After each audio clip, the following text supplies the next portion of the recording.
Good evening. It's been a week. Maybe I'm just excited to see you. I put on my schedule that it was going to be at 4 p.m. It looks like I don't have to play one-handed now. Yay! Sorry, I have a guest.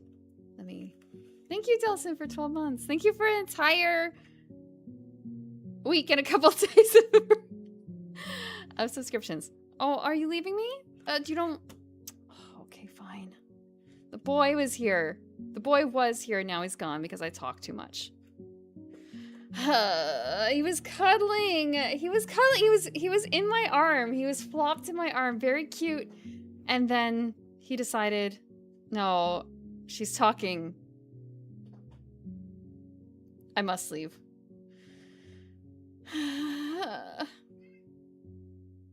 I don't know if you heard that. Meow. Are you upset, sir? Yeah, he's upset.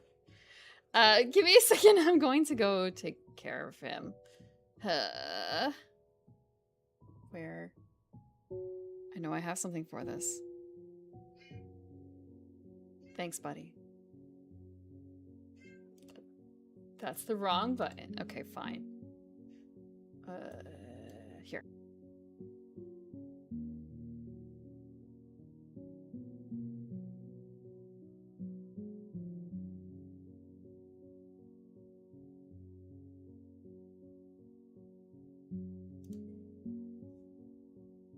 That's all I get, I guess. I got 8 minutes of cuddle, and that's it. I did mess up on my schedule for Twitter. I still had it at 5 p.m., but I noted in a addendum that the time was actually needed to be adjusted. It's 4 p.m. Hi, Azure, Star, Deacon. What the hell is that, Deacon? What the hell is that? Hold on, let me get a closer look. Is that a half-peeled potato person dancing?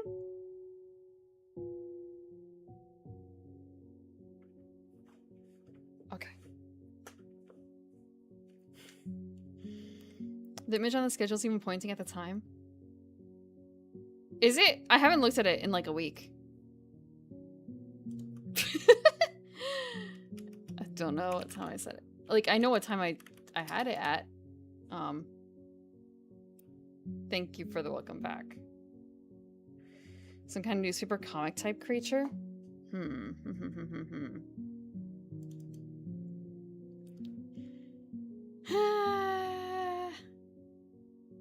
Dogs are something else. The reason I scheduled this an hour early is because I have snuck back here so I can stream. And I have to go back to take care of the dogs again. And their schedule, I have to be back early-ish. So I have to end. I should end at 9. So I wanted to make sure like 5. If I'm a half hour late, usually as usual, then I can't continue on to like 9:30. So just gotta push things around a little bit. Hi, D10. I'm Maniacal. This is not gonna be a normal thing. This is just for today. Dogs. Where did I put that schedule? Did I not ever like move it over? I guess not.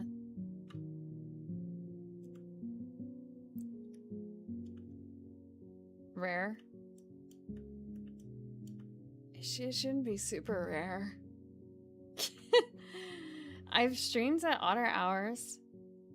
Is it odd for me to... I guess it's just like that sometimes when I did the like Saturday morning really early. When I was doing Gorilla. Speaking of which, this upcoming week might be a little bit Gorilla because I can't guarantee if I'm going to be able to stream on Wednesday. I should be able to stream on Friday. There is a small chance I can't do it if everything goes sideways. Gorilla elf.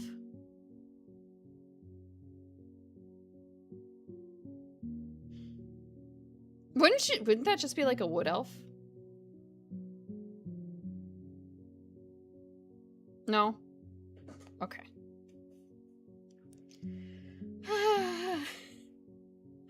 Let's head to the game.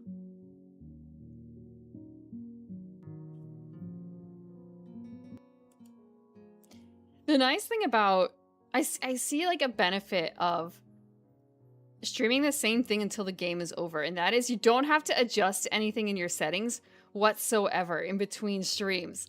Damn, bam, it's done. No audio adjustment, no like size adjustment, no text placement, blah, blah, blah, unless you make like a separate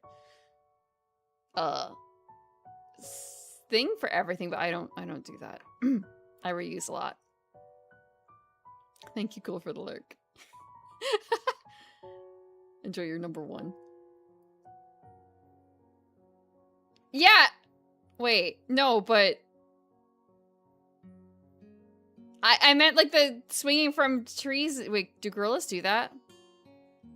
Kings of the jungle? Like that kind of thing. That's more wood elf, right? Framing or audio or model. Secret. I don't really adjust my model necessarily. I adjust the position of the game when it's a right-hand thing, but otherwise everything else is automated. The PS2 button. Okay, I have to adjust the game for that, but that's only... Actually, hold on.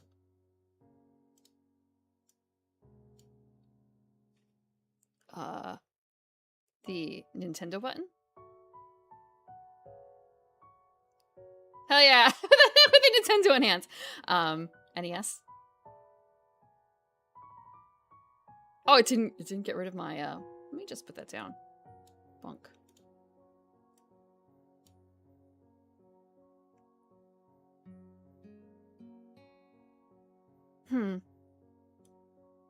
Interesting. It didn't do what I expected it to do there. Dreamcast. Okay. Looks like I have some adjustments to make.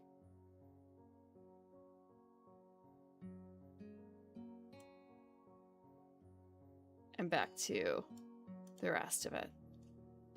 Hi, Orange. Welcome, welcome. I was 15 minutes late today. I was supposed to start at 4. Well, after 4. The doggos have been getting a lot of love and so many treats. Oh my god. Every time they come in, they need a treat, so I can't tell if they just want out so they can get back in and get a treat, or do they want out because they need to do something? Do they just want to hang out there? Do they want to eat dirt? More often than not, it's eat dirt. It's great. Jane of the Jungle. They Pavloved. They Pavloved my sister. She's the one who's gotten them into this habit, I guess. But I am accepted as one of the family, so I'm cool now, and I get dog burps in my face because he thinks he wants kisses, but no, he really does. He does, but he also wants to just... I don't know.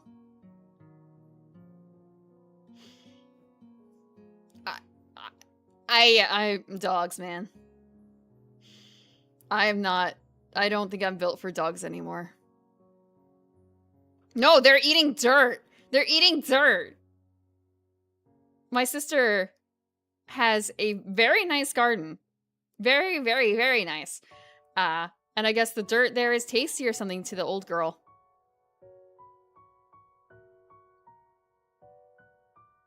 Maybe I shouldn't say dirt. Soil. Maybe soil is a better word. I don't know. My sister would probably reprimand me for calling it dirt. They also like to eat poop. So, you know. Rabbit poop and whatever. Wonder what yeah, you know... Don't ask questions you don't want the answer to, I guess. Don't ask questions if you don't want the answer. Mm.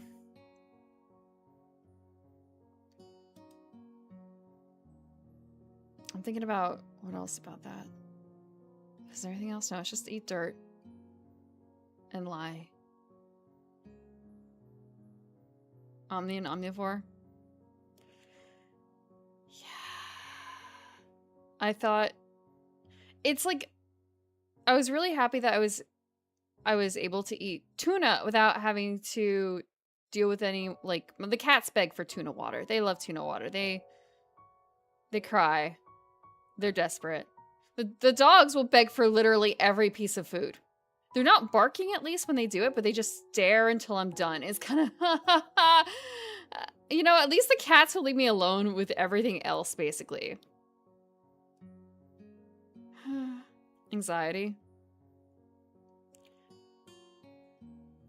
She's an old dog. It's very much possible that she's missing her people. But she was eating dirt before that too. She also had a stroke some time ago, and she has seizures as well, and she's on, I give her 14 pills a day, 7 in the morning and 7 at night, with peanut butter.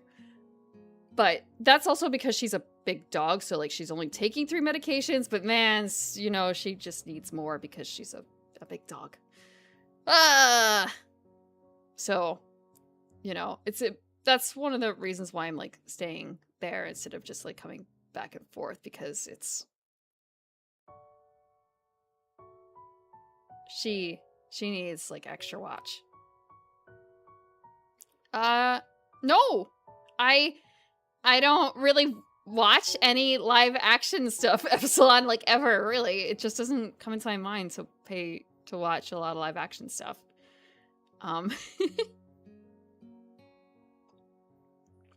No, I can hear the tuna can being opened. They can smell it after a while, potentially. So like the pouches of tuna are fine. SBR? What is SBR? What is SBR?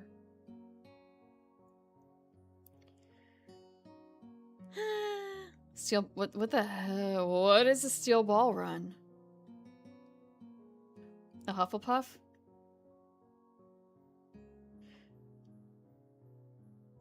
I wouldn't disagree with that. Shoujo? Oh, no, I have not watched a Shoujo in my life. What I have watched recently is while I've been gone, I did binge the last season, not the most recent one, but the older season of Beastars, the final season, part 1. That was wild. 90s OVA. I did watch a 90s OVA this past week. However, it was real weird. It was not JoJo. Do people like the 90s OVA of JoJo? I know when it came out, the people who liked JoJo at that time really, really liked JoJo, and they still like JoJo, I'm sure. Devilman, Shin Cutie Hunt, none of them. You're never going to guess the name of the OVA.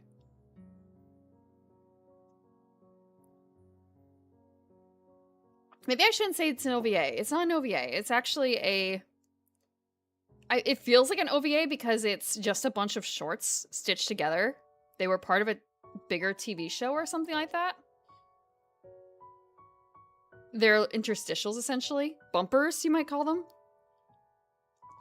And it comes out to about 16 episodes, but the episodes are like 5 minutes each. It's not Helvetica Standard. Helvetica Standard was the 2010s. What's Michael? No.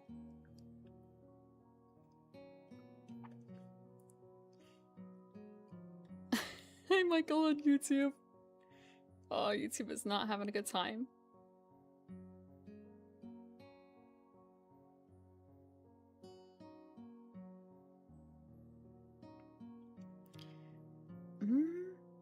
Digital Devil Story Megami Tensei?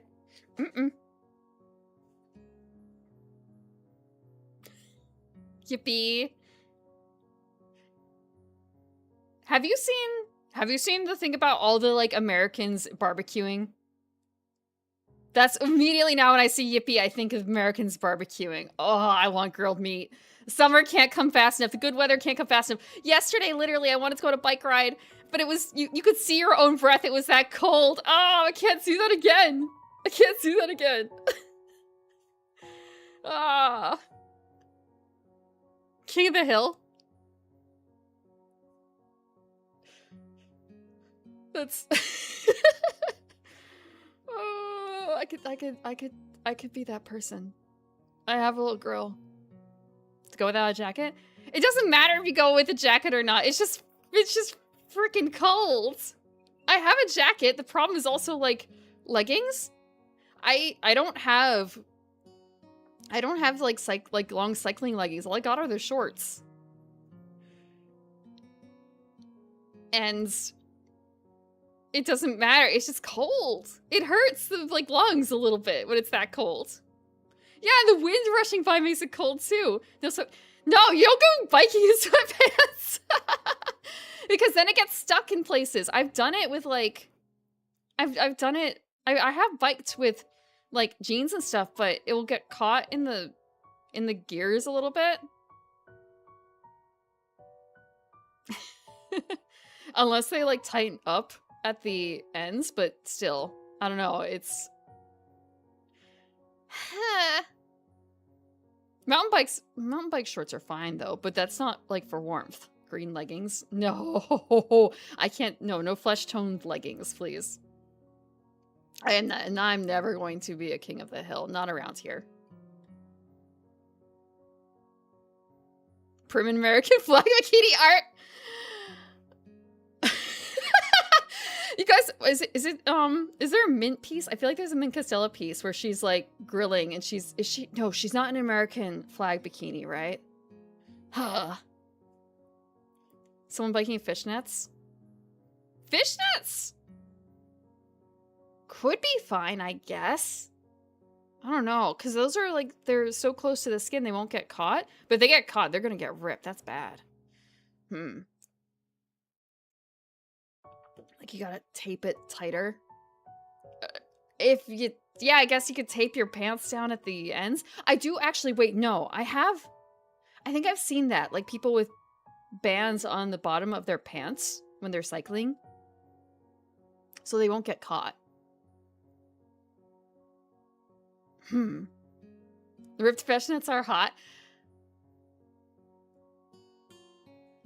I'm thinking about this from the perspective of, are you sure that, is it hot because they're simply ripped, or is it the implication because someone, cough cough, I guess the viewer or whatever, ripped them?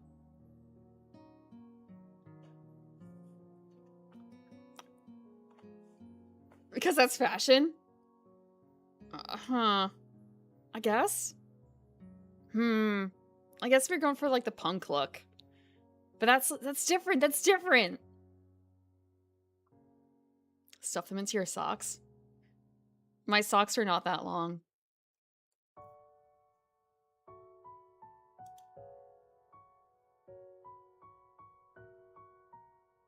No different than...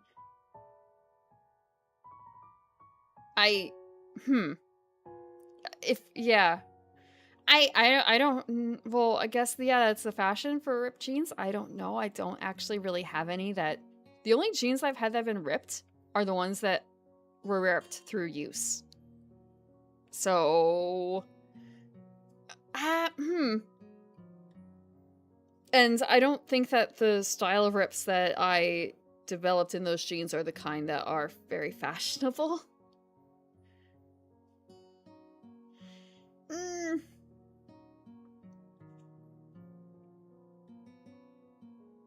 What is the style of, like, ripped jeans now?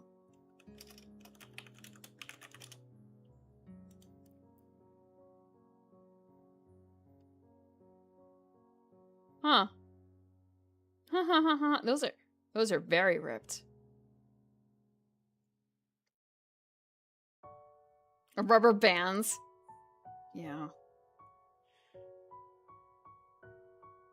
thing one does for aura. Take a... What do people do? Like sand... No, like I was gonna say a grinder to the jeans. There's like certain sand belts? I don't remember. Like there's something about distressing your own jeans. You don't just take scissors to them or anything like that. You take certain kind... Maybe? No, acid wash is for the color, right? Sandblasting? Maybe that might be too much though. I'm thinking of like it's a tool. Ripping your own jeans. Ripping your own jeans. Fashion.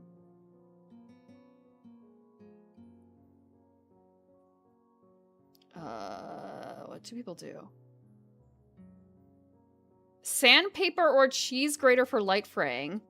And I guess people do use scissors, tweezers, or razor blades to cut and tear specific areas. Huh. Maybe I'm thinking of like the sand belt, or the sand belt is not the right word. The handheld tool that you use for sanding, but it's a power tool. Power tool sanding. What is it called? Is it just called a sander? It's just called a sander. Okay. Belt sander. Thank you. Thank you for the 3-stream streak. Oh yeah, I have heard about those Delson because they're also good for electricians too, right? Because I have heard stories about young journeyman electricians who did not take off their new wedding ring and suddenly their wife is now a widow.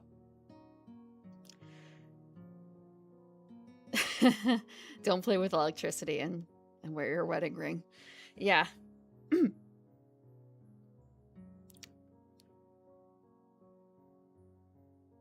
It would probably still be a good idea to not wear a ring when using power tools, because anything to make it not like anything to stop it. Anything to stop it. I have a cheese grater. I can ruin my... I'm not gonna ruin my jeans though. I don't want to ruin my jeans. They're perfectly fine the way they are. Use your way through the jeans? Yeah. The only times I've had ripped jeans were at the knees because friction.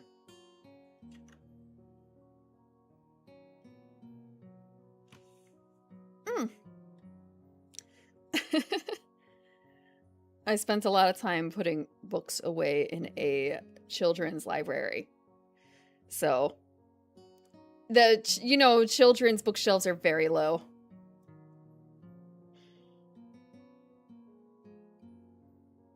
The exact opposite, Clay Chap. Easy to reach? Yeah, easy to reach for little hands. Really annoying to put back, though, if you're... Well, I guess easier for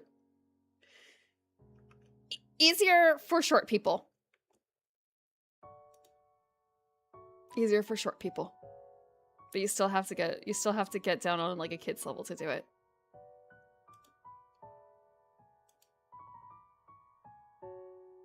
Ironed her pants.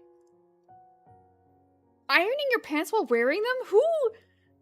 That? What? No. I have made the mistake of like not testing the iron or not having something in between and like leaving a bit of an iron mark on something. But not while you're wearing it. Oh. Let's see. You tried to iron it while you were wearing it? You always assumed I was 6 foot tall. Do I look like I'm particularly tall based on my proportions? My model mother actually does all of her children proportionately. So if you stack me up next to her or any of my siblings, I guess you'll be able to kind of have a good idea of how tall we should be.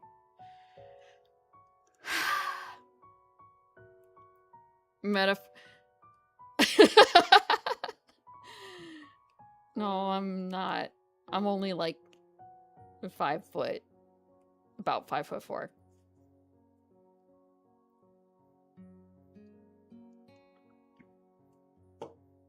spiritually tall.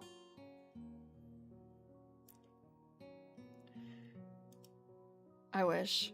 Sometimes. And then it's kind of, you know what? Sometimes it's really good to be. Feet don't stick out from under the bed. You fit into smaller spaces. I can share the couch with the dog, no problem.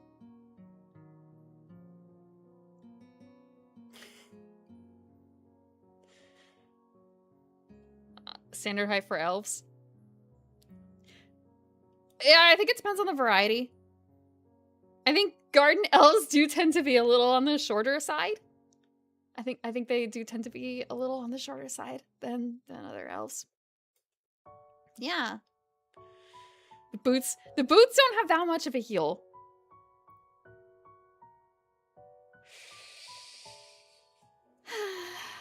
You were in a rush for a job interview? Yeah, and I guess you felt like you didn't have enough time to take it off and then you just suffered with the burn. If it were loose enough, I guess, to like pull it away from you and put something underneath it, but I guess you wouldn't have been able to do that either.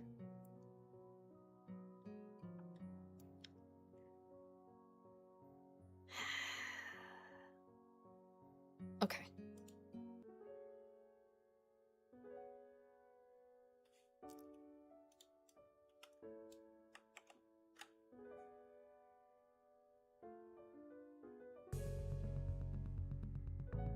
Reaching for something on the countertop near a hot iron when you were very young.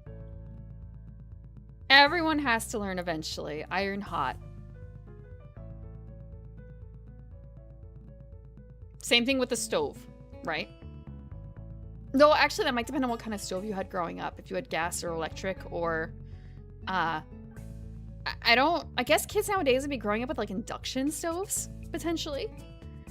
What happens when you touch an induction stove? That is something I'm not ever planning on doing, just more like, huh, I've only seen them at a few people's houses and I've never really interacted with it because I guess that would be kind of weird. They don't emit heat themselves, so it's safe to touch. So a kid raised an induction stove who goes off and lives on their own and they are in like in a whatever apartment with an electric stovetop is gonna learn a bad lesson someday, huh? It's a good thing the iron was hot versus cold. Oh.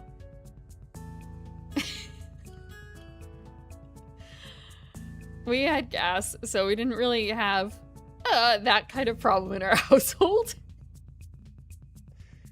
Or rather, I learned that it was flammable pretty early on because we could make s'mores on it. Fire indeed hot. It could be hot if a pan was recently there.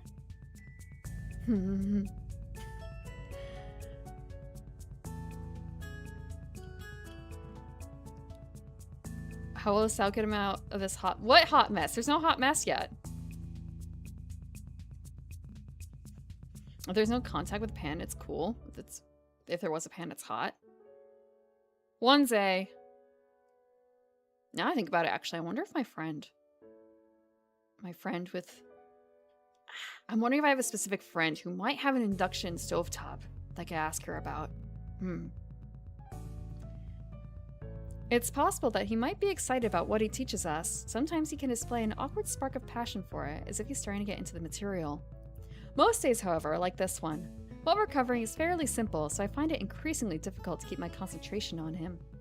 It's not too long until my legs begin aching again, which only makes it even harder. Wires, legs aching. Oh, because he's out of shape! Because of walking around the city yesterday with... Oh, poor boy. I'm almost starting to regret walking around the city yesterday with Lily. Since leaving the hospital, I've done very little physical exertion. Walking to and from the local corner store hardly counts. Despite Emmy's attempts when I first arrived at Yamaku, I've largely given up on the idea of ever returning to my old level of fitness. You grabbing bowls and pizza trays out of the oven bare-fingered? Ooh. Does it not make it... I guess it doesn't make it worse with the temperature difference? I feel like that would make it worse.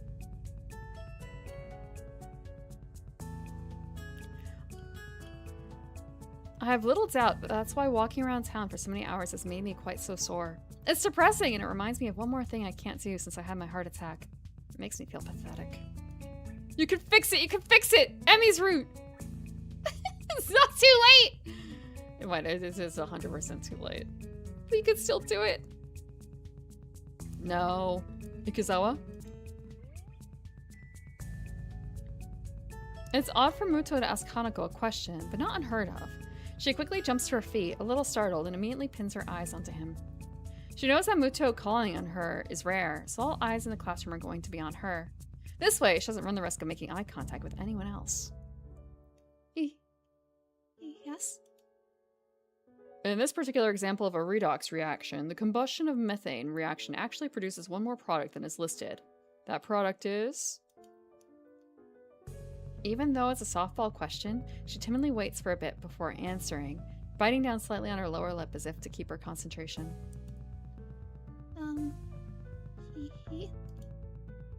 Well done.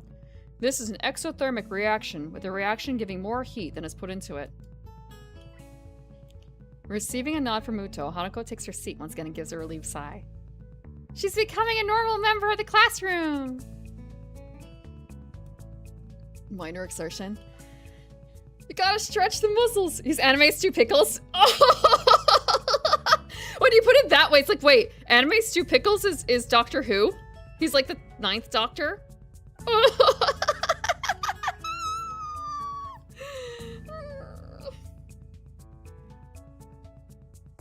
You're right on both accounts. Frick. So does that make... Wait, okay, is the 9th Doctor... Is 9th Doctor, right? The 9th Doctor is...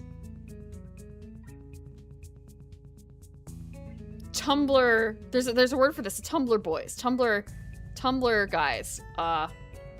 There's a name for it. There was even like a little championship and some Deltarune guy. Tumblr sexy man. Yes. Yes. 9 is... Oh shit. Okay, so 10. 10 is... a Tumblr sexy man, right? Does that make Stew Pickles also one of those? Oh, I'm so sorry. I forgot. Look, I've been drinking my evening coffee. Okay, I'm getting into it. I'm getting into it. I've been slow to start these past couple days.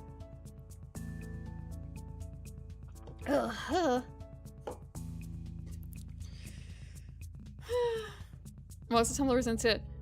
They could be into multiple doctors. It's fine.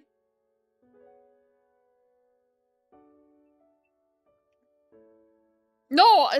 Chief, I think that there's like 3 corners of Tumblr sexy man. The Tumblr sexy man triangle. Thirsty. No, it's... No, I did not mean the literal triangle. God. Shit. Yes, I found the triangle. I found the triangle, sort of. There's a wiki. I guess that makes sense.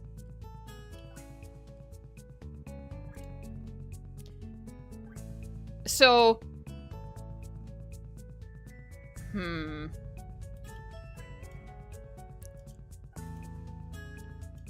Let me grab it. No, I don't want a web P. Please, no web... Why can't I save it as not a web P? Diagram, maybe? Maybe it's a diagram? Tumblr sexy man diagram? Okay. Venn diagram. It's not what I was exactly looking for, but it's kind of close.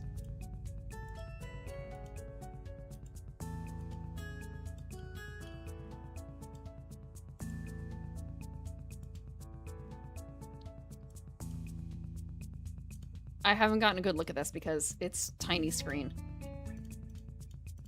Tiny, tiny screen.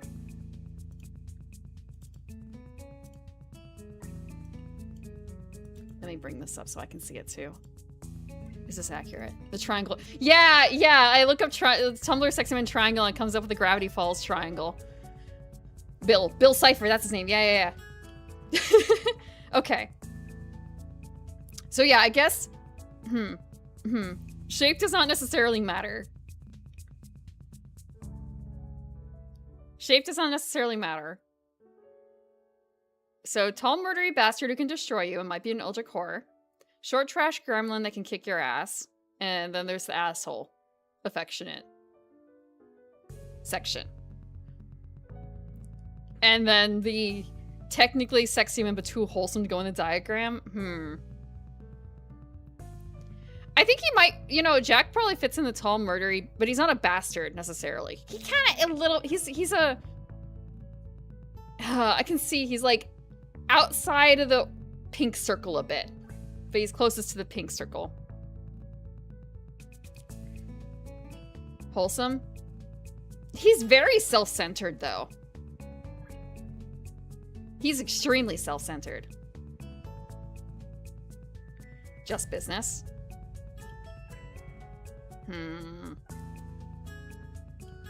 You still have to admit, though, he's tall and murdery. He could destroy you. Chris's culture for yeah, Chris's cultural appreciation. He gets better. Yeah. I feel like that probably also applies to some of these other characters too, right? I never saw the thing that the Onceler's in. I never saw that movie, so I don't know if he gets better, but if it's anything like the book, you know, he will get better, right? So he's not like intentionally an asshole. The Lorax, yes. Jazz Jackrabbit? Who's Jazz Jackrabbit? Gamzee? Who's Gamzee? I don't know these characters. Hold on. Gamzee? Oh, okay, that's a troll. Jack Rabbit?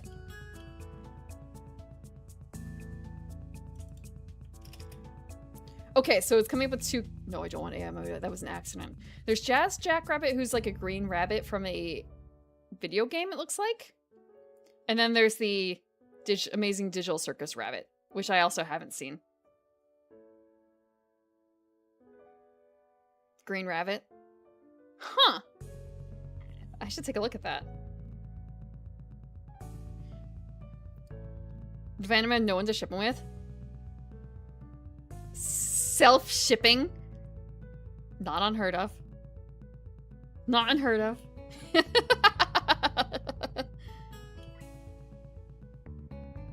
Spamton.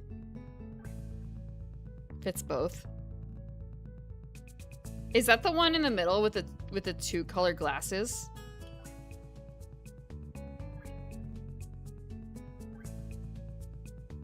There's so much on here that I don't know. Is Slenderman in the asshole and tall murdery bastard? Is that the one that is close to Bill Cipher in the green area? Let me zoom in.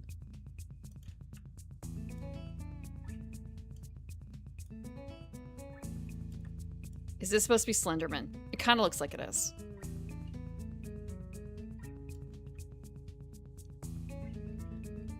Fantasizes about a successful shipping company. Okay, it is Slenderman. I have no idea who. I guess these. Hold on. These two are. But they look like they're from the same property.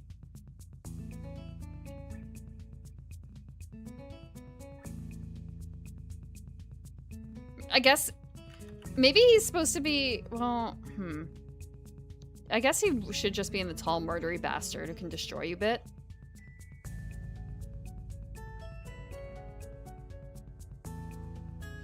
Teenage girls aren't ship a hot guy in a suit with a Danny DeVito Lorax. He's old.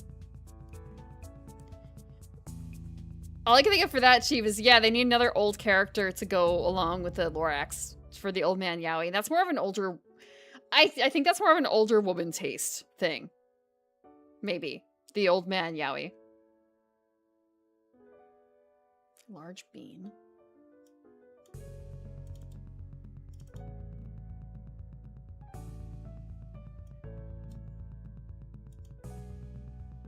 What is large bean? It's loading.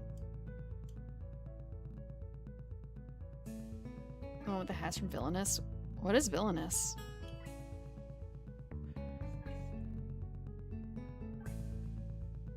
Bean is still loading. HR wiki? Obscure. Oh, okay.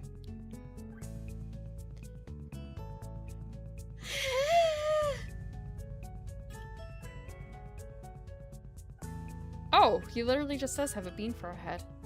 I see. Nice chair though. Very, very Blue's Clues. A Cartoon Network show? Huh. I know about the Disney board game Villainous. I've played that a couple times. But I also thought that maybe it was a Disney...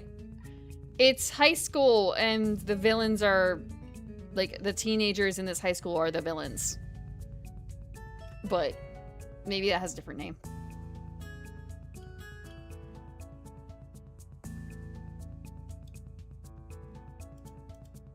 Classes?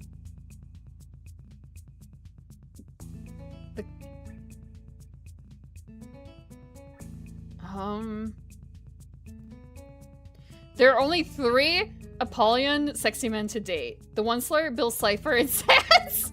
Okay. Yeah. I know that. Then we have Tiamat, Alistair, and Nagito Komaeda. Okay, I don't know Danganronpa. Okay.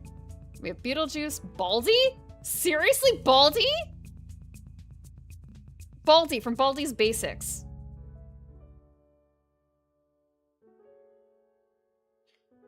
Oh, okay. Sure.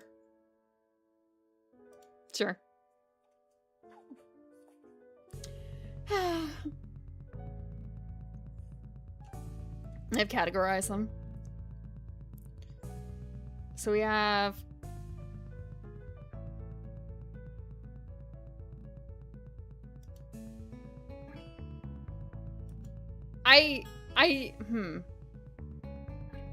I kind of feel like this is a bit not right. Why is Harley Quinn in the Tumblr Sexy Men area? Why is GLaDOS in Tumblr Sexy Men?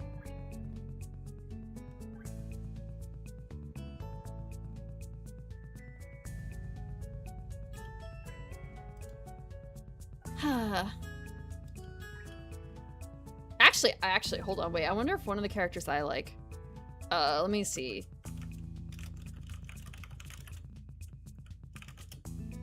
Does he count?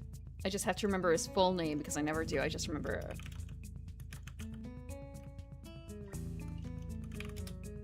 He does not count. Shame. Sorry, Akira. Non-human but sexy voice.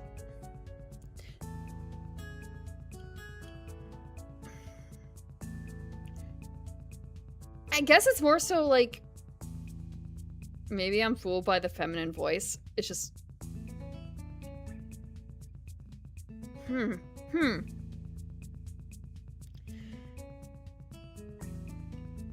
That's yeah, but no, I don't know. Thicker than a bowl. Who's thicker than a bowl of oatmeal?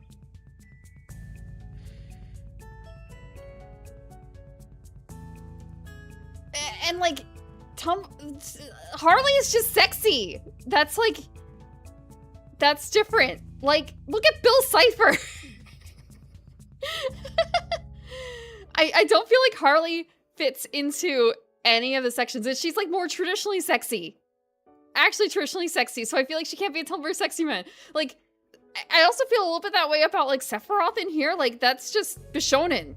Do Bishonen really count as Tumblr Sexy Men?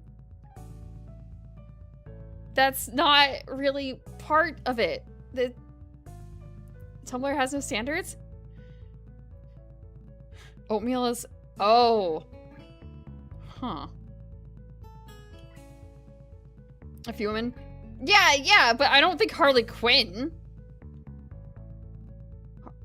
I kind of ignored her, to be honest. I think that is more traditional. She's traditionally sexy. That was sexy man, sexy woman Venn diagram. Yeah, I think that, I don't really know if that should count.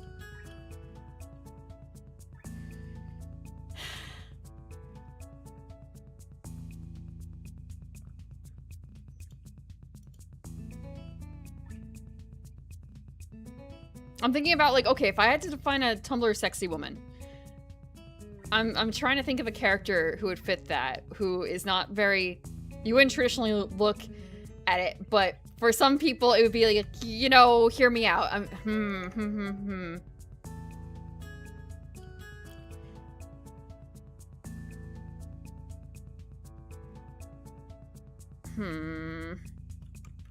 Was she? I still have it here.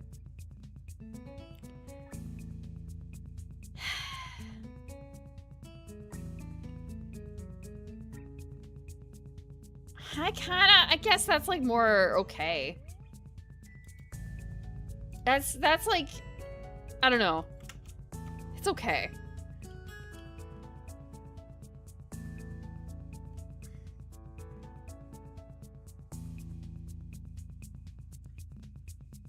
Oh, Deacon, you're thinking about, I know who you're talking about. I don't necessarily know if she would count, maybe? Maybe? Annie Wilkes, yeah. I don't really think about, I think, she's just normal crazy.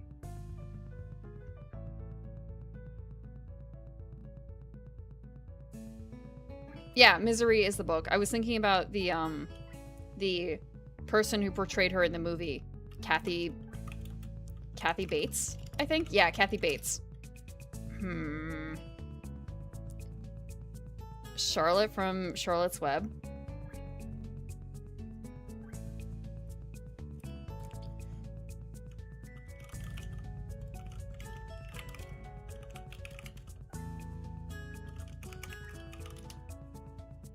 I'm trying to, I don't know if I can think of a character that fits the bill for what I'm thinking of for like a Tumblr sexy woman.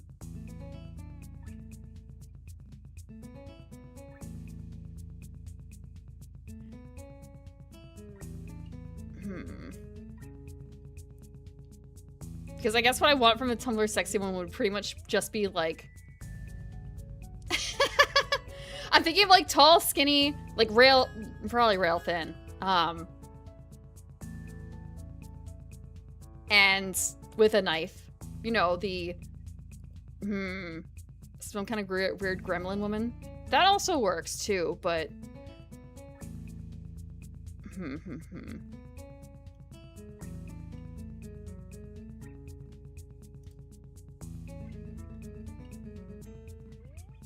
Angel Lady from...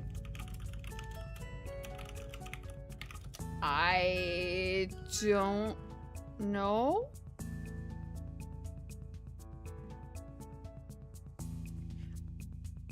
Oh, Tilda Swinton is the voice, or is the actress behind it? Is she the one who... Isn't she a really tall lady? Didn't she play the tall lady in Game of Thrones?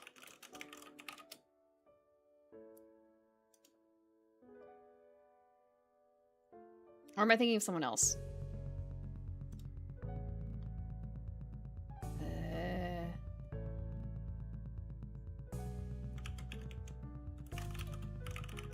Nope, I don't think she's in Game of Thrones. That's my bad.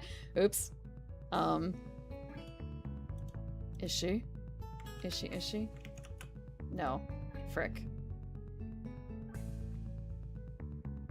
She just kind of looked similar to me. I'm sorry, I can't tell. I can't tell British actresses apart. God, who's the tall lady from Game of Thrones? Gwendolyn Christie. Okay, Gwendolyn Christie. Yeah, I'm sorry, I can't tell British people apart.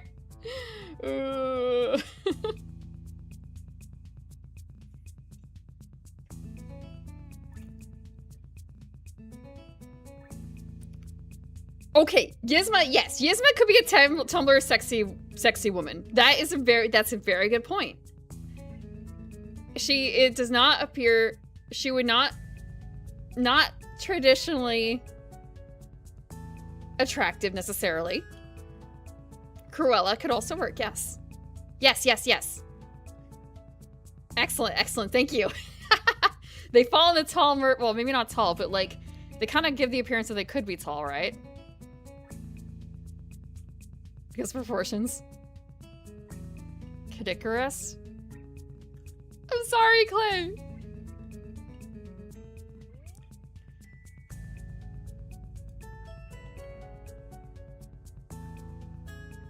Xenomorph Queen? I could see that. Like, does the fish from the movie where there's a live action movie, I never saw it, about a woman and a fish, man. And also there's Abe. People like fish guys. So it's just sort of a, okay, if those count as Tumblr sexy men, why not the Xenomorph Queen? Yeah, I see it. Shape of Water, yes.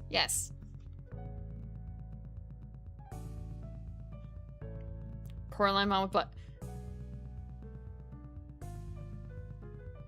I suppose so.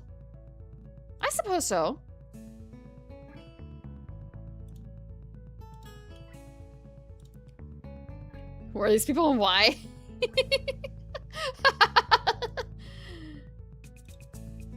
People have different tastes. Finding Nemo.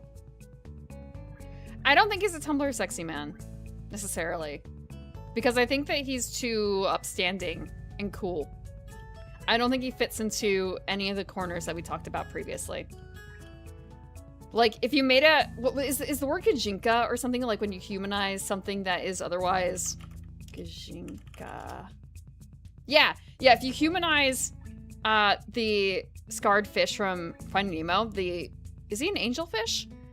I don't think his Gajinka, I don't think his personality fits a Tumblr sexy man. He would be a bit more like a traditionalist hero type, I think. Okay, there's gotta be a Gajinka. Okay, what, scarred fish from Nemo. His name is Gil. Gajinka Gil. Oh my god, it does exist. Oh my god, he does exist. Hold on. Oh my god. Hold on.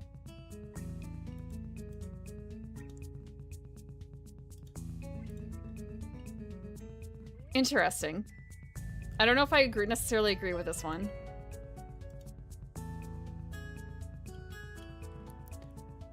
You know, it's probably fine if I do this one. Let me just bring up the... You were too sober for this? Isn't he an angelfish?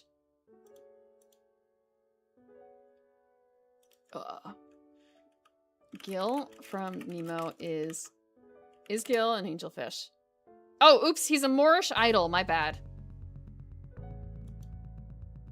It just looks like an angelfish to people who are not really into fish.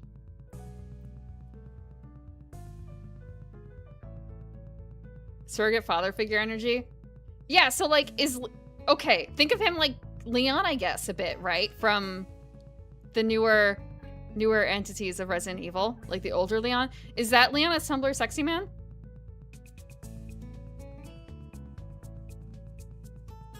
Gil is not confident? Or are you saying that they don't count as Tumblr sexy men? So that, yeah, it's like they're not Tumblr sexy men. They're just regular sexy men. I'm so sorry. Give me a second. Okay, here we go. Here's some Gajinkas of Gil.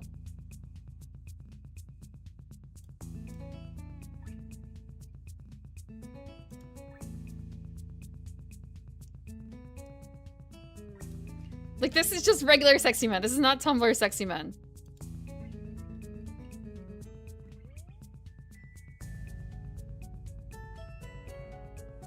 Right? I don't know what's going on with some of these other things. We'll stick to what's up here.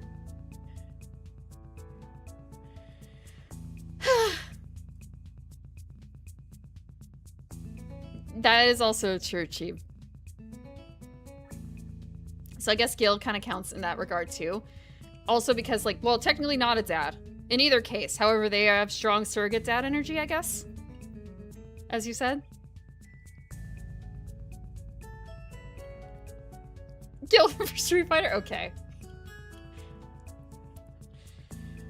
Okay, back to our Tumblr Sexy One teacher, I guess. When I put it that way, I hate myself. A shaky start, but it's something. Bear? What is bear grass?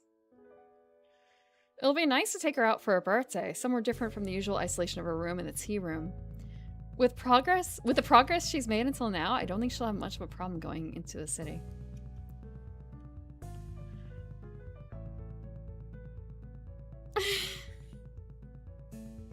I don't have spiral eyes. I should ask my mother about that. I know that's something that she does. Right then. For the remainder of this class, I'd like you to work in groups of 3 or 4 on the problems in Chapter 12. I'll be here if you need me. Muto sits down behind his desk, pulls up some loose sheets out of a folder, and starts on some kind of paperwork of his own.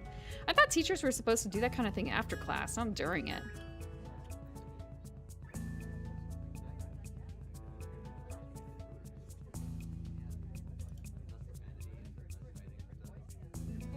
I see, I'm looking. Spiral glasses! What do you take me for? Old-fashioned otaku? I don't have round glasses. But I see and appreciate what you have posted, Clay.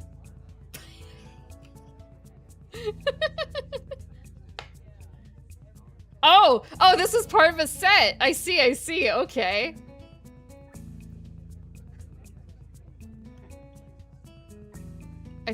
I am so far beyond confessions of a Fujoshi. That is something that is way in the past. It's too late. It is far too late.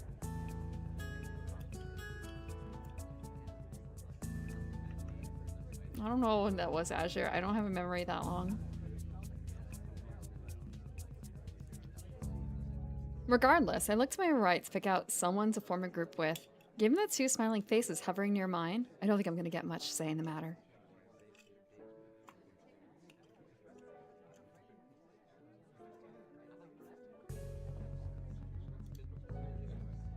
I suppose we have a group then. He-chan, you want to work together? Okay, that's great. It's really been a while. When I was a young girl, it was a lot harder to find doujin on the internet than it is today. The class begins the process of noisily shuffling the desks around, with Shizune doing the same as she puts hers in front of mine. She's a little lucky to not be able to hear the din of the classroom, which is loud enough to cause some discomfort. Truth be told, working with Shizune and Misha is probably a good outcome. Shizune and I are pretty good at the subject, and Misha has really nice handwriting. As I look to Misha, I notice a tall figure behind her. The shadow catches Misha's attention as well, and she turns to face a dark-haired observer. One long clip. For a second, it's kind of a wait. No, I don't still have it up, right? I do not. Excellent.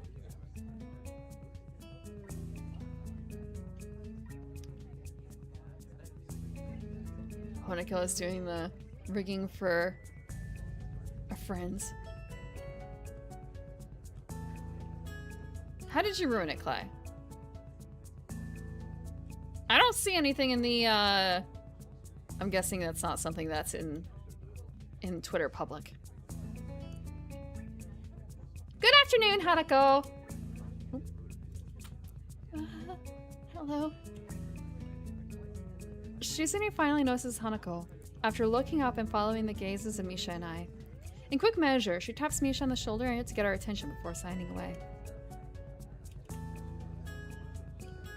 Shi-chan says, if you're looking for a group, you can join ours. Hanako looks down and blushes a little at the offer. Out of all the people in the class, Hanako's most familiar with the 3 of us, so it's reasonable that she'd come to us first. Then again, her actually coming up to a group with the intention of joining them is something she apparently very rarely did before.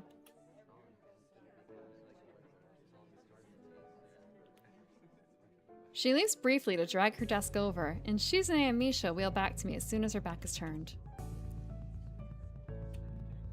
I guess we get to play again, Hee-chan! You hardly ever play with us anymore. I wonder why. You two always seem to have some ulterior motive. That hurt, Hee-chan. I'd almost think you were insulting me. But it's Hee-chan, so I know that you're joking. Such a great sense of humor about it. It'd be awful if someone were to take advantage of your good nature, like making you help them with their work.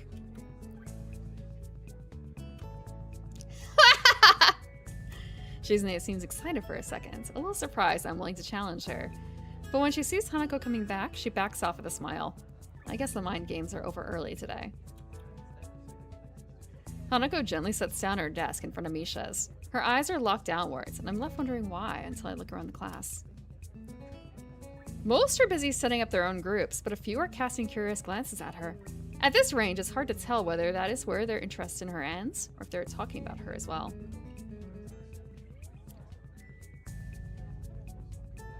I don't think there's a Hanako Misha route. But no, I guess no one's getting in the way. That's good, I guess. It's strange. No one bats an eyelid when Hanako runs out of class to avoid group work. But now that she's making an effort, they're staring at her as if she's done something wrong. We all move to sort ourselves out, spreading our textbooks and worksheets around the larger surface created by the 4 joined desks. It isn't long before the class as a whole gets down to work. Hi, Hanako! It's nice to finally work with you! Yeah. Are you the reason Hee-chan has been avoiding us lately? Shi-chan says it's a little rude, but if Hee-chan wanted to spend time with a cute girl, it's understandable. I don't think it's like that. Hanako starts to fidget, unused to this kind of attention. I think that an ordinary person would drop the conversation by now, but Misha is like the antithesis of Hanako. Part of that includes being blind to ordinary social cues, while Hanako is overtly sensitive to them. Misha is not a good wingman. I don't think, necessarily. Or rather... Man, Hanako... I guess the question is... How low is Hanako's self-esteem? Because of that, Misha barrels ahead with the questions, too quickly for me to get a chance to interject and guide the discussion somewhere more comfortable. It's rock bottom. So yeah, I don't necessarily know if that was a good wingman move, to be honest. Really? So, he wasn't hanging out with you yesterday? No. Yeah, okay, that's... Oof, okay. Misha is like the opposite of a wingman. She's a... God, what is he? She's a enemy combatant. Not exactly, no, I guess. Actually, if that were true, that would be a case of someone who's aiming for Hisao in competition. So I guess can't be an enemy combatant. She's...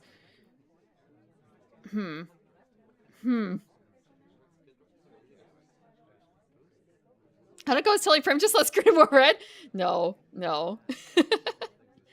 I can feel my cover being blown already. Lily didn't want Hanako to know that we were out buying presents for her, let alone planning out her birthday party. It wouldn't be good for her to find out. Chaos Agent? She's a comet coming out of the sky. She's a little meteor, and she's gonna destroy the plane. The ship. She's gonna destroy the ship. Yeah, I was doing something else. You know how it is. Really? I wonder what was so important for Hee-chan to blow us off like that. If it wasn't to spend time with Hanako, then what could it be? It's really interesting. Now this is starting to feel like an interrogation. I'm surprised at how Misha is able to exert such a feeling of pressure without actually intending to. Were you with Lily? Out of nowhere, Hanako manages to stumble on the answer. She may be dreadfully quiet and shy, but she's very intuitive. What makes you say that? Yesterday, Lily said something similar. Shizune, I know! Your face! Suspicious, Hee-chan! I demand that you explain yourself. Hey, shouldn't we be doing the assignment? She's gonna think we're two-timing on her, but we're not actually dating. So it's like, it can't be two-timing. But also, it sucks. But it's so mysterious! Even Hanako wants to know. I turn to look at Hanako. It's true. From the expression on her face, it's obvious that she wants to know as well. I think we're past the point where I could weasel out of having to provide an explanation. I apologize to Lily in my mind. She really did want to keep it a secret, but now it doesn't seem possible anymore. I feel a rush of conflicting emotions, so I jumble that I can't readily identify them. But they crash around my head as I try and calm down and speak. All right, I'll tell you. I went into town with Lily, but it wasn't what you think. Lily and I were... for Hanako's birthday, we were... The cat is out of the bag. It looks like Hanako is taking it a little better than I thought she would. A brief silence passes around our little group as Shizune and Misha look at each other sheepishly. I can tell they didn't expect their game to turn out like this. Misha looks up to Hanako in order to apologize, then pauses. Hanako is staring at the middle of her desk and barely moving, a maudlin expression on her face. I guess I was wrong about her taking it well. Hello, Dew on the grass. Welcome, welcome. Hanako? I'm sorry. There's a few seconds pause, but Hanako lifts and shakes her head. It's okay. Her expression looks odd, like she's very tired. It doesn't seem natural, but it's nothing alarming. Nobody really wants to continue with the current conversation, so we open our textbooks and begin our group work. This is pretty dull. While the equations we're supposed to work out as a group will take a while, most of it's going to be boringly mechanical. It also doesn't help that while it didn't go as bad as it could have, it has left an awkward atmosphere around us. Still, we manage.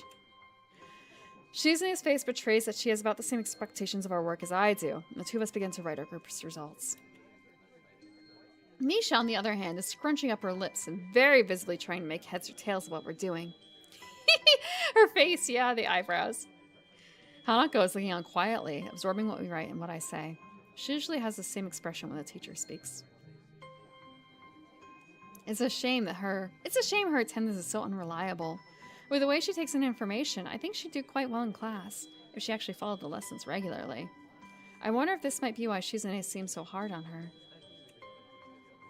Hey, Hanako, do you understand this? Misha looks to Hanako, but I suspect her hope is more to find a comrade in ignorance rather than genuine help. Not really, I guess. I'm surprised by how tense she is in answering, but she settles back down. She breathes out, and the way her upper body and head lowers reminds me of a deflating balloon. You okay? I could go over this bit if you want. Yeah, we lost all progress with her. Because of one bad social interaction. Hanako shakes her head slightly, but then again, I don't think she needs the extra explanation despite what she said. Misha quickly interjects, entirely oblivious, and I end up slowly going through how we ended up at one of our results, step by step. Times like this remind me that this kind of work may not be mechanical for everyone, but rather feels that way to me due to my grasp of the subject. It's a satisfying feeling. Ha! I was reminded in the past week of generational gaps, actually. Thinking about this. Like, oh, everyone knows what this means. No, not everyone knows what this means. Like, explaining the differences in computer hardware parts. What things do. Like, I don't have a super good grasp necessarily on it, but just... If people... some people just... don't really interact with that at all, I guess. Speaking of which, thinking, Max, Apple is no longer going to be making laptops or something, right? Or it was the towers. They're not going to be making towers anymore. They're not making PC, like, full computers, right? You compute with this? You compute like this? Oh. Yeah, I could have swore that there was some news about Apple no longer doing desktops. Or no longer doing towers.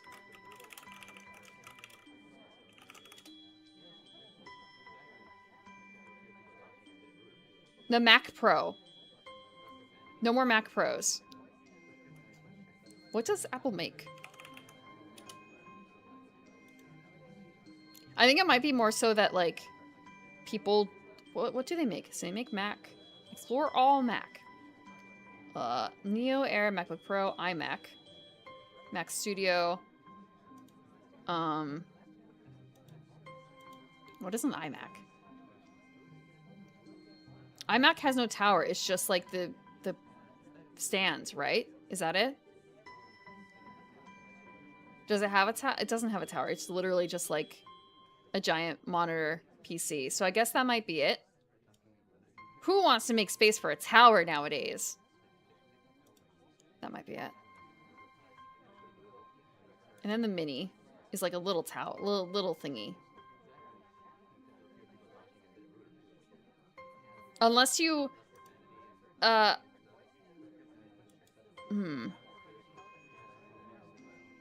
Then they have a little box.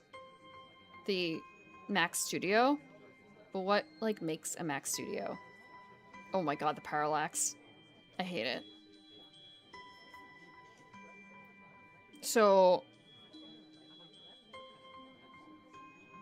the Mac Studio, are you meant to use it with a Mac... The iMac?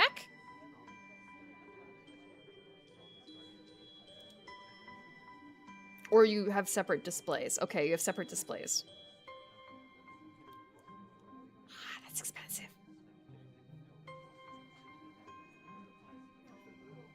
Does anyone buy Mac Pros other than giant render farms anyhow? Yeah, it's, I guess, a company thing more so.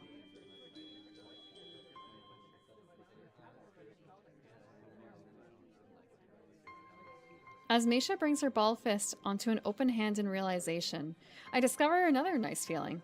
My explanation got through to her, and she manages to work out the next equation by herself with a minimum of guidance. Throughout all this, Hanako is unusually unresponsive. She's normally very quiet. One can still see her eyes roving periodically over the landscape of the classroom in front of her, or anxiously moving her hands in some way, or shifting her shoulders periodically. Thank you for the water. I just realized I don't have that visible for myself. And thank you for the 55 stream streak as well. Thank you, Hickory. The coffee is over. Now it's actual water.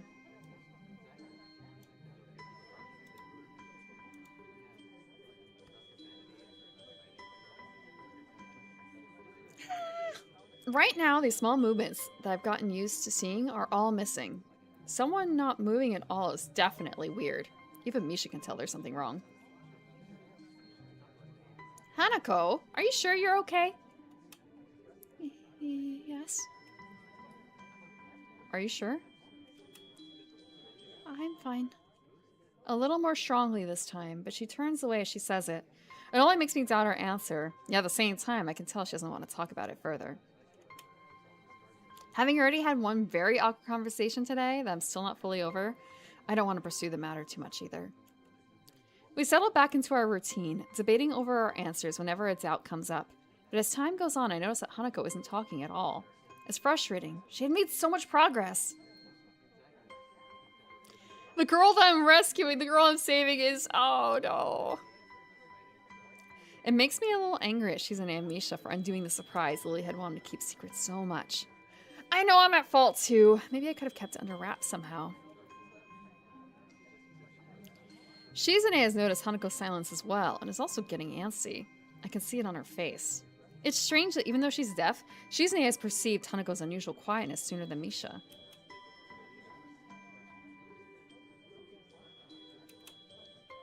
Hanako, you're being too quiet. You have to contribute too. Someday we might work on a bigger project, like the one that's so big it's worth celebrating afterwards, like with ice cream or cake. If you act like this, we won't take you along. I can tell they're trying to tease her to bring her out of her shell, But I don't think that's the kind of approach. I don't think that kind of approach will work on Hanako. It'll just make her feel worse. Guys, don't tease her like that. Hee-chan, it's all in good fun. Shi-chan says she teases everyone anyway. They do back off, though, with Misha moving away from the issue by asking me a question again. On seeing how difficult the problem she is working on is, I don't know whether it was a skillful dodge or mere coincidence. It takes way more of our time than necessary, because Shizune keeps disagreeing with me while I'm trying to explain it to Misha. And Misha is quick to believe her over me. So quick, in fact, that she forgets to translate what Shizune is saying. Hey, the clock is kind of ticking down. We should speed up a little. Hee-chan? You sound a little like Shi-chan there. Just because I looked at my watch? Jeez, is that really all it takes? Time management, I'm suddenly the student council president.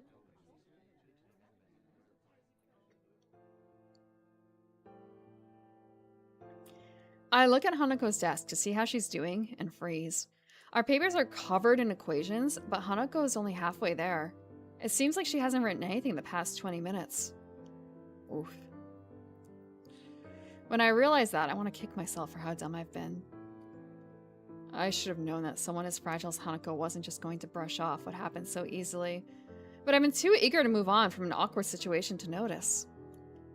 She has been slowly shutting down for the last half hour, and I had no clue. Her pen is still in her hand, but she doesn't slowly spin it around like she usually does. There isn't a single idle movement from Hanako. Only the fact that she tries to inch away when she feels Shizune, Misha, and me looking at her tells me that she is even still conscious. We look away, and at least in my case, it's partly out of shame that it's gotten to this point. You're not her keeper, though, bro! Though on the outside, she has shut down almost completely, I know that it's a different story on the inside. What kind of things could she be thinking about as she tries harder and harder to shrink into herself, as if by willing it, she could somehow disappear? Everyone is looking at her now, stealing quick glances in between putting the finishing touches on their work. Could be.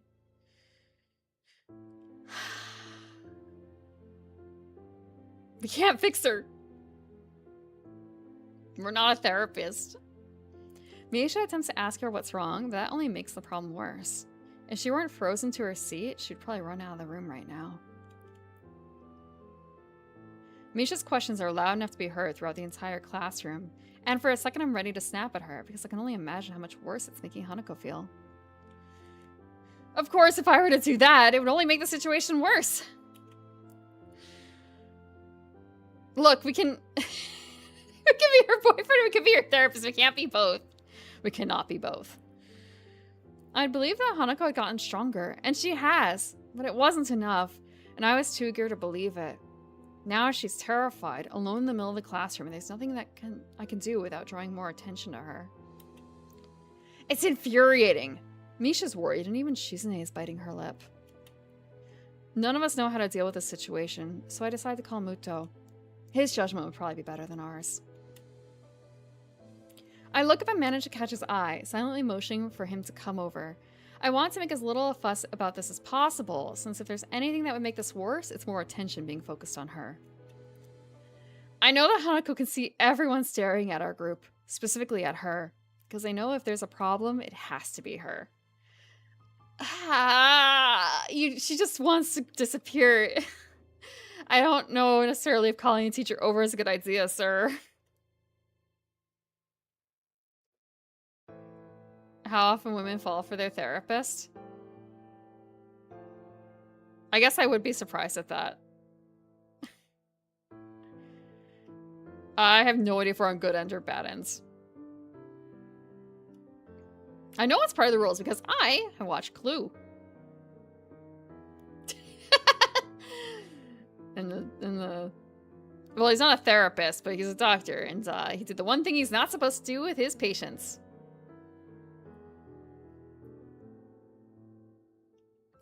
Everyone knows her, and it's the first thing anyone's mind would leap to. Her reputation for being a truant has marked her as an unusual person, even an unusual Yamaku. Who knows how many times they have stared at her before? Maybe it's because she's seen the class staring at her so much that she fears their gazes like she does, cowering from them. This time it takes Muto to walk. The time it takes for Muto to walk over, it must be like an eternity to Hanako. And she looks as if she's about to fall over. Muto quietly begins to ask us what's wrong before catching himself as he sees Hanako. Did we upset her? Don't worry. Muto bends down after calming Misha and looks intently at Hanako's face. Hi, Kizawa. Can I help you at all? His voice is hushed and gentle. Everyone's acting so differently around Hanako now that the whole class has noticed something's wrong with her. Hanako doesn't respond, so Muto gently rests a hand on her shoulder. She starts shaking at his touch, but won't even look up. Hanako continues to stare into the equations on her desk, visions so unfocused that I doubt she even sees them. She is worse than before. I remember that not even an hour ago, she was able to talk to him almost normally. Muto grimaces a bit as he stands again, and now that his expression's changed, I can see he wasn't exactly unaffected by what happened either. He takes a breath to settle himself before speaking in a very quiet voice. I'm a little impressed how quickly he takes control of the situation. Is that it? Nothing's wrong then? Muto seems to say that to no one in particular. However, his words sound convincing enough that most of the people who are looking over at Hanako now turn away, getting back to their work. He gives a quick glance to his left and right. Several people at the desks around us are still staring curiously, but other than that, we seem to have escaped attracting too much attention. Muto notices me doing the same as him, and he smiles a little in his usual stilted way. I think, for Ikezawa's sake, that would be good to quickly take her somewhere away from others. Nakai, Hakamichi, could you please take Ikezawa out of the classroom? I'll keep everyone settled, so please don't worry about anything but her, okay? Oh, he must have some sort of training. I mean, he is a teacher. He looks at Misha to tell her to interpret his words for Shizune, but she's already finishing her translation by the time he does so. It's remarkable how little thought she needs to sign. She still looks quite dazed otherwise. Nodding, Shizune and I stand and move to either side of Hanako. Muto steps back to allow us some room and talks to the table behind us as some people there begin to mutter something between themselves about what's going on. We look at each other before lowering ourselves in unison, taking one arm around each of our shoulders and lifting. The two of us begin to walk at a slow pace to make sure we don't inadvertently hurt her. As much as we try to make this look normal, I'm quite sure there would be as many more gazes on us if not for Muto's distraction. Eventually, thankfully, we reach the door and go through. Nobody's outside, so we walk down the hallway. It doesn't seem like it's making her more at ease than she was in the classroom. Finally, I ask if she wants to sit down. Pro. I am not a pro at social tanking.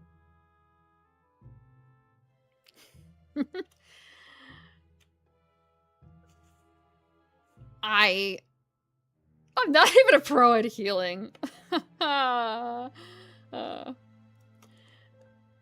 For a while, we simply stay in place and wait for her to say something. Shizune attentively rubs Hanako's shoulders a little, but there's no response. I'm an amateur healer. Eventually, she shakes her head a little when Shizune tries again.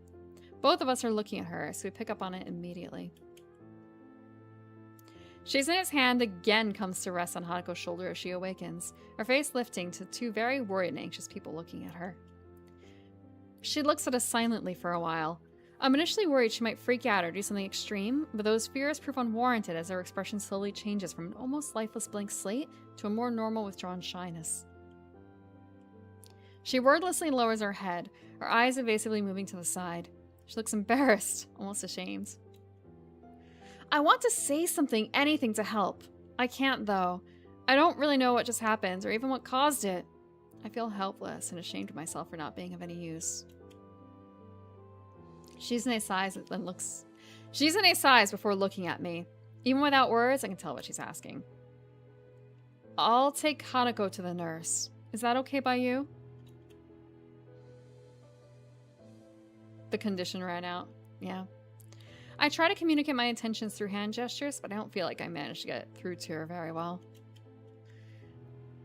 Shizune makes a dreary face in response to my gesticulations, confirming my impression. She stabs her finger through the air decisively, first at me, then at Hanako, and then towards the stairs. She waits for me to nod before pointing at herself, then pointing at the door to the classroom. I get the feeling that Shizune is much better at this than I am. I nod at her, since her plan is, after all, the same as mine. Shizune gets ready to make her exit, but she only leaves after looking at Hanako for quite some time. Hi, Bucky. Hope you're doing good tonight. Today? It's evening. It's not, like, night yet, I guess, huh? It feels so weird to see the sun out still, even though it's this late. I say late. It's not actually late, really. You know how it is. Time marches on. Are you okay with me taking you to the nurse's office? Hanako doesn't say anything or nod, but she stands up in place by herself, and when I begin to walk, she obediently follows. I've read about people being catatonic before, but I think I think this time I'm seeing it for myself. There's so much daylight left, but also not really yet. She looks extremely tired. After everything that's happened, it's not a surprise. After Hanako silently takes off her shoes and lies on the bed in the infirmary, the nurse and I take our leave. It isn't midday yet here. New Zealand time. He shuts the curtain behind us. We both take a seat, and I quietly and thoroughly go through everything that happens in quite some detail. I want to understand what happens, and the nurse has as good a chance as anyone of knowing. He nods through my explanation, his face looking troubled as I finished. Actually, I feel like there's something I'm going to do here, real quick. Hanako is no longer like this. Hanako is not like this. Hanako is, what is her expression? I want to see the thumbnails. Give me the thumbnails. Give me the large icon. Give me larger icons. No, I don't need the close ones, I guess. Do we have what I hope we have? We don't. Not unless it's in the big pictures. I don't think it's in the big pictures, damn it. It is not. Okay, I'll just have to go with one of these.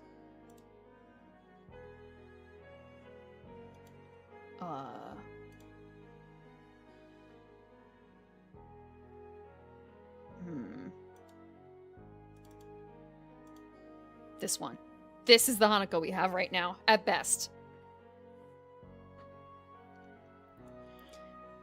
It must have been very troubling for you to have seen all this.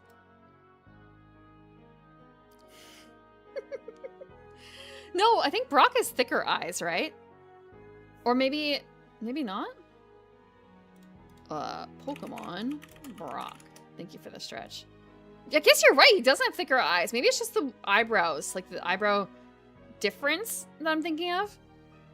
Nori eyebrows? It depends on what version of him, I guess. Because I'm seeing some pictures, like there's one with him with a frying pan on, and he just has very downward pointing eyebrows, but they're not like super thick.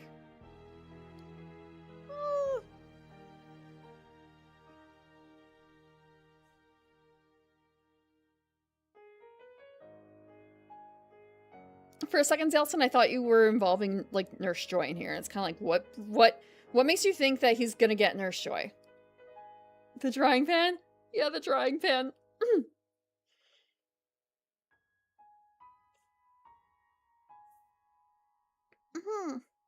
I'm doing the stretch. Ugh.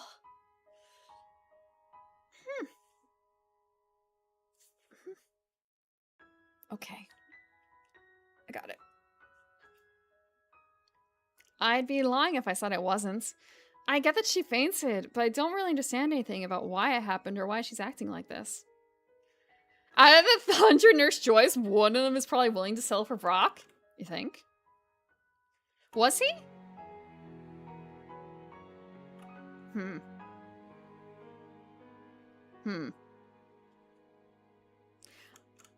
I don't remember which one he seemed to go after more, if anything.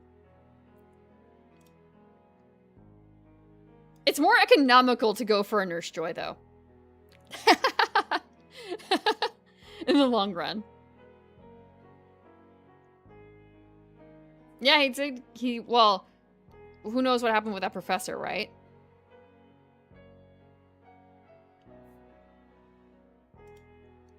Did he calm down after that a little bit? He nods, but his face is clouded. You don't know either? Well, yes and no. It's complicated. I assume you've heard about the concept of patient confidentiality at some point? This is a bit of a minefield in that respect. I'm going to put this pretty bluntly. This is a matter for Ikazawa, me, and her therapist. I moved to protest, but I think better of it. I want to deny what he says, but if I think this through rationally, what he says makes perfect sense. It totally does. This is not you're a bystander. We are simply a bystander. We've known her for like, what, 2 weeks, 3 weeks? Maybe a month. It's not enough time to get involved with this. We're still just a classmate. I understand. Thank you for the 5-shroom shriek, Buggy. Good, good. I wish I could help you more, but I think what Ikazawa needs right now isn't somebody prying into her past or her emotions. She just needs somebody to be there for her. Yeah. Well, it's not even that he's dumped, right? For all that. Like, he just shot his... Actually, I don't even know if he shot his shot and just constantly got shot down. Because, like, dumped would imply that they start a relationship and then it ends. The girl ends it. But he didn't even get that far, ever, did he? Aside from Ivy, maybe? And that's still a question mark as to what happened there. So... Yeah, I don't remember if he actually... They kind of did. Well, it's been a very long time since I've watched any of it. I have not rewatched the original Pokemon in a long time. She needs a friend. For what it's worth, I think you've done well in bringing her here. Sounds like you and your friends dealt with the situation well, too. Olivia? Which one's Olivia? Pokemon. Olivia.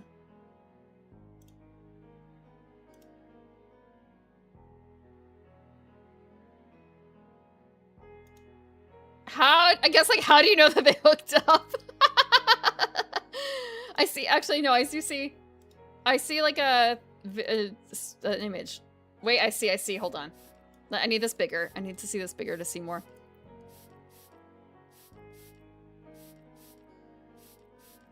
Oh, okay, wow, okay, yeah, okay, they are. Yeah, wow, they're dating, okay. Cheek to cheek, holding hands, talking about love together. Yep, and blushing. I see. Good for Brock. Good for Brock. You watched it? Too old and married type? How old is she supposed to be? Because I don't remember how old is Brock supposed to be now? Olivia, Pokemon age. I shouldn't be looking into this. Okay. 25 to 30-ish? Okay, Brock age. Okay, so he starts at 15, and then who knows about, like, that afterwards, like how much time passes because time is an illusion. Oof! Oof! Okay, 19, and that's...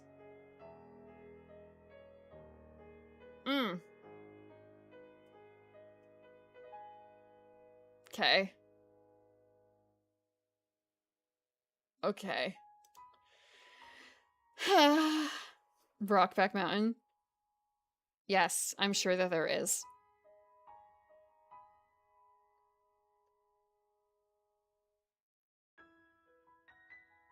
And now I'm wondering if there's any... So, like, before... Not before, necessarily, but, like, at the same time as fanfiction.net and before Archive of Our Own, there would often be independent sites that hosted fanfiction.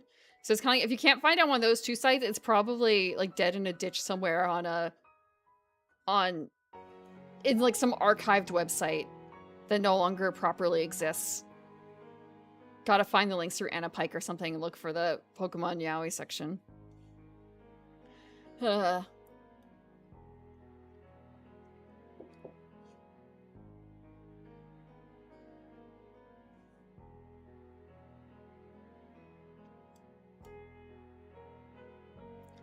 I'd give you a lollipop or a sticker as a reward, but you might be a little too old for either.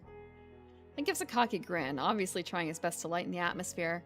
I'm not really in a laughing mood, but he does manage to get a smile out of me. Thanks. Do you mind if I stay here with Hanako?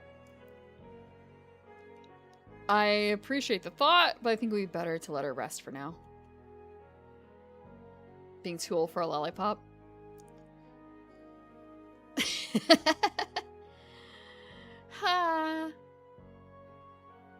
She'll be let back to her dormitory room this evening, so you can visit her then. I agree with him before standing. It feels like all I can ever do around the nurse is humbly agree to do what he says. It was the same with the doctors in the hospital, too.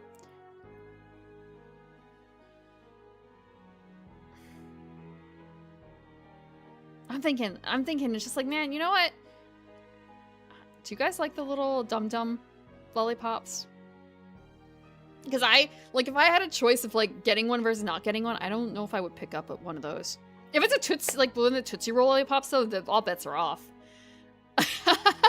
I want that center. I want that center. Thinking, when was the last time you guys had, like, the really big lollipops? You know, the ones that are stupidly big in cartoons and comics, like, really swirly looking. Multiple colors. You can't fit it in your mouth. Those, if you've had one, you've never had one. Oh, they're so unwieldy. They look cool. They look cool. Well, maybe cool is not the right word. Cool is not the right word. They look neat. But they're really unwieldy to eat.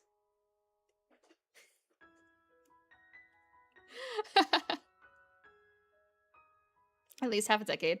I think it's probably been about the same for me too, actually. But I did have one as an adult elf.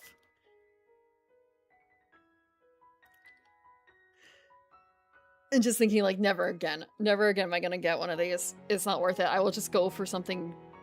I'll find something else. A Buddha. I wonder if it's, all I can think of is, it kind of looks like something that Reen drew on her mural, honestly. I'm wondering if it's from the same artist. Or like a scrap from the mural. Giant lollipop and a propeller hat. I was thinking of one of those lollipops, yes. I've never... It's called a... Is it called a propeller hat? Propeller beanie? I don't think I've ever had one of those.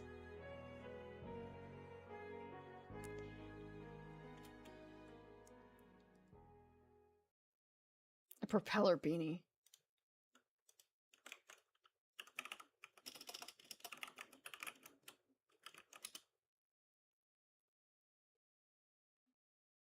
Interstellar propeller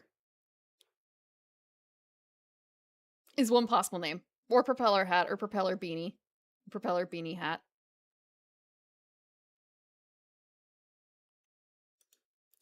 The walk back to the classroom is a long one. My mind's feeling heavy under the weight of so many things happening so suddenly. Even as I re-enter the classroom, I'm thinking about Hanako. My stomach feels like it's turning into knots, so I think about how to deal with her. I still don't know what I'm going to say when I see her again. Thankfully, the class doesn't pay me much heed. There are a couple of questioning glances, but overall not many people seem to be very aware of what happens. Muto raises his eyebrows to get my attention when I pass by his desk. Nakai, I take it Ikazawa's in the infirmary now? Always very Catholic church. I don't know. Feels like it's been a while since I've been in one of the... Yeah, actually, it probably has been. Do they really have that long of hallways? I guess the older ones would. The narrower ones? Yeah, I took her there, and the nurse said I should let her rest. Muto nods, assuring me that I made the right call. He scratches his chin for a second before rising from his desk. Everyone, I want you to continue with the exercise. Nakai, I'll see you in the hallway, please. His speech is hushed, but overall he doesn't seem to be acting too differently from how he usually does. Being a teacher, maybe it's to be expected. As we go out into the hallway, I notice him taking a quick glance left and right to check if there are any students milling around. The hallway is nearly soundless, but I can't think of anything except waiting for Muto to speak. Nakai, what do you think the purpose of the school is? We already got this entire speech earlier. It's about making the students grow and understand what their limits are, and they can function outside of school. Like, they can have a regular life despite the state of their life right now. I guess. The state. Something like that. Something like that. Word salad. Hey, Sal, that's not it. To cater to the needs of disabled students? Mujo scratches his head as he shakes it. No. If we wanted to do that, we would have built a whole new school from scratch. One floor, talking whiteboards, that kind of thing. Look around, Nakai. The school is about giving you all a future that you would have been denied in regular education. Huh? Think of it this way. If we wanted you to graduate and go straight into a hospital, do you think we put in this much effort? The bluntness of Muto's statement temporarily stuns me, causing me to forget about the immediate situation. No. That's right. We want you all to leave here as useful members of society. I'm not quite sure I'm following you. I have high hopes for you, Nakai. You're possibly the first student I've had that gets my lectures. That's really sad. That isn't something a teacher should be admitting so freely. That makes me think it's like, is it actually true? It can't be. That's so depressing if it is true. I'm going to take it that he's just trying to puff us up. You could easily take your studies of science well into university. Have you ever considered that? I can't say I have. Well, have you considered? What have you considered? For your future, that is. I can't say that I've put too much thought into my future. For a moment, I'm distinctly reminded of Lily questioning me about the same subject. You can't teach most people. It's only been a little over 5 months since I was gasping for air on the ground. It's too soon to be thinking about the future. And besides, Hanako's problems seem to be much bigger to me right now. I mean, Deacon, there is also like an angle a little bit. It's not necessarily for this classroom, but like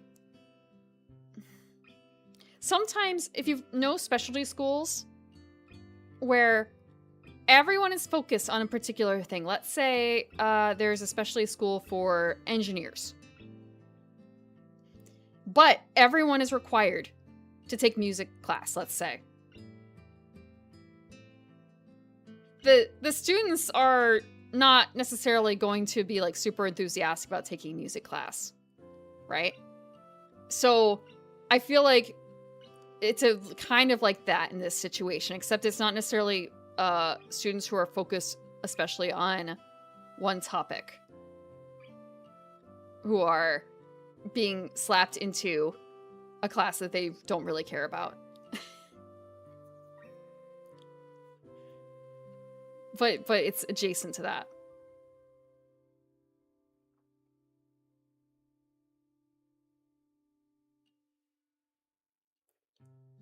It's only been a little over 5 months since I was gasping for air on the ground. It's too soon to be thinking about the future, and besides, Hanako's problems seem much bigger to me right now. Muto gives a disapproving sigh before continuing. Think of this place as an opportunity. Here you have boundless facilities, good teachers, plus the added bonus of the nurse and his staff. You should be doing nothing but thinking of the future. Right. As I raise my head to meet his gaze, a thought occurs to me. It's almost like Muto totally sidestepped the issue at hand. Excuse me, but why do none of the staff seem to care when Hanako skips class? I've seen you watch her walk out of the class more than once. Shouldn't you at least say something? Well, Nikai, it's not really that simple. Every student here has special needs. If it weren't for that, then we wouldn't have a school here. For example, I wouldn't keep you in class if you were having trouble breathing, would I? But that's not... Muto cuts me off before I can even think about finishing my sentence. Ikazawa's case is very much like that, but instead of CPR or a pacemaker, what she needs is time and space.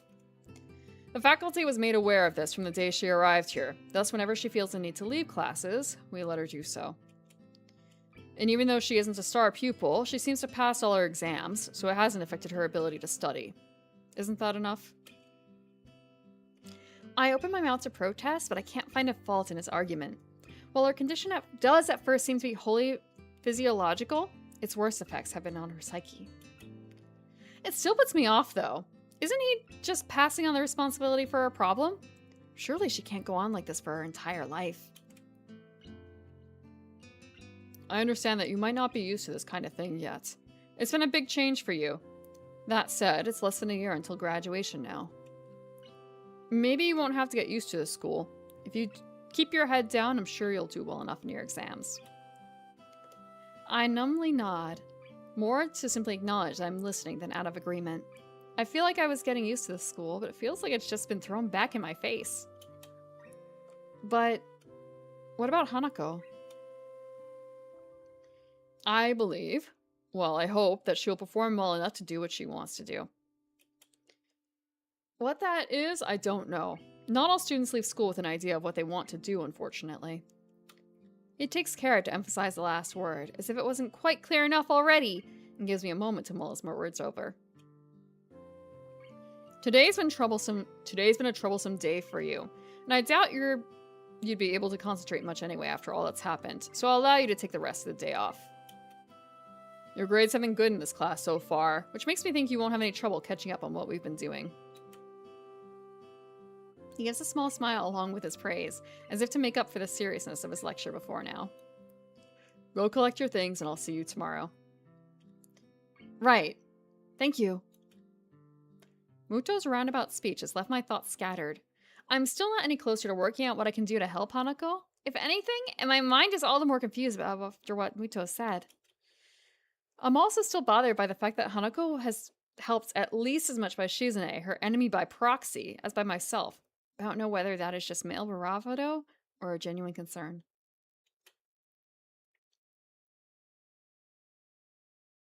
While I collect Hanako's and my things from the class and continue to try and sort out my feelings. I want to say that I understand her and that I'm there for her, but while I might have been able to say that just yesterday, I can't say it now. I wish I could. I lay on my bed, trying to collect my thoughts. After Hanako's panic attack, I found myself fundamentally reassessing the relationship we share and what I know about her. I had a hard enough time dealing with 4 months in the hospital. One look at her scars tells me that she was in one for a lot longer than I was. Be that as it may, I know next to nothing about her past. She has told me about the house fire, but only in the most basic way. And what are her family? I still haven't asked Lily about them. There hasn't been a good opportunity to bring it up. I don't know where she grew up, or what her old school is like, nor of her past friends, her wishes and ambitions. Not even her tastes in music, food, and movies. All the little things I knew about all my old friends. Just what have I been doing for all this time I've been with her and Lily? In the distance, I hear the bell signaling the end of classes. With any luck, Lily will soon realize that neither Hanako nor I are around and return to the dormitories. My mobile phone starts to ring, cutting my thinking short. It quite startles me, as I've rarely been called since coming to Yamaku. Hello, Hisao Nakai speaking. Oh, Hisao, I'm glad I found you. You weren't at any of our usual places, so I thought this would be the fastest way to contact you. I probably should have guessed it would be Lily, as she's one of the few people I've given my number to. Even through the phone, her voice sounds slightly on edge. Hanako and I left class early. She had some kind of panic attack. The line goes silent. If it weren't for the background static, I would have thought Lily had hung up on me. I understand. Could you come by my room? I'd like to talk with you. Sure. I'd appreciate the chance to have a bit of a talk, actually. Good. Good. I also have some bad news. I think we should discuss this in person. It's hard to grasp the seriousness of the situation from Lily's tone. She sounds so calm most of the time, but that could be a good or a bad thing depending on how you look at it. Okay, I'll be right there. I collect Hanako's school things from my desk and head straight for Lily's room. We haven't gotten any sea creatures yet, so it's kind of we can't be that close to a bad end, surely. I rap my knuckles on her door, and she soon calls me in. Lily sits at the table inside her room, looking a little worse for wear. I guess that's because of the bad news. Following her gesture of invitation, I sit across from her and lay Hanako's things on the table. Well, there's no point in either of us waiting. Would you mind going first, Hisao? What happened today? My memory of the incident is already beginning to fade, but I explain it as best as I can to Lily. Inviting Hanako to work with the group, Shizune and Misha's questioning, our foray to town getting discovered, and the subsequent panic attack. I add Shizune's reaction almost as an afterthought, but Lily seems to take some kind of comfort in hearing about it. I guess rivals don't become rivals for no reason. There must be some history there, but now isn't the time to explore it. I see. She had said her therapist sessions were helping, but I had my doubts. It's quite a shame. Her birthday has caused problems before, but I'd hoped that she would have improved with you around and the more intensive therapy. Where is Hanako now? Last time I saw her, she was in the infirmary. I guess she's gone back to her room by now. She wasn't in the library or the tea room when I checked, so I can only assume that too. You said you also had some bad news. What's the matter? Does it concern Hanako? Lily shifts her position, the body's way of saying she's searching for the right words. My aunt has fallen gravely ill. I'm afraid I'm going to be heading back to Scotland to visit her and to spend some time with my family. I can't save her! What? Is she alright? When do you leave? I'm not altogether sure of exactly how she's faring at the moment, though last I heard she was stable. I'll be leaving Saturday. It's the earliest flight that I could get. Stable. That's code for needs to stay in the hospital. I've been stable long enough to know that, and to know it doesn't necessarily mean someone is in good condition, but merely treading water. On the upside, stable is much better than critical condition. At least she's not on the brink of death. We haven't even hit a cuttlefish yet, so I think this is just like generic Hanako stuff. I hope. Stable, that's a relief. Yes, but this means I won't be here for Hanako's birthday. I wanted to tell you now so we could think of something before we told Hanako, but after today's events, I'm not even sure if there's going to be an issue if we simply cancel a party. I don't think that's such a good idea. Hanako already knows that we were planning a party now. To go back on that seems like the wrong thing to do. Thank you, T10, for the 3-stream streak. It took this long for Twitch to notice. I'm so sorry. The choices will come. There's still a couple choices, yes. Also, we should do something for your going away, right? You make it sound as if I won't be coming back. If all goes well, I should only be away for a week. Or possibly 2. That's one relief at least. With that in mind, what do you suggest then? Given the circumstances, I don't think karaoke is really appropriate. You're not going away for the greatest of reasons, so having too much fun would feel wrong. What did you do for her birthday last year? Last year, I literally couldn't get her out of her room. She'd lock the door. All I could do was leave food outside for her, making sure she was at least eating well. This is perhaps the most depressed I've ever seen and heard Lily act. I feel sorry for her, given how defeated she must feel to be unable to help her closest friend. Perhaps we'd better to throw the party before you leave, then? That does sound like it would be the easiest option. I think we should at least tell Hanako both about your trip and our party. I have her things from class as well. That's a good point. Should we go and visit her now? I think that would be a good idea. I don't know, man. I think you should let it, rest overnight. Let her have some sleep. Part of me is dying to see Hanako. The last time I saw her, she looked like death walking, and these last few hours have torn me apart just thinking about that. We quietly get up and file out of Lily's room. Hanako's room is next door in the same hallway. Knocking lightly gets us no response, but the door proves to be unlocked. Lily pauses for a moment as the handle unexpectedly moves under her hands before opening the door. Hanako's room is startlingly bare and monotone. There are no decorations on the plain white walls, a plain dark blue blanket, and only a few books, papers, and purely utilitarian items on the shelves. Even her bedsheets are monochrome. The entire room feels as subdued as Hanako's character. Hanako herself is laying curled up on her bed. She may not be crying now, but her eyes are closed tightly to stop herself, and the tracks left by tears still sit in her reddened cheeks. I quietly walk in and set her bag down on her desk, afraid of startling her too much. Hello, Hanako. Hisao told me about what happened today. Are you alright? Hanako's eyes open, though only a little. I'm okay.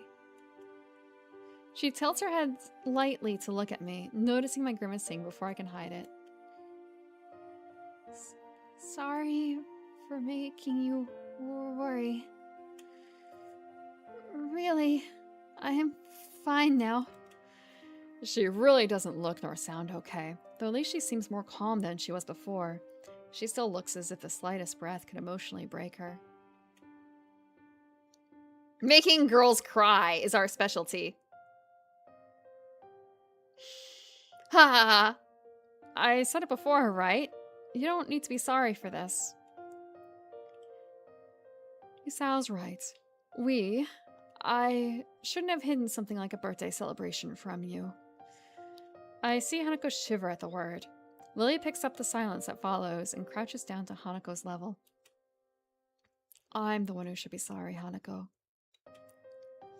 Hanako's eyes open to peer at Lily. She looks at Lily for some time, taking in her face with those dark, analytical eyes of hers. Thanks. Oh, let's...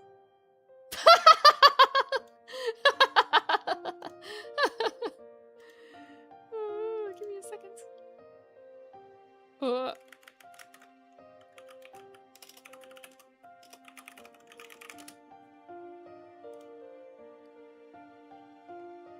Who went live? Okay, I see.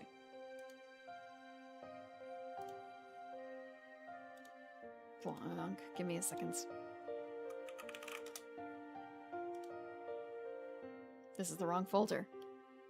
I don't need a Hanako. What I need is me. Let's see. L for lollipop. L for lollipop. I literally just saved this. Here we go. My god, it's huge! It's just gonna go down here too. Thank you, Clay. Thank you. It is a big folder. It is a big folder.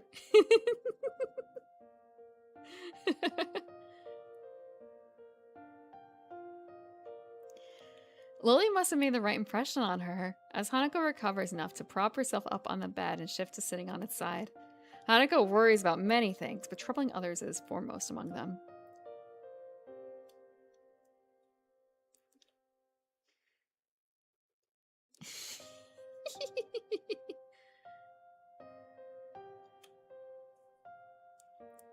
Hearing Hanako's shuffling, Lily moves forward and feels out the side of her bed, eventually taking a seat beside her and taking Hanako's left hand in both of hers.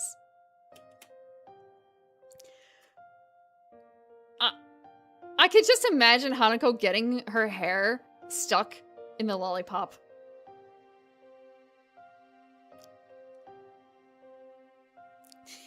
She's gonna have to cut it out.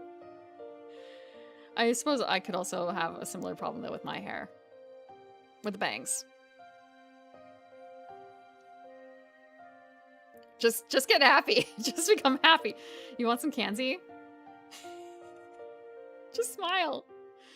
I could not do that. I could not do that.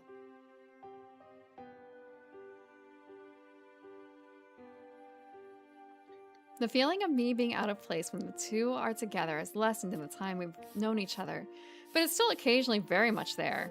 This is one of those times, I think. Drugged peanut butter? Drugged peanut butter, what? What is the drugged peanut butter?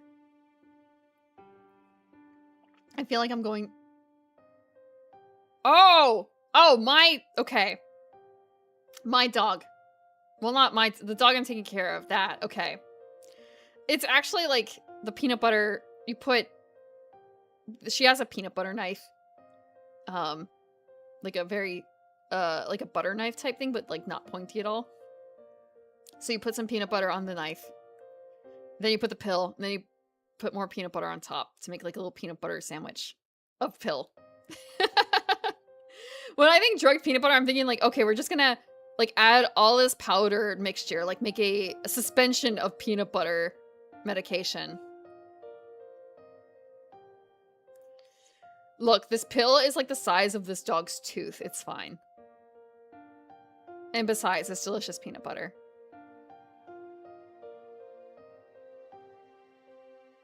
How do you roofie a peanut butter sandwich?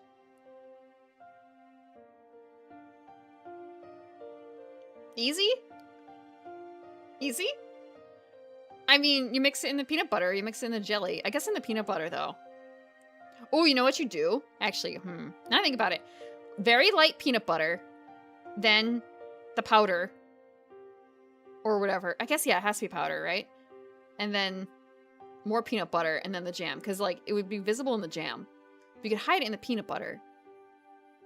Could you, get crunchy peanut butter, and then blend it more with the powder. What? Okay. I'm thinking about it. I'm not thinking of the powder that you're thinking of, though, I think. I'm not thinking of the powder that you're thinking of, because I'm thinking about, like... like protein powder. Like, just add more protein powder to your stuff. Just, have you ever had, like, the powdered peanut butter? Powdered peanut butter. Make your peanut butter even more peanut butter. Add dried peanut butter powder to your peanut butter. How about that? Does that make you feel better?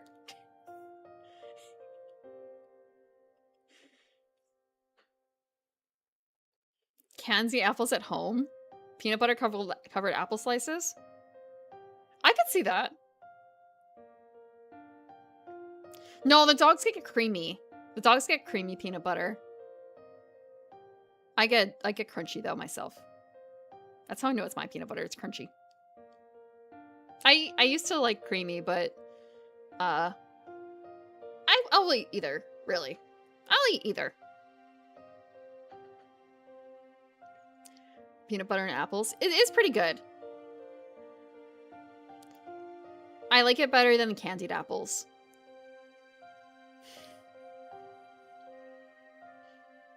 Chocolate covered, yeah. I don't think I like chocolate. I like apples. I don't know if I like chocolate covered apples, but the candied apples with the, like, glossy, pretty sheen. It's just on your teeth, ugh. Bovril in your Marmite? What? Caramel apples don't taste right? Caramel apple pie is good, though.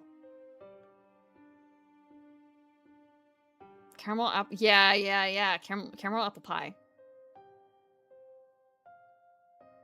Instead of like cinnamon and stuff like that, caramel. Lily, if you want me to go, I don't want that. Lily and I are both surprised at Hanako mustering her courage. A half-mumbled okay is all I can give her in reply, and I take her desk chair to sit in. Hey, Epion, welcome in.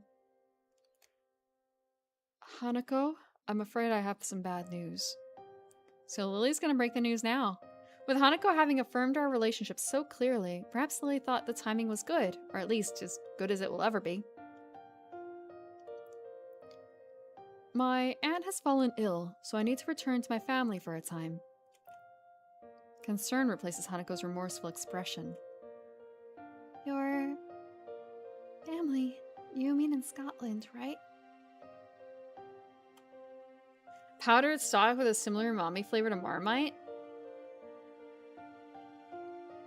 Oh, that's right. Yeah. Sorry, just thinking about like hearing about making pho with Marmite or something like that, and just I guess it would be a similar thing potentially, except I feel like pho has like a weaker flavor than that. Spoonful of peanut butter.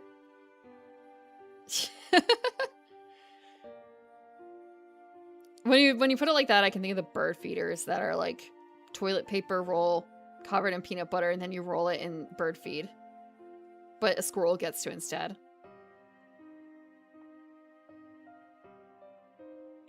Bulk up while you happy up.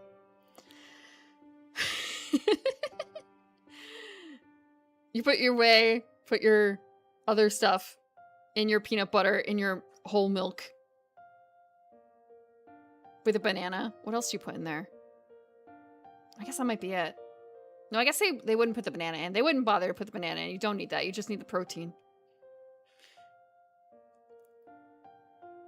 That's right. Akira and I will be leaving Saturday. So you're going away? I won't be gone for long. Probably only a week or two. I'll be back before you know it. And Hisao will be here, right? That's right. I'm not going anywhere. Hanako seems to take only minor comfort in this, but she does manage to summon some resolve from somewhere inside of her. Is your aunt going to be alright? I'm not sure. Silence falls. It's depressing that the thing to truly bring Hanako out of her rut is another's misfortune.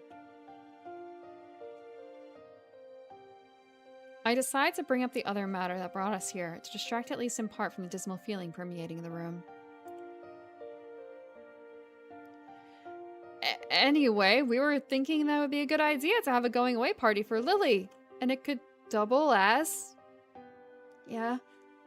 I cut myself off before mentioning her birthday, as that seems to be a trigger for such fierce emotions in her.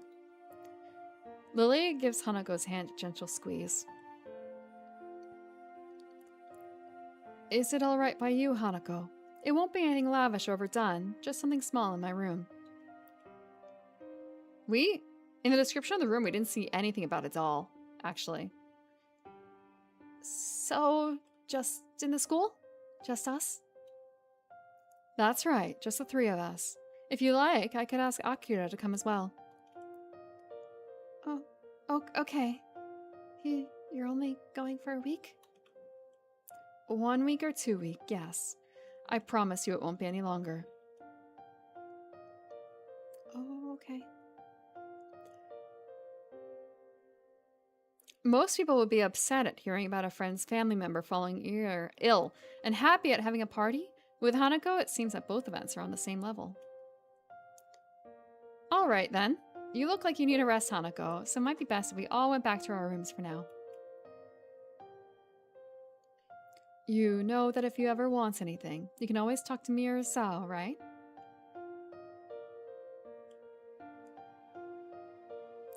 Lily's voice is pensive, an unusual edge for someone as confident in herself as she.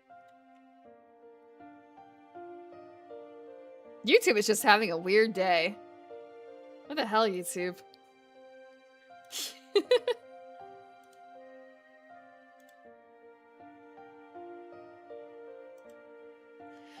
No, it's not crapping out necessarily. It's repeating the same message every so often.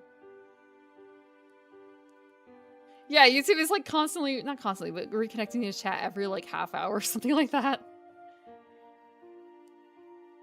Or rather, the thing that I'm using for the chat is reconnecting every so often, the third party. I understand. Thank you, Lily Hisao.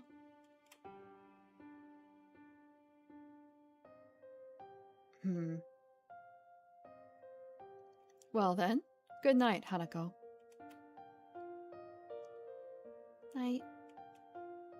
I let out a long breath after the doors closes behind us. It feels a little like I've been deep underwater and only now have been able to come up for air. I'm actually really glad I didn't bring my PC because figuring out how to set that up and then the dogs would have been something else.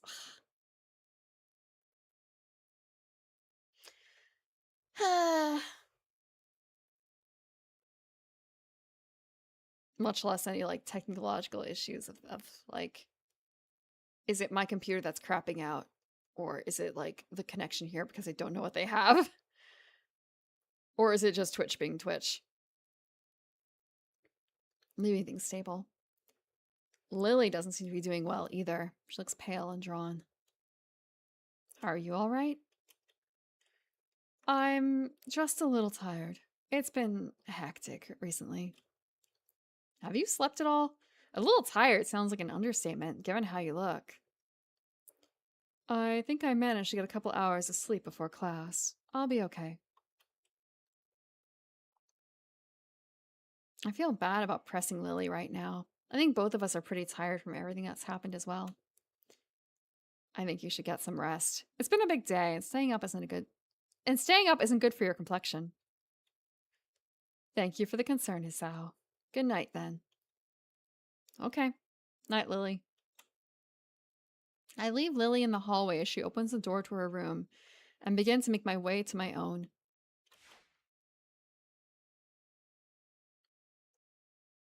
As I walk down the quiet hallway, I can't get that image of Hanako out of my mind. Huddled and pitiable, lying helpless with tears on her cheeks. I began to think that she was just a normal, if extremely shy person, but her problems run much deeper. Trying to take our relationship further than what we share now, when she's so fragile and vulnerable, wouldn't be right. I don't need to be more than her friend in order to protect her, to try and stop anything like this ever happening again.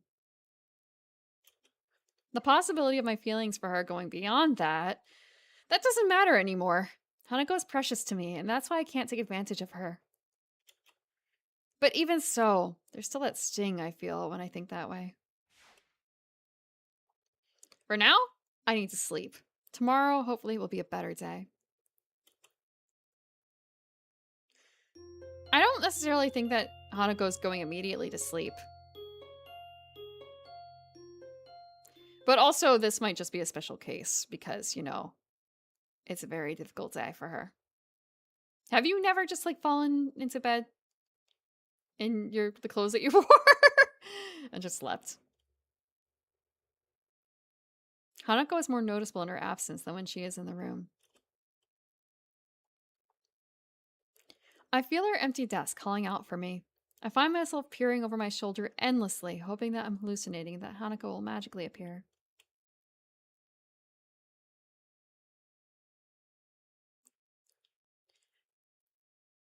Hangover / COVID.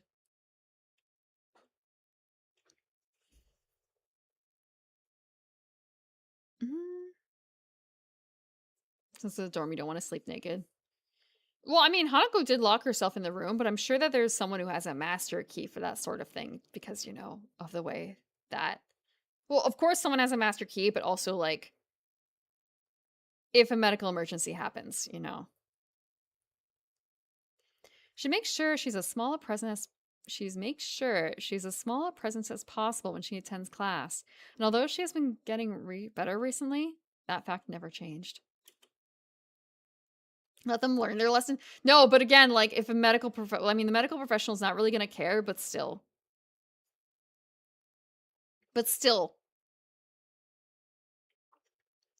Usually get out of jeans, but not always. I see. Nobody ever pays her any heed in class, and now that she's not here, they don't notice her absence, as if she never existed. Lily did say that her skipping class wasn't an unusual thing before I met her, but it's still very off-putting. The bells heralding the end of school make me jump in my seat. It's only now that I notice Misha's prodding me in the side with her mechanical pencil to get my attention. Hello? Is anybody in there? Hey, stop that. Ah, there we are. Welcome back to Earth, Hee-chan. What are you talking about? You keep on dazing off into space. I was beginning to think that you might be trying to contact alien life. I really didn't get much sleep last night, so I don't doubt Misha's words. I'm not sure whether it was due to my medicine side effects, Hanako's panic attack yesterday, my worry about her in general, or all three. I yawned tiredly before resting my chin in my palm, having been reminded of how badly I slept. Hey, are you alright? Yesterday kind of rattled me as well. Yeah, I guess. I wanted to speak to Hanako again, though. Did you see her last night? Yeah, Lily and I talked to her. This may sound kind of weird, but couldn't you tell Shizune thank you? From both me and Lily. I know Lily technically didn't thank Shizune, but I could tell by her reaction last night that she wanted to. At least that's how it works out in my head. the motion there. What I think Shi-chan is trying to say is, you're welcome. The furious signing in Shizune's reddened cheeks tell me that what she said was entirely different. Her blatantly flustered expression is amusing enough to make me chuckle. What's so funny, Hee-chan? Was it something we said? No, that's not it. I was simply thinking about how cute Shizune can be at times. You're right! Shi-chan is really cute when she tries not to be. I noticed that Misha decides not to sign her response to Shizune. Maybe Shizune's rage is enough of a counter to any quantity of cute. Nevertheless, Shizune quickly calms down and signs something else to Misha. Oh? Okay, Hee-chan. Okay. Hee-chan, Shi-chan wants you to come and have dinner with us. Dinner? Turning away from them a bit, lest I be swayed by their pleading smiles, I begin to mull it over. The invitation certainly is tempting. A takeaway dinner with two cute girls is not a bad thing after all. The thought of Hanako locked up in her room, though, keeps dancing on the edge of my mind. Sorry, I'll have to pass. Ah. Misha doesn't sign my response, but Shizune picks up on it easily enough and grimaces in disappointment. She moves her arms, assumedly beginning some form of either protest or coercion, but stops herself and taps Misha's shoulder twice. Once Misha gives Shizune her attention, the only statement Shizune has on the matter is a shrug. Shi-chan gonna beat you to death, which isn't hard because of the heart condition, but it's the thought that counts. Just one good punch to the chest is all she needs.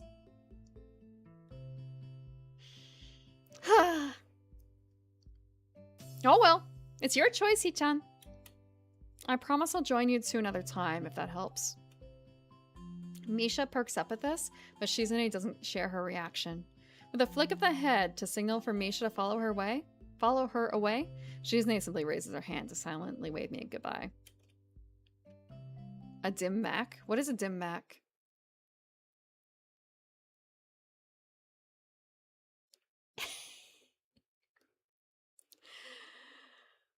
Now I'm remembering and wondering, and it's kind of how many of the instances of like cuttlefish ended up with Hisao having an issue, I wonder, because of his heart. As the two make their way out the door, I return the gesture until they're out of sight. I didn't think they'd be so disappointed, and it makes me feel a little bad for ditching them. Still, I have things to do. But I think that problem was only like early on, right? I think because I remember it kind of feeling like it got like discarded as a problem because he was working out Yeah. The girls' dormitory is especially rowdy today, with a number of girls loudly playing games and watching the television in the common room on the first floor. I can hear their voices even now, standing in front of Hanako's door. It's an odd contrast to the emptiness of the floor she's on. The voices from below make the emptiness feel all the more lonely.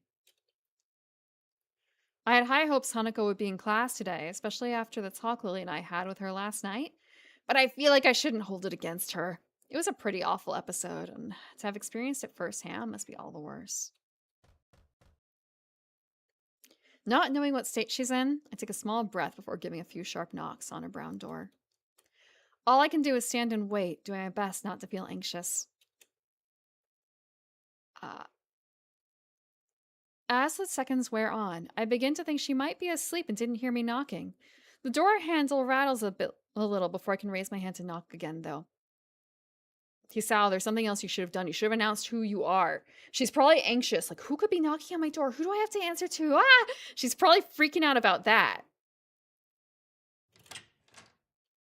The door opens a sliver, an eye appearing in the gap, only just large enough for it to peer through. I'm sure this girl would install a peephole in her dormitory door if such a thing was allowed. I just stand and smile at her. I don't think words would really help here, after all.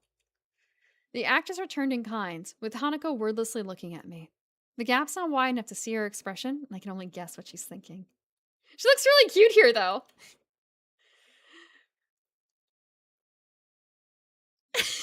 No, on the other hand, the other thing I'm thinking about right now is, of course, the meme of, like, you know, Yandere on the other side. Hands prying the door open, knife in hands. Time passes as we look at each other, the only sound being disembodied gaiety from the ground floor. A safety chain. I'm not sure how long it takes, but eventually the eye moves away. I keep wondering whether she'll let me in or shut me out until the door slowly begins to crack open. Now that I have a full view of her in the bedroom behind, first thing I notice is that Hanako's hair is quite damp. She recently showered, which is made even more obvious by the scent of shampoo wafting towards me. Can you really smell people's shampoo like that? I guess if it's like a really scented one. The look on her face seems one of curiosity, as if she's not really sure what to make of me. Even so, I'm not really all that sure of what she's thinking. That is true, she does have a lot of hair. It feels as if she's gone away for a long time, and having now returned, neither of us knows what to say to the other. Hanako realizes she's staring, looking away awkwardly before turning to the side and gazing at her feet. I decide to take it as an invitation and step past her into the room, closing the door behind me as I do so. I can see her hands fiddling in the folds of the oversized gown that hangs from her shoulders. I try to concentrate on what I want to say, but the scent from her addles my senses. I guess it might be a case of also going nose blind to the scent of the stuff that you use yourself. So maybe I'm just thinking about, like, that more so.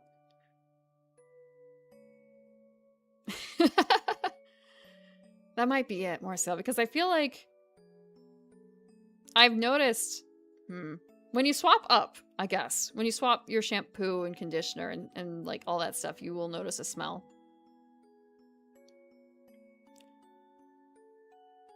Yeah.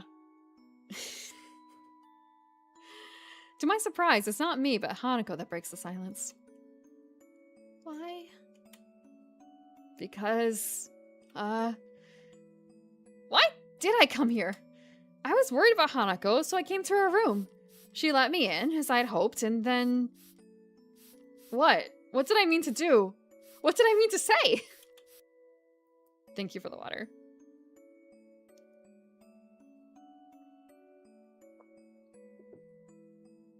Why didn't I think this through before coming here? I want to make up for what I feel I caused, at least partly. I want to try and remove the distance I feel between us since then, and to see her happy. How can I do that when I don't even know the first thing about her? Hey baby, had any panic attacks today?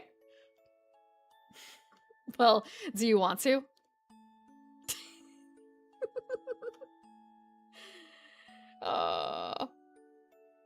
I wonder if this is how Iwanako felt when she saw me lying in that sterile pastel blue hospital bed.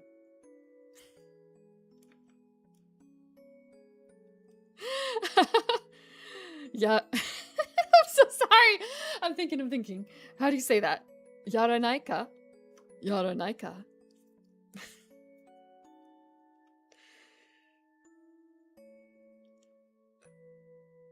I should sing that. I don't know the lyrics well enough.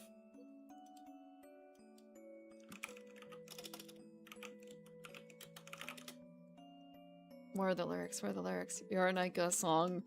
Romaji, please. I am not a bot. I am lying. I'm not a human.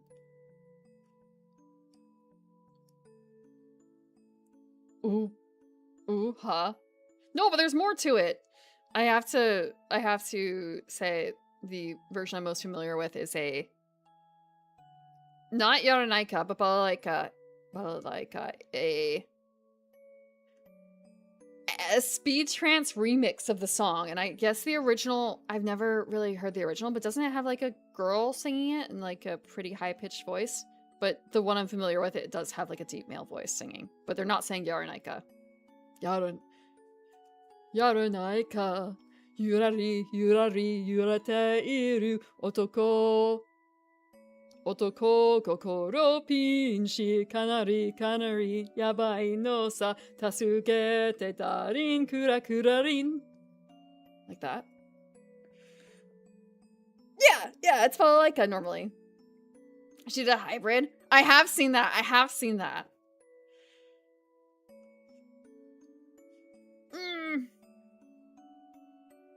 But I don't know if it's made for a deeper voice.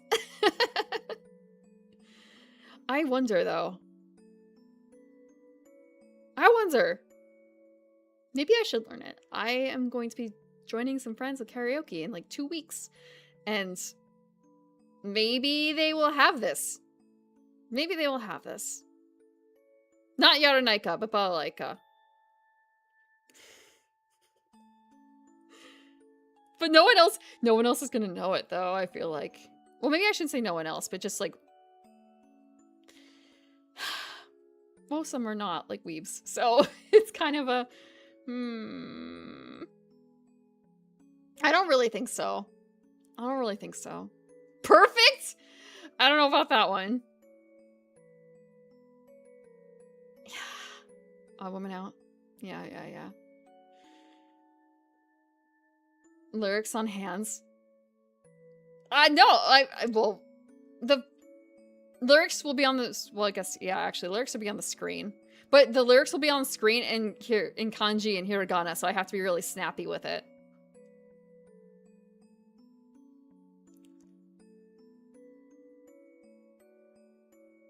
I should probably stick to other songs that I know better.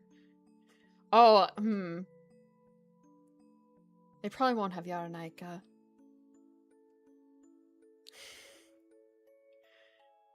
Now I think about it, I wonder if they like cull songs after a while if they're not like super popular.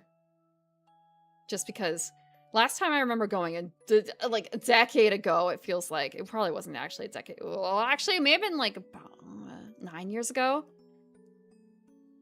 I remember doing History Maker because that was a fairly recently released, and I don't know if anyone else knew the song aside from like one other person, maybe 2. Yeah, from Yuri on Ice, because it's in English, but it's an anime opening, so it's okay. It's totally okay. Because when it comes to the American songs, I know a popular one, not popular, but like something that one person sings is The House of the Setting Sun, I think it's called. And you delve into that kind of music, I don't really know it. Rising Sun? Is that what it's called? Rising Sun song. Yeah, House of the Rising Sun. House of the Rising Sun.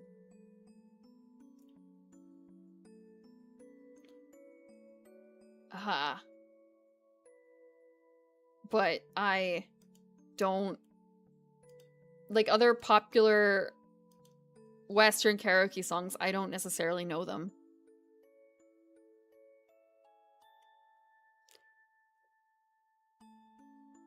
I wonder if this is how Iwanako... Yep.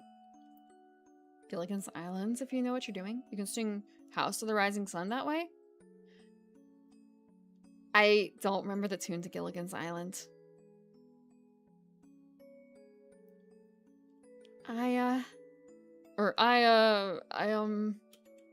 deep sigh steadies my nerves a little and ends my stammering. I don't think I've ever felt this nervous around someone before. When I'm like this, I don't think I can lie. Even if I could bring myself to, Hanako would see through it right away. I don't know. I just wanted to see you, I guess. Her fingers stop moving, giving me a little surprise. Looking up to her face, she gives a sweet smile and a nod. That was a satisfactory answer for her? Since you're here, I'd like to play a game of chess with you. I almost hang my head in disbelief that all she wants to do after I've been whining myself so much is play a game. Looking at her face, though, a tentative smile perched upon it. I realize that this is more than that. She could have not bothered answering the door. She could have shut it as soon as she saw my face. She could have asked me to leave. She could have rejected me at many points, but she didn't. Now with this calm face, she wants me to play the same game that we played when we first really spent time alone together. A feeling of relief washes over me.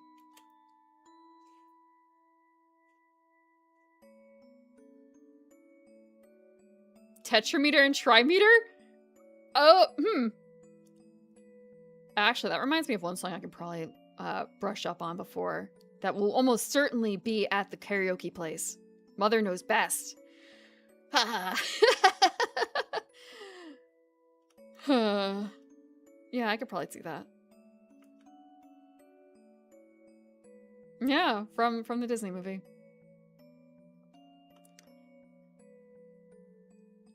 Disney songs are always a hit. Everything will be alright. Hanako has let me into her world. As long as we can be together like this, I think everything will be alright. Now I'm also wondering, like, wait, unless the actual mother who's going to be there will beat me to the punch, which would be really funny. She actually, maybe I could, I don't know how she feels about it. I'll have to see. Duet.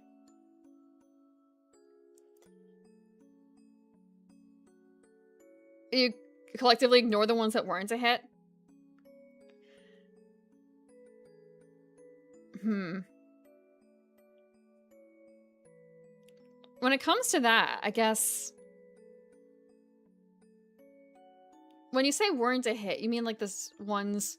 Like, I know that they're not going to have, if any... At most, at the extreme most, the only thing they're going to have from Oliver and Company is going to be Why Should I Worry? Like, they're not going to have Georgette's solo. For instance. Even though that was pretty good. And... I'm trying to think about other ones where it's like, okay, it's not a hit. Barking at the Wrong Tree.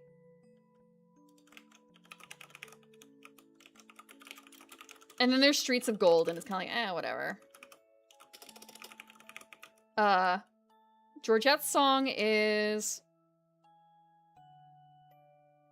Fuck. I know it's something about, like, Perfect Is Me. Perfect isn't easy.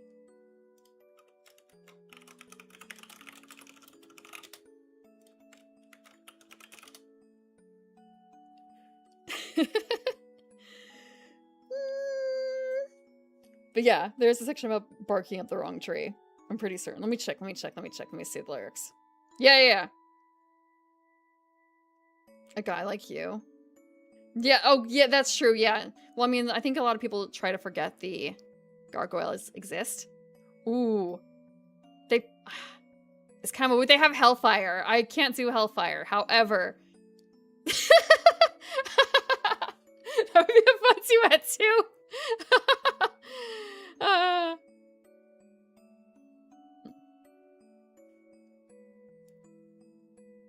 It would be my pleasure.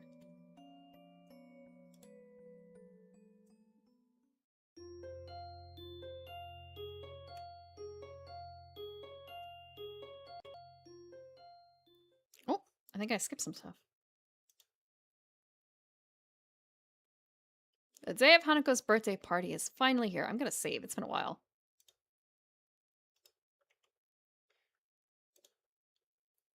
And to be honest, I'm looking forward to seeing Hanako and Lily in their pajamas again. Hanako's gown has grown on me as looking rather cute, though a bit conservative, and Lily's shorts and thin silken top are a lovely combination. You didn't have to specify that it was thin. But the event is stained a little with the memory of Hanako's reaction to it. I still don't really understand what happened, only being able to vaguely guess at the possible reasons for it, but I don't think finding the answer will be as straightforward as asking her. With that in mind, I knock on the door next to Hanako's. Is that you, Hisao? Yeah, it's me. I can hear the pitter-patter of footsteps coming to the door, followed by the sound of the lock snapping open. I don't think I've ever seen Lily's door locked before, and it makes me a little suspicious. Once the door opens, the sight is a little underwhelming for a birthday party. Hanako returns to her seat at the table with a quick smile and a nod, leaving me to close and, assuming they wanted it to be kept that way, lock the door. As I do so, I realize that the scene before me is that of an evening tea party, just like any other between the two. Somehow, I don't think I should be surprised. To my relief, Hanako looks relatively calm. The break from class has probably done her good, and given her time to wind down a bit. I take a seat between the two at the low table in the center of Lily's room, the brightly colored teapot steaming away between us. A tall brown bag close by Lily's side catches my attention. I covertly try to glance inside it a couple times, but I can't get a good look from there. Looking to Hanako, it seems like she's as curious about it as I am. Hey, Lily. Lily finishes off the teacup raised to her lips before setting it down and giving me her attention. Yes? I was just wondering about that brown bag. She pauses for a moment and gives a slightly cheeky smile. That would be Akira's present. Unfortunately, she said she was working and can't join us. Lily leans over and feels out the item inside before raising her arm. I raise an eyebrow as two items, not one, rise from the bag. The glass necks are grasped by Lily on either side of her middle finger. So this is why she had her door locked.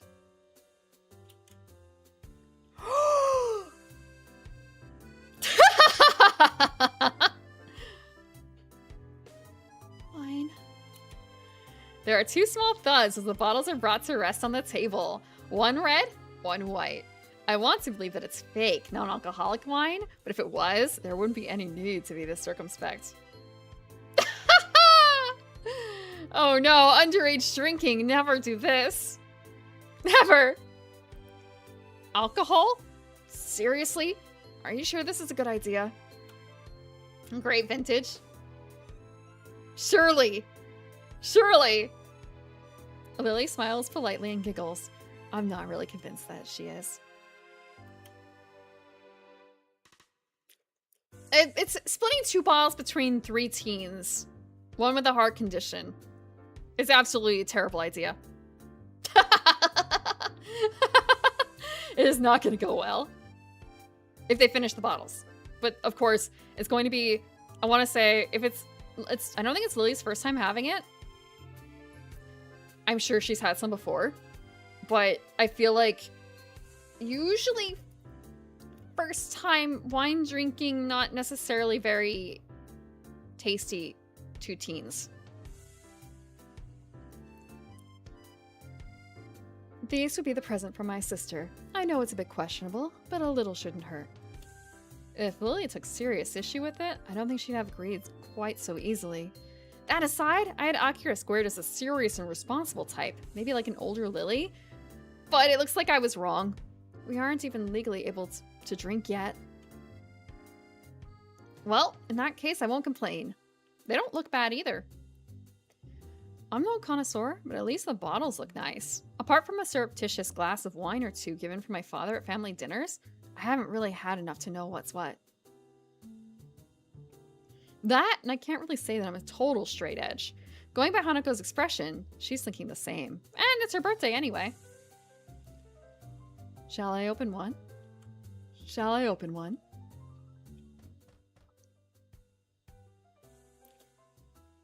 Yeah, there's probably a lot to unpack there for Hanako. My heart skips as I hear 3 sharp bangs coming from Lily's door. Hanako's head flicks around, and Lily's eyes close as she listens intently. None of us want to be busted for this. Who is it? Let me in, I'm cold. Lily lets out a resigned sigh before motioning for Hanako to open the door. She obediently gets up and fusses with her gown before moving, apparently still not quite sure who it is, but trusting enough in Lily to do as she requests. I can just see a blonde, dark-suited figure become visible over Hanako's shoulder as she opens the door. Happy birthday, Hanako! Thank you, Akira. Hanako gives a small bow while twiddling her fingers in front of her. So, this is Lily's elusive sister.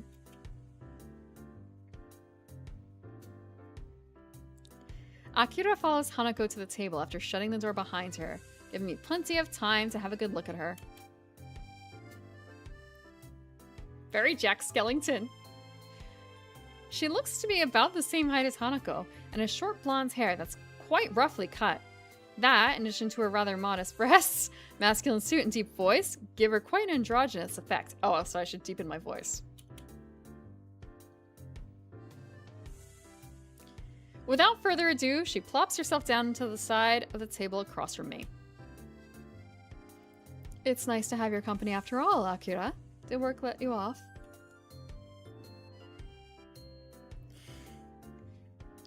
Yeah, Yep, I have to go back down there in a bit, but I managed to get enough of a break to drive down. So, this would be Hisao then. A confident smile gets thrown in my direction, so I nod politely in return. Considering she just jumped straight to using my first name, she's much more informal than her appearance would suggest. Wait, if she already knows who I am, that must mean that Lily's talked about me with her. I wonder what she said. Sorry for not introducing you, Hisao. This is Akira Sato, my elder sister. I see. Nice to meet you.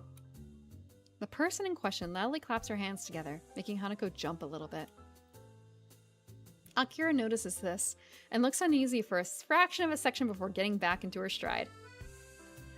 Only now do I realize that Akira hasn't paid Hanako's scars any undue attention. Hanako also seems to be comfortable, if not exactly relaxed, around Akira.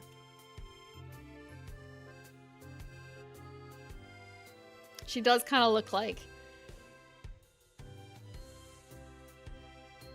She looks a little bit like... Not Saber. I mean, like, a little bit like Saber, but not really. Like, this was before, I believe... Actually, was it before? Was it before, Zero? With the suit. So, like, you mix up, Vampire Lady. Vampire Lady and Fate Saber Zero. You mix them up a bit. I forgot her name. Damn. How could I have forgotten her name? Arc, yes. Arcwade. Yes. Well then, I assume the presents got through. No point in waiting, considering Hisao and the birthday girl look like they're pretty eager. Lily giggles as I awkwardly turn away, a little embarrassed by the fact that I couldn't hide my interest. Hanako's eyes are telling me that she wants to try the wine together with me, though, so I settle for a look of badly feigned indifference. The piercing red eyes, yeah. Akira manages to uncork the first bottle with small effort, and Hanako goes to get some glasses before I get to pour the 4 of them full of white wine. I heard somewhere that white wine has less alcohol than red wine, so I think it would be best to start with. That's not true. Here's to Hanako and to Lily's trip.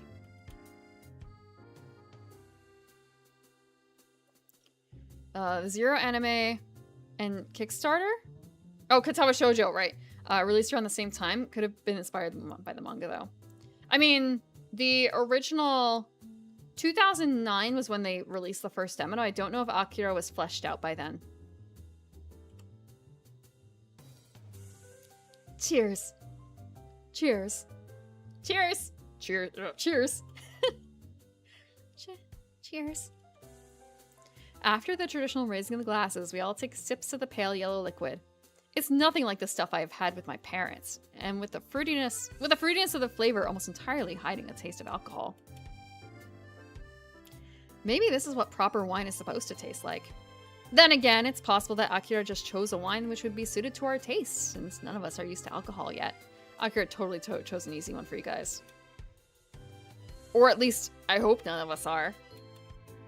This isn't too bad. I was expecting something harsher.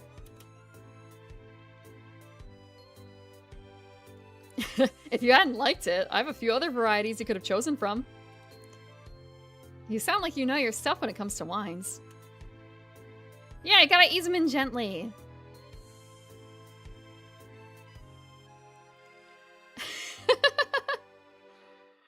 The fruity just hides the standard wine alcohol. Only a bit. I'm more of a beer kind of person. I have the drinking side down pat, though.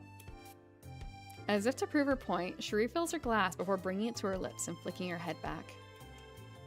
Hanako and I silently watch as the whole glassful disappears down Akira's throat. I can't decide whether to be impressed or put off, but I certainly don't have any urge to imitate the act. Lily grimaces slightly at her sister's boast. I note that she is sipping from her glass as she does so, though. Anyway, now that Akira's gift has been opened and sampled, shall we move on to ours?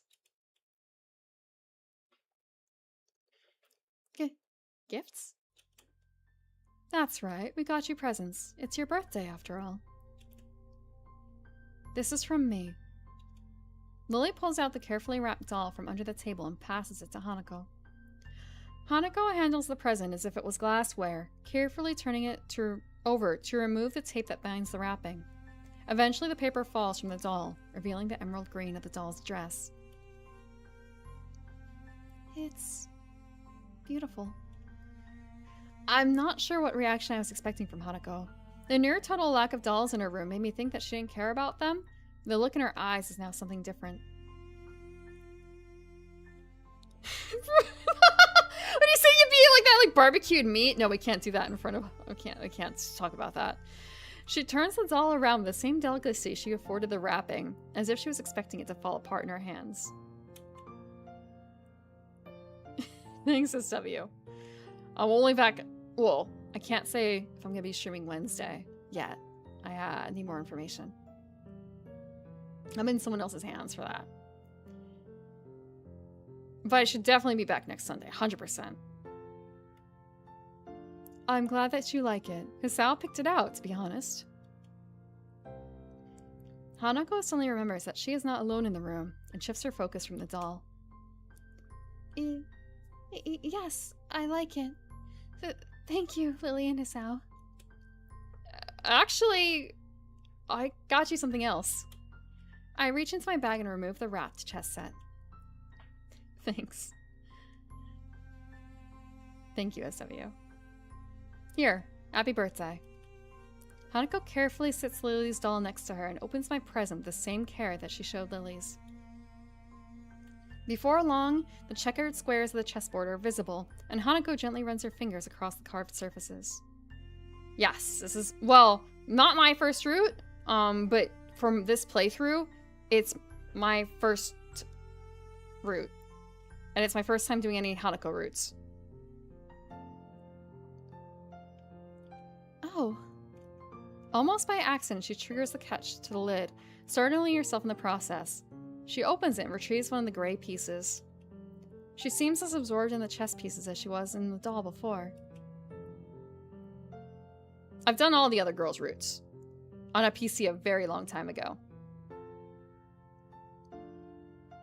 Probably PC? Probably PC. They're coral. Natural coral. Undyed. Or so I'm told. Thank you, Hisao. No problem. It's your birthday after all. Oh! Harmon, this is free. This is freely available. Free as in free beer. There's no strings attached. No, I don't think that there's any effects on the different routes. They're all individual.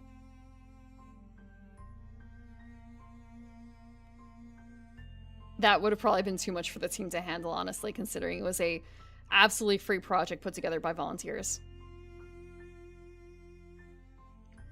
Bribe Prim to do more routes, donate to her outfit fund today. I don't have one of those.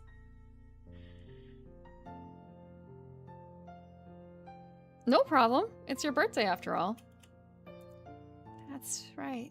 My birthday. Once again, Hanako's reaction seems a little off, but she carefully closes the board lid. The only thing that I think that the doing different routes affects is the very main page. Every time you complete an act, or start an act, I guess start an act, it adds a little slip of paper onto it. That's it. I notice Akira's smile beginning to look very strained. I wonder if she knows anything about what happened in class, given that she seems to be treading on eggshells around Hanako. I'll have to play you again sometime. I'll make sure I'll play you first. She takes the doll she received from Lily and holds it to her chest together with a small chessboard, putting the piece on top. It does look like Lily, huh? The act seems to settle her down somewhat, and we just sit in silence for a while. I think it's one of the few times I've seen her genuinely happy, cradling the friendship of two people to her chest as tightly as she can. You're driving home from your sister's around midnight, and the cello piece on the radio transitioned into the Bach piece? I don't remember. I don't know them by name.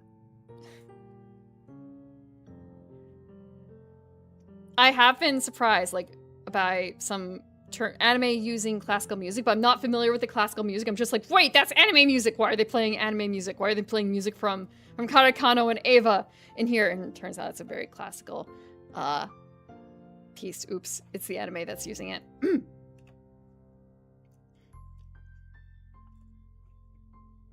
Shell shock. Is Class of 09 really that, like, bonkers, I guess? I've only seen a couple screenshots, not a whole lot else. Thank you, Lily. Thank you, Hisao. In the process of thanking us, Hanako drops the chess piece and fumbles a bit in her rush to retrieve it. Once she finds it, Hanako puts the chess set down and nervously gulps at her wine. It's as if the real world suddenly rushed back into her consciousness, and her fastest escape from it was in a wine glass. No, don't become an alcoholic! Hey, easy there. You shouldn't drink it that fast. It is a party, Hisao. Despite saying this, there's a slightly concerned edge to her voice. Eventually acquiescing, Lily proceeds to follow Hanako's lead, though not as easily. She looks to be taking small sips from her glass and letting the wine settle on her tongue before swallowing. I decide this is probably the best approach and do the same myself. I'm not gonna chug. Since this is kind of a going away party for you as well, I hope you enjoy your trip at least a little, Lily. Hopefully your aunt will be okay.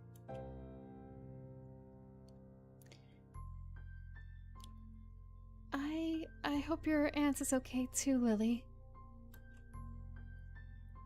Lily and I are slightly taken aback by Hanako's fervor to wish Lily well, despite her own familial situation. I'm a little impressed. My, thank you both. I'll be sure to convey your thoughts to my family when I meet them. When you play Miserloo? I don't know Miserloo and I don't know Pump It.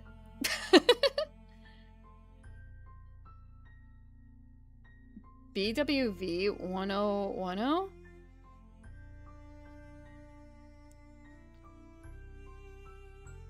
I don't know classical music that well either. Oh. All cats in a 10-mile radius. It's in Scotland. I don't think you can do that because those cats probably like already belong to someone else. They're much more like freestyle about letting cats go out. Look, Class of 09 is like looking both ways before crossing the street, diving out of the way of the crashing plane that almost got you and getting bodied by ostrich as soon as you stand up.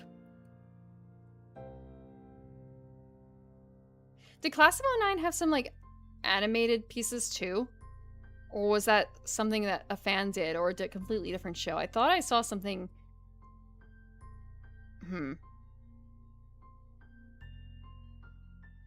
I don't know if I know Pump It Up now. Pump Your Jams, Pump It Up. Is that it? Hold on. Pump It lyrics.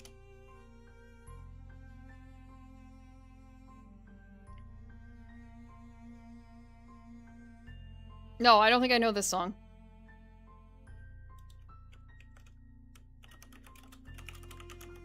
I think I know... Do I know, like, Pumped Up... Wait, Pumped Up Kicks? Is that a song? No. No, Pumped Up Kicks is not that... Okay, that's a different song. I guess I'm thinking of the 80s songs.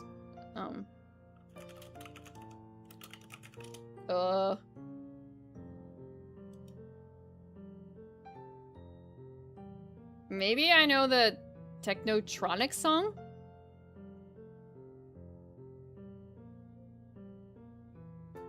I think I maybe know that version.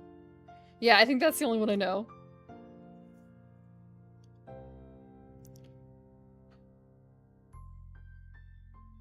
It'll all be fine in the end, Lily. Don't worry about it. Since the room's mood has become noticeably more sullen, I decided to try and move things along. Well then, shall we start on the cake? My tentative suggestion has the intended effect. Everyone lighting up considerably. Yes, please. Cake? I didn't know there was any cake. I picked one up before I came, along with some snacks. Well done, Hisao. At least one of us remembered to bring one. Everyone seems to welcome the distraction, so I retrieve the cake from my bag and start cutting it up. Mixing wine and chocolate cake isn't something that I thought would work well, but none of us seem to mind. Conversation is temporarily suspended as we start to eat. Wine and chocolate cake is generally not a great pairing necessarily. Usually wines don't go with sweets like that. Usually. But, whatever. Just because it doesn't go well doesn't mean you can't have it together. I was initially wary of this idea. After Hanako's panic attack, I expected the worst from tonight. But I think Lily's idea of giving her good memories of her birthday is working. That, and also having it shared with her going away party.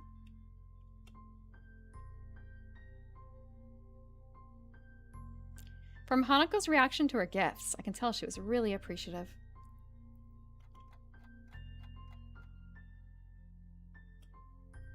Hanako tries to pour herself another glass of wine, but ends up spilling some on the table. She's had a couple by now, so considering that she's never had alcohol before, it's no wonder she's feeling a bit lightheaded. Sorry, Lily. I didn't mean to make a mess. Don't worry, I've got it. Lily reaches sideways and gently takes the fussing Hanako in her arms, giving me pause. This is sweet. It's okay, Hanako. I'm just happy that you're here. Hanako gives only a faint nod in response. It's fitting, I suppose, that Lily would be the one to support her like this. I have no idea what Hanako would be like if she hadn't. It's very codependent, though. Well, I mean, I shouldn't say codependent, but man, Hanako is so dependent. Seeing that here like this makes me appreciate the fact that I'm privy to such an intimate moment. Even Akira can't help but smile at the sight. I never would have thought I'd manage to find new friends so quickly. And I'm all the more thankful that of all the people, these two are the two I befriended. They slowly break off from one another, Hanako regaining herself somewhat while I quickly get myself back on task. I find a towel among Lily's tea set and start mopping up the spillage. By the time I finish, however, Hanako and Lily have managed to uncork the other bottle and have topped off their glasses. New art to put on the board?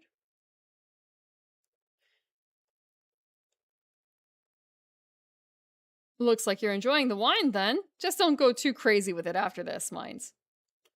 Ah. I don't think that counts as part of the initial board, though. We all dutifully nod and agree, but her reminder feels a bit silly given that she's the one supplying underage people with alcohol. It only happens at the beginning of an act, which we haven't hit Act 4 yet, which is really kind of surprising to me. The second glass of wine goes down a lot quicker than the first, and before any of us notice, the second bottle is empty. While Akira is helping us finish them off, Hanako looks to be almost equaling her in the amount she's had. Hold on. Time for...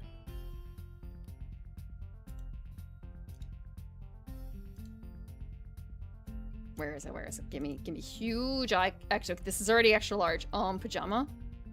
Pajama. Where's pajama? Pajama's not in here. Hold on. Do I have to go to a different one? Yeah, it's Hana gown. Let's see.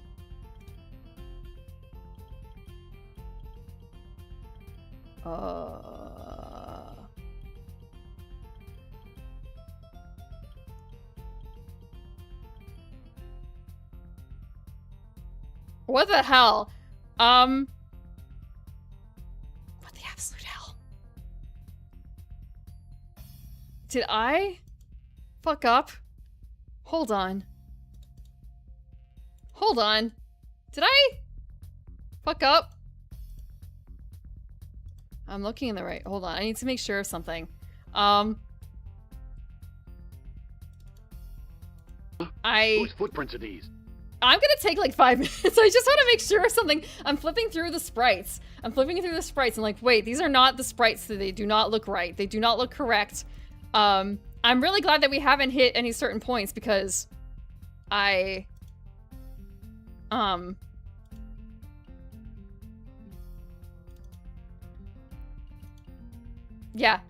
I gotta make sure. Yeah, the sprites are different. No, it's not that. I edited this to make it safe. I know that the points are telegraphed, but I just want to double check that what did I do? What did I do? Hold on.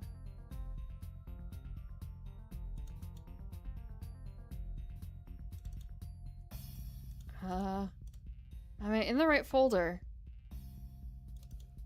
I'm in the correct folder. I see my BG main stuff. I'm in here. And I am... Let's see.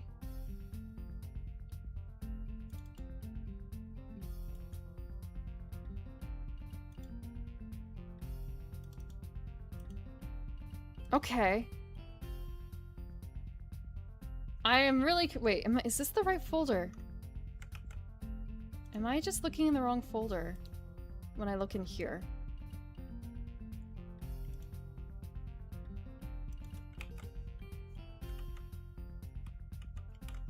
I am. Okay. If I look at this. Okay. I see. Safe.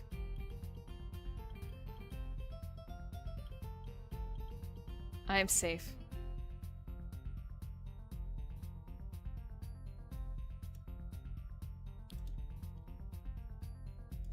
How big is this? Oh, it's huge. Wow. Okay. We're gonna undo that real quick because I had it set up for the smaller ones, I guess.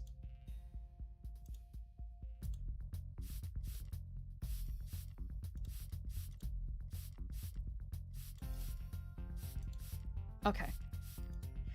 I was in the wrong folder. I was grabbing... Yabe! That was fine. That was fine, right? There was nothing wrong with that. Old man sprites.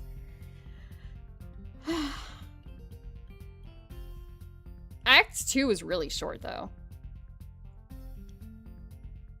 But I have 2 folders Well, I actually have 3 folders of this, but one folder has all the edited sprites that I edited, and it's kind of I'm not running the wrong version of the game, right? Because of how things happened.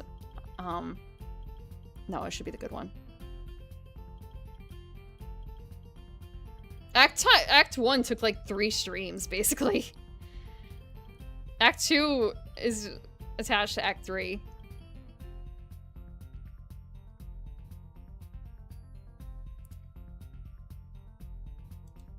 My head feels a little light, but I think I've managed to gauge my own tolerance surprisingly well.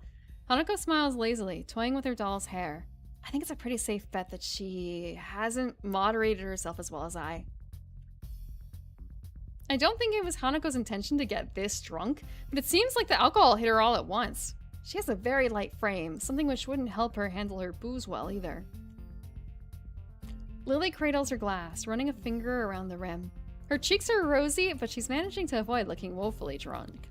Akira is, as I somewhat expected, largely unaffected. Her smile might be a little wider than before, though. Maybe.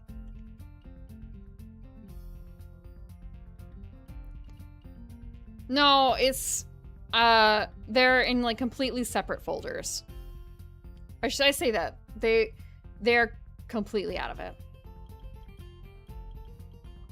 Hanako suddenly hiccups and accidentally knocks over the doll. I think I should maybe go to bed. Thank you, Hisao. Thanks, Lily and Akira. She slurs Akira's name pretty hard, barely avoiding breaking out into a giggle midway through. She's completely plastered, and I can't decide whether I should feel a little bad or not for being amused at the state she's in. On-screen chat is buggy. For YouTube side, I don't know why it's doing the way what it is. It really is bizarre to see her acting so carefree. A shame that it's only with the help of alcohol. Here, let me give you a hand. Akira begins to get up to help Hanako out, but she stops and Lily gives a sharp cough. Hisao, would you please? Akira looks a little surprised, and I have to admit that I am as well. I don't mind the request at all, let alone when it's said with such a smile. It just comes rather unexpectedly. Sure, no problem. The girl we like is drunk in front of us. We shouldn't do absolutely nothing except help her to bed. I pick up the chess set and help Hanako stand up. I do feel somewhat responsible for her, considering that, other than Akira, I'm probably the most sober person in the room. She nurses the doll in one hand and offers me the other. We stumble out of the door, into the hallway and into Hanako's room, Hanako bumping into me a number of times on the way. Inside the room, I flick on the light as Hanako turns her attention towards a shelf on her dresser. An elegant doll is sitting on it, staring into the bare room. There you go. You'll be safe in here. The dolls! Hanako gingerly places the doll next to the other one and straightens its dress. They sit in silence, hair and clothes perfectly arranged. Just like the teapot in Lily's room, they serve as a distinct contrast to the dull whites and grays that permeate her bedroom. She's a Brita picture? It is kind of weird to just have that like that in your room, I feel like. Satisfied that her dolls, her only 2 real possessions, are safe, Hanako takes a step back and stands up, staggering severely. I step forward to catch her if need be, but she regains her balance without my help. For a while, both of us stand in silence as Hanako looks downwards towards the cupboard. I mean, maybe it does just taste funny. After a minute or two, she begins to sway a little from side to side. It's very off-putting. Are you going to be all right? Get her a bucket, Hisao. Get her a bucket. Hanako raises her head and turns around to me as if she's only just remembered that I'm also in the room. What's unexpected is that she takes 2 steps towards me and wraps her arms around my body, her head coming to rest against my chest. Ha! I can feel my heart beating as all my senses feel like they're coming alive again after they're deadening through the previous drinking.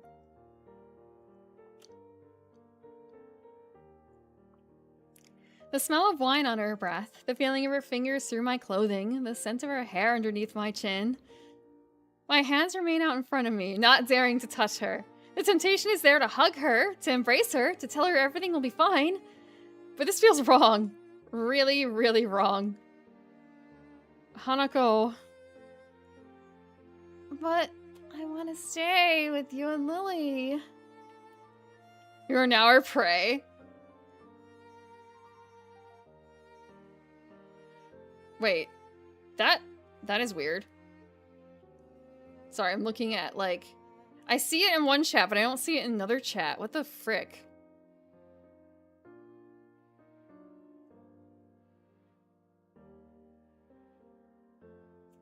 No, do not touch the scars.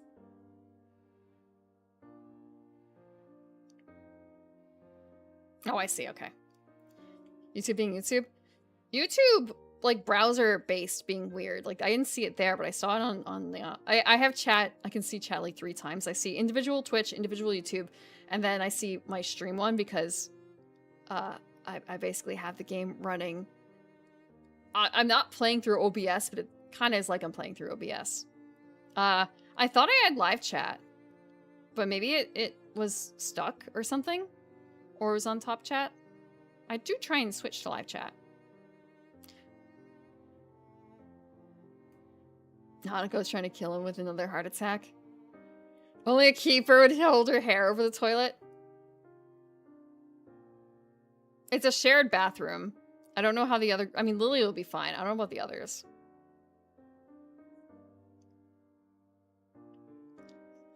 Hanako's slurring reminds me a bit of Misha. She probably wouldn't be pleased to hear that. I mean, that depends on the rules. I've lived in an all-women's space before, and the official rule, I think, was... The official rule is probably, like, the boys have to go to a boys' room, a boys' bathroom, on another floor. However, in practice, it was pretty much as long as you have a girl, what's the word? As long as you have a girl to, like, vouch for you / chaperone you, it's fine. No one cares.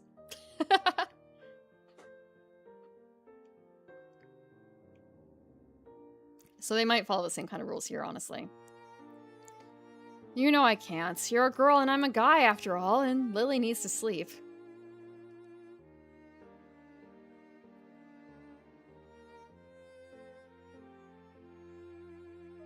The situation, yeah, the pass. The girls have to make sure. No, it's just to make sure that, like, everyone else who may be using the bathroom is warned, like, hey, there's a guy in there, if you care. If you care.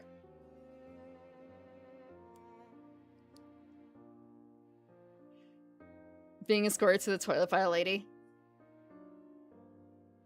When they're the odd ones out.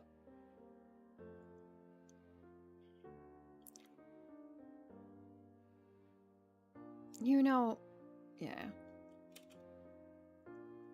She gives a disappointed groan. It's so strange for her to act so forward. The pouting! The pouting! The squire's job. To handle the lance. Yes, of course. Don't worry. I'll see you again tomorrow, okay? This was way before that. I don't know if things have happened, to be honest. I don't know if changes have happened. Oh, okay, so actually, I do have a story a little bit about that, because,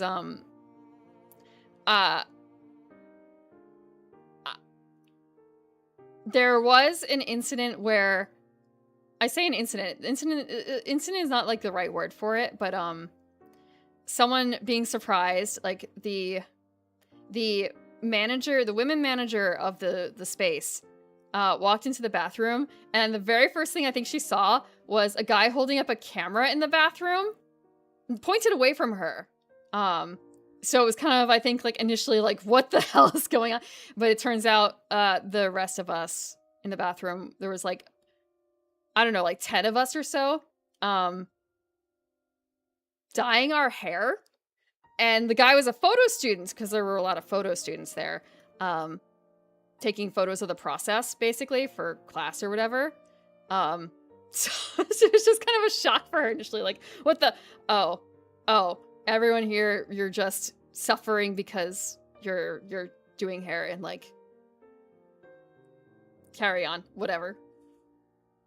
It's still kind of awkward, but way, way less, because it was like a party in the bathroom in a way, honestly.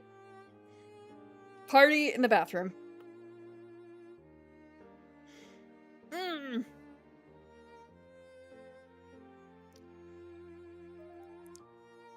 Someone ended up with tiger hair actually from that. It was not me.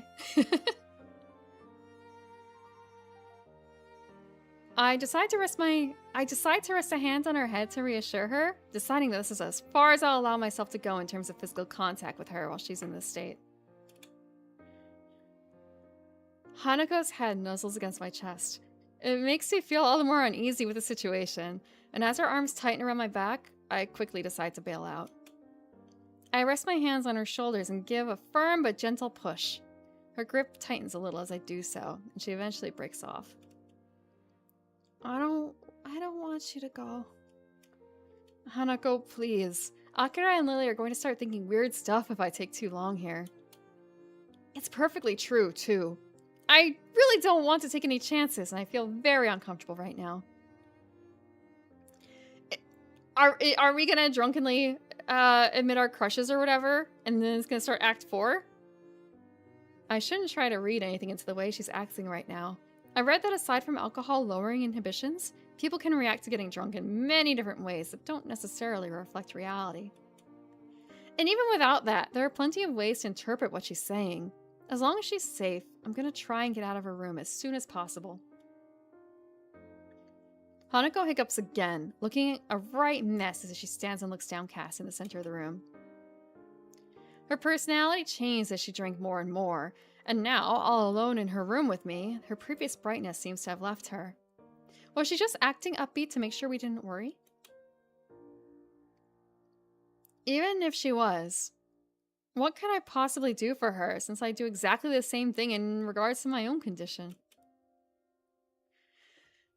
Distancing myself from my thoughts, I eventually managed to corral Hanako towards her bed, though her attempts to tame the wild sheets on top of it ended up accomplishing little.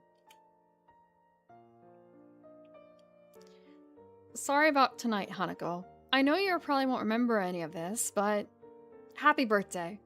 I'm sorry I couldn't do more for you. She looks at me for a moment. I have no idea if what I said actually got through to her, but any chance to ask is lost as her eyes peacefully close. I sigh in relief before quietly backing away from her and her leaving the room, flicking the light switch off as I go.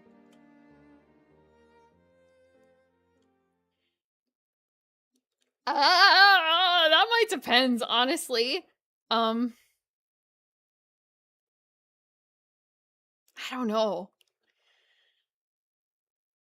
I have blacked out once and thinking about that, and that was at the state where, like, vomiting. If she's not vomiting, she's probably fine, but maybe it just hasn't hit yet. Give her, like, another 2 hours or so.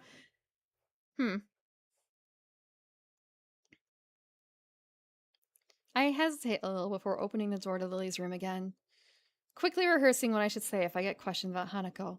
After a few seconds, I still can't come up with anything. I open the door to make sure to close it behind me, lest any passing students catch a glimpse of the wine, before turning my attention to the two girls at the low table. Akira is casually smiling, as is Lily. I welcome the change from the mood in Hanako's room. Is that you, Hisao?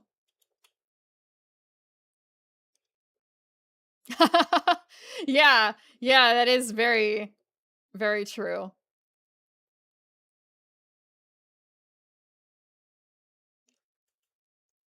I have that cat downstairs right now.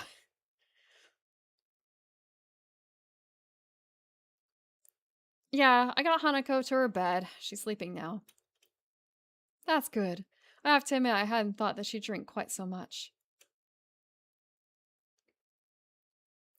You haven't blacked out or vomited from alcohol? Yeah, that's very wise. That's a very good idea. I've only done it twice. And It's been like 7 years since the last time. And that was more so because it was very tasty. It was very tasty. I fucked up. The first time, though, I tried to drink as much as a guy. That does not work out well.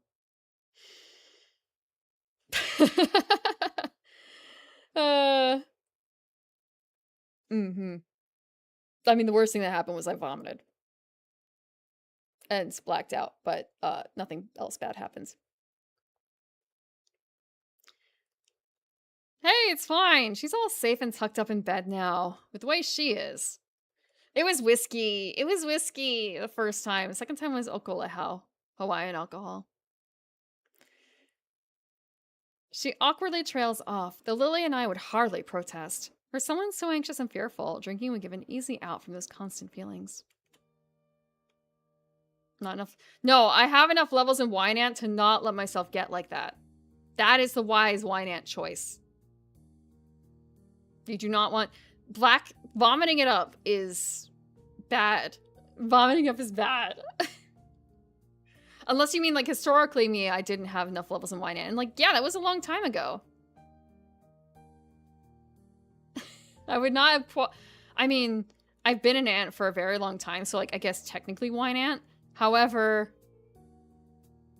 I was not at the emotional maturity to be considered a Wine Ant.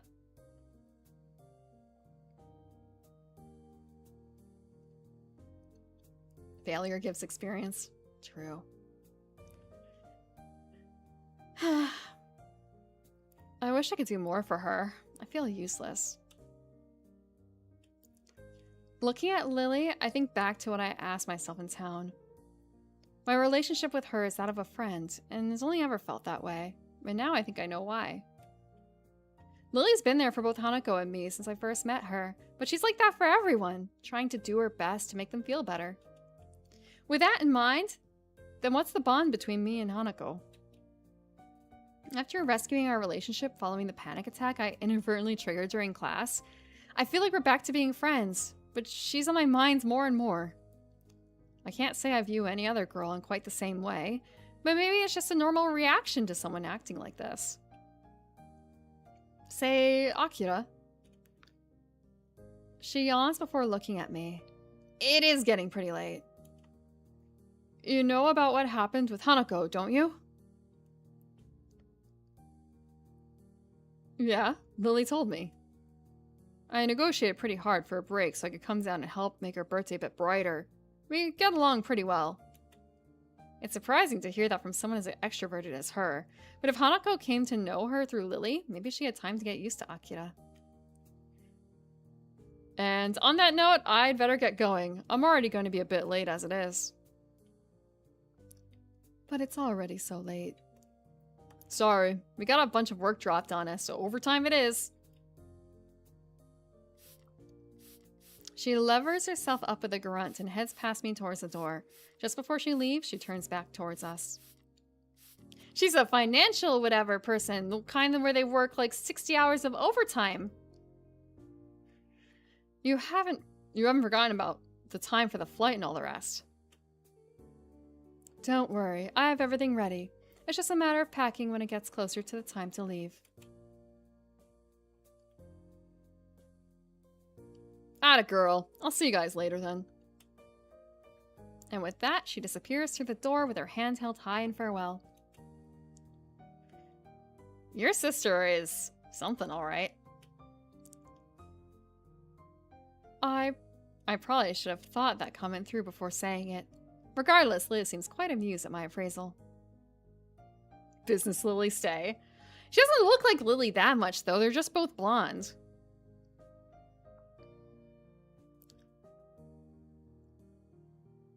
Maybe one of them curls their hair or the other one straightens it. You okay after all that drinking? Not wasted and just hiding it well? I assure you I'm quite alright. I can moderate myself. You seem quite self-possessed as well, if I do say so myself.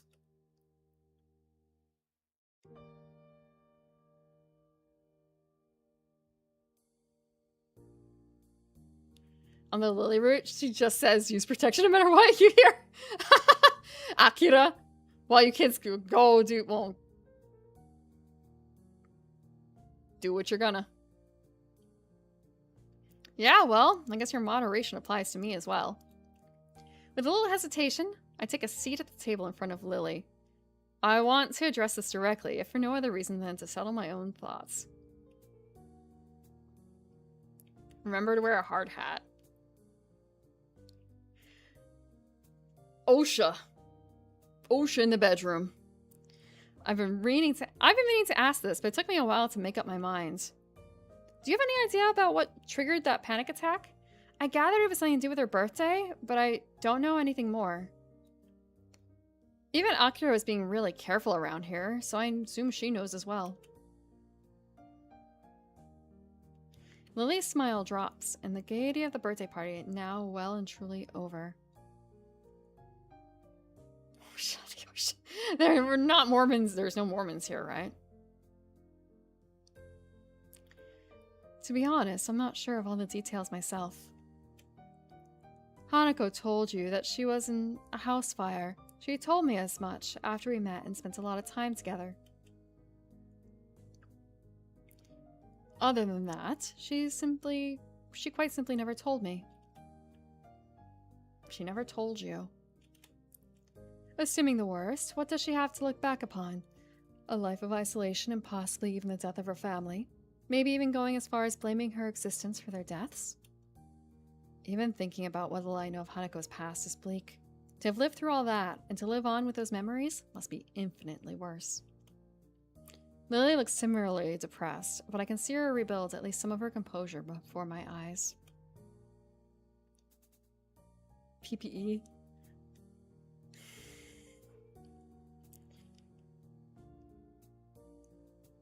Yeah, it counts as PPE, right, I guess? I get the feeling that both of us are talking more frankly than we might otherwise do thanks to the wine, but it feels like just talking this out is a good thing anyway. I feel kind of helpless about it.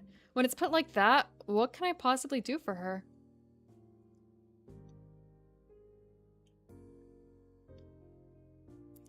I'm not wholly sure I should tell you this, but Hanako told me that you visited her the day after we both went to check on her. I must admit that I did not predict that she would take such a step so quickly after what happened. Nor did I expect you to. I think it was a nice gesture on your part. It wasn't much, really. It's just, at times like this, I sometimes think it would be better if we never had to leave Yamaku, or at least this town. Things are so much easier without others around. I didn't expect Lily to look quite so troubled at what I say, and for a while she looks lost in thought. She moves to speak, but stops herself as soon as she does, and rethinks. It's a bit off-putting. I think...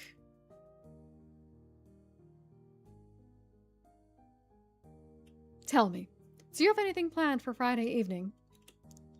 Friday evening? No. Isn't your flight to Scotland the next day? I don't think it would be a good idea to tire yourself out before you get there. I'll be alright. You needn't worry about me.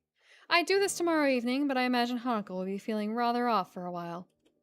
The thought of how she's going to be tomorrow makes me grimace. Maybe we should count our blessings that we didn't end up simply throwing up from drinking so much while having such low tolerance. You guys did this on a school night. She's gonna be hungover in school. Ugh, that sucks. Well, I'm gonna be able to attend whatever you are planning. What is it? Nothing unusual, I assure you. Just a little excursion. And you'd better be off, Isao. I can't imagine it's long at all until curfew is here. Oh, damn, curfew! I'd completely forgotten. She might not even show up to class, honestly. She has the pass. Use it. Baby's first hangover, please understand. I look at the clock next to Lily's bed, but it seems to be some oddity without written numerals. Which I suppose makes sense, given Lily's condition. Not wanting to risk a haughty security patrol giving me a scolding, I get up and decide to go to my dorm as she says. Well then, I guess I'll see you and Hanako tomorrow, assuming that both of you manage to get up in the morning. Thank you for your concern, Hisao. Until then. With that, I make my way out of her door into the hallway. I hope our idea will be a good one. The hammering of a fist against the door feels like a nail being pounded into my head. Once, twice, 3 times. I let out a long, annoyed breath and bear it while pressing my eyelids shut, fervently hoping for whoever it is to just go away. I feel pretty damn awful. My face feels like it's cast out of lead. My arms feel heavy, and I feel very queasy. It's been like this since I woke up a half hour ago. I can't summon the energy to pick up myself up out of bed. So, this is what they call a hangover. I wonder if this is perhaps the best treatment for teenagers who desperately want to try drinking as a way to feel like an adult. Considering how unpleasant this is, it's not something I want to repeat. Bro, they think you're dead in bed. Kenji? A series of thumps rings out again, reverberating around the small room. I wish they'd just give up already. I have no intention of getting out of bed for them. Seconds passed, turning into minutes. Since no more knocks are coming from the door, whoever it was must have left. Thank goodness.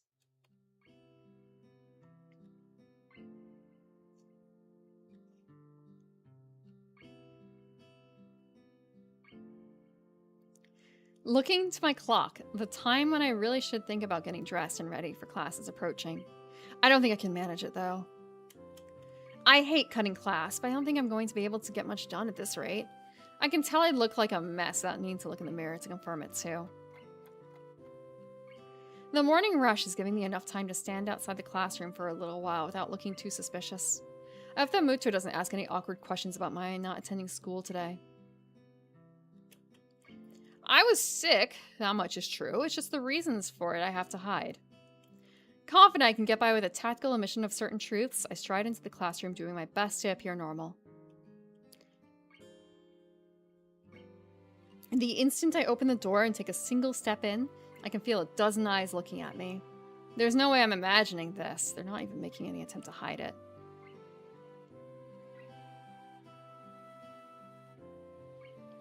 My eyes take a quick sweep around the classroom and I spot Hanako. We make eye contact momentarily before she looks down and stares very hard at her desk. Did she spill the beans?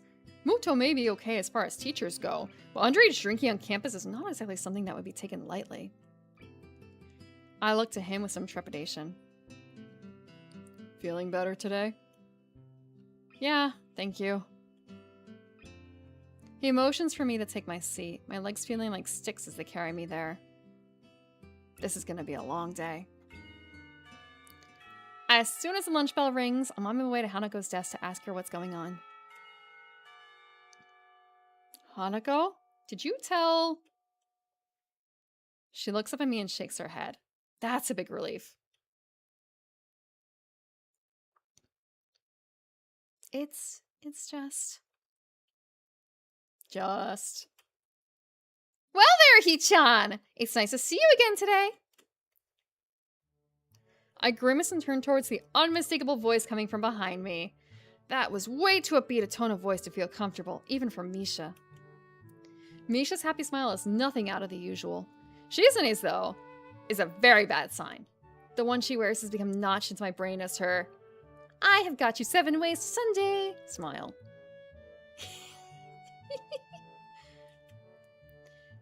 Hi, Shizune, Misha. You look happy to see me. Not feeling well yesterday, Hee-chan? No, I wasn't, but I'm feeling better now, at least. That's good to know, Hee-chan. Why do I get the feeling that Shizune is leading me into a trap? You sound like you're not being completely serious. Oh no, Hee-chan! We're genuinely pleased that you're all better now! Shizune is positively overflowing with happiness. There's only one reason why she would be like this. Oh no. In fact, we were quite worried about you. After all... You, Hanako, and Lily were all absent from class on the same day. Yep, she's got us so thoroughly that all I can do is sigh in defeat. I guess you have your own theories about this. Could you just kinda not tell anyone? It's a bit late for that, Hee-chan. I suppose she's right, considering the looks I got as I entered class. Still, things only seem to be at the level of vague suspicion rather than outright accusations, so we'll probably be fine. Hanako's face sinks a little further. Such attention is troublesome enough for me, let alone for her. Going by Shizune and Misha's reactions, I think they noticed this as well. We all caught mono from sharing teacups. It lasted only one day.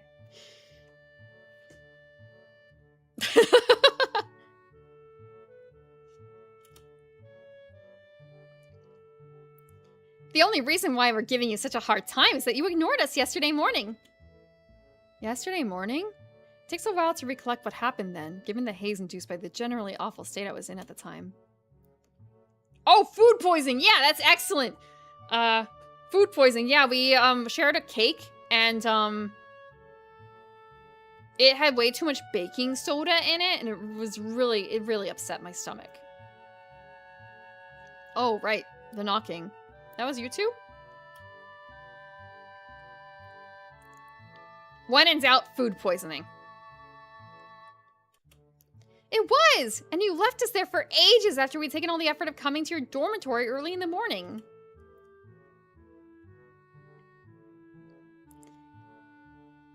Sorry, I was having a problem with nausea? A problem with nausea. They're not buying it. I can't blame them. Shizune's head drops in resignation before she reaches into her pocket. Something white and yellow can be seen sticking out a little. And as she pulls it out, it turns out to be an envelope with a very bright decorations on it. Since she points it towards me, I duly take it. This is what we were trying so hard to give you, Hee-chan. You don't check your... I tune out the sound of Misha's voice as my eyes register what's written on the envelope. Iwanako. I stare at the envelope for a moment before suddenly remembering that there are people around me.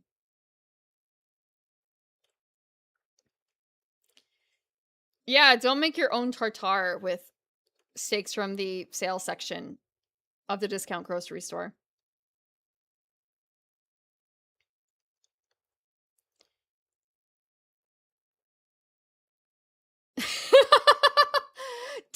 Don't eat the gas station egg salad sandwiches. Don't bring them to the party for the tea party. There's a very strange, somewhat invasive feeling about their expressions. I kind of want to be alone right now. Iwanako? It's nothing. Thank you for bringing me this, you two. I should think so after what we went through to get it to you. I step back and say my goodbyes. Misha theatrically pouts even as I go out the door, but Shizune and Hanako remain very visibly curious about my reaction. I hope they won't interrogate me on this later. The smell of the gardens is, as always, a very pleasant sensation. Some of the most visible signs of how well funded the school is, aside from its sheer size, are the expanse and condition of the grounds. A good number of students can be seen eating lunch, chatting, and playing on bright green lawns. Even some of the staff is enjoying the summer here, keeping watch over the students and idly walking along the long concrete paths. I'd never seen such a sight like this in my home city. On excursions, maybe, but certainly never in the school or anywhere near where I lived. It's like a college campus in America.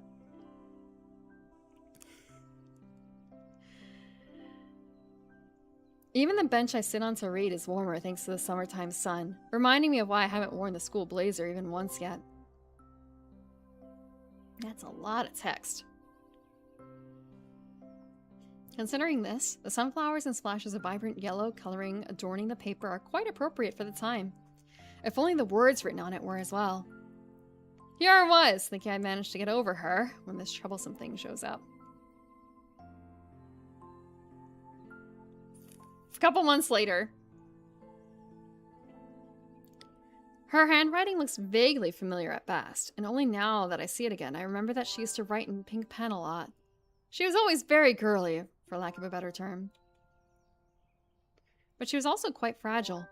I never knew if I liked this aspect of her or not, though with the arrival of this letter, that question seems to have become largely moot. The letter begins with not much more than an update on the state of things going on in her life. My old class had a good start to the school year. Many are anxious about the exams that will be coming up in the future, etc. That's a lot of text. I'm not reading that, sis.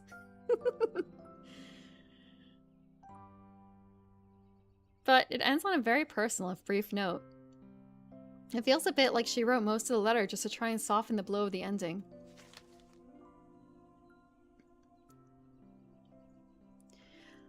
I wanted to somehow express my feelings, but the right words didn't come to me. I couldn't say anything to comfort you. I am really sorry for not being able to support you when it mattered the most, even though I like you so much. At least now, finally, I can be more honest.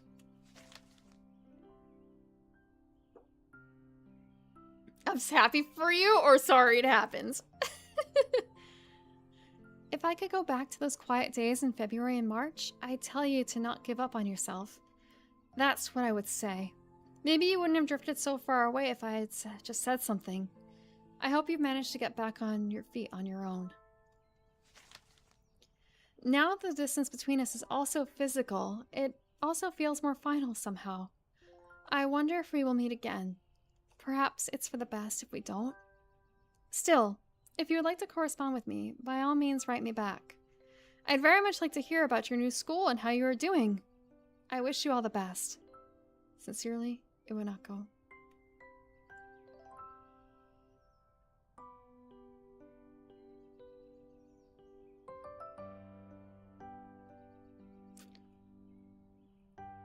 What do you mean, like, hey, wanna go steady?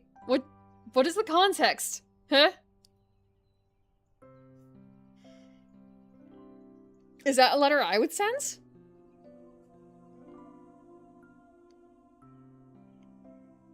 And so, that's that.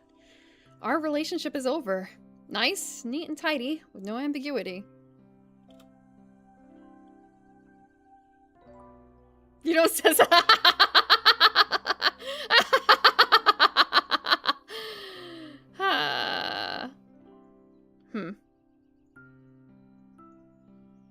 Dear John letter in our high school romance game.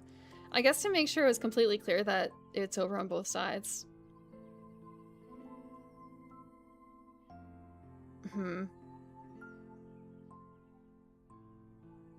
I guess she just wanted closure for herself.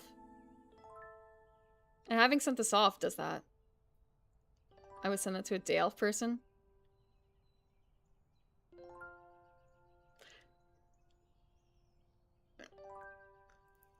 My fake lawyers have advised me not to and whether I'd write like that. Whether I'd write that. Too nervous to show up, leaves letter instead, doesn't realize that... Dyslexia! Huh.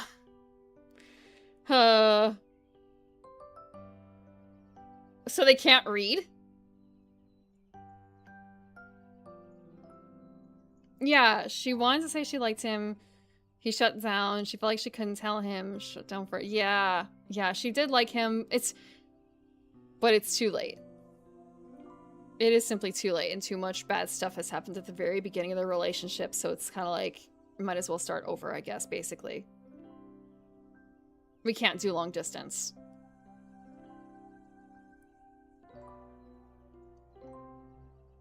Which girl? Emmy. I like Emmy. She's very... She's trying hard. Driven. Emmy will fix me.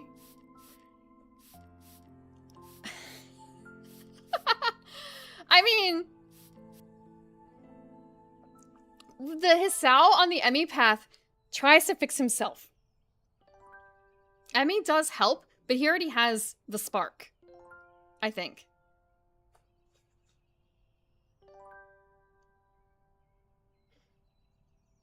But I think it's more so, like, the dyslexia thing was misunderstanding what's written, I guess. I hadn't held on to any illusions that could ever begin anew. The last time she visited me, neither of us said a thing, except for the one word she said as she left for last time.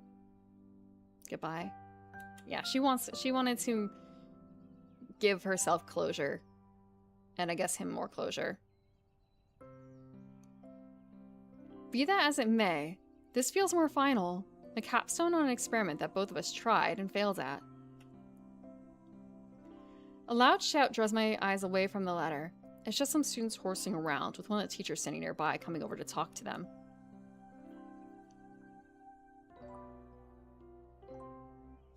Are you okay? Are you I just remember the pattern. I don't remember the whatever.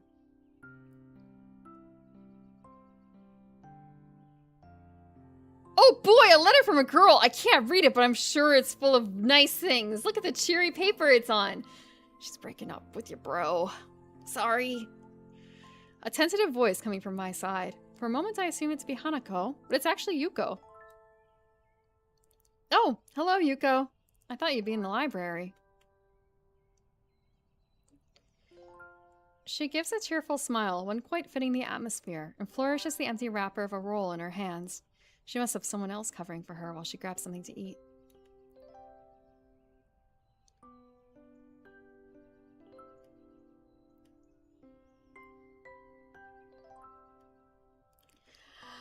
Bright sunflower paper, cute pink chill pen with heart-dotted eyes. I hate you. Please disappear forever.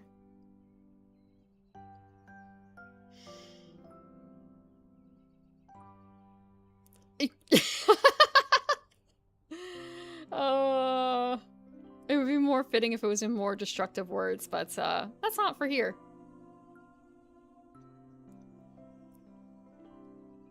Yeah, I guess the question is also, were they ever actually in a relationship? A letter from Denko! It looks so official with the courthouse seal in the corner. Well... yeah, that's fair. It reminds me that I haven't had anything to eat yet. I don't feel hungry though, and skipping one lunch won't hurt. Mind if I sit here? Sure, go ahead. I quickly slide the letter back into its envelope, slipping it inside my bag propped against the side of the bench as Yuko takes a seat. She drops the wrapper into a bin beside us. Only a cheese stick? Eat. Just eat. Eat. Without my... oh, actually, I guess well, if you've been awake for... depending on how long you've been awake for, that's fine. That's acceptable. But it sounds more like you've been awake earlier and you need more food. I need to have some like, lunch, too.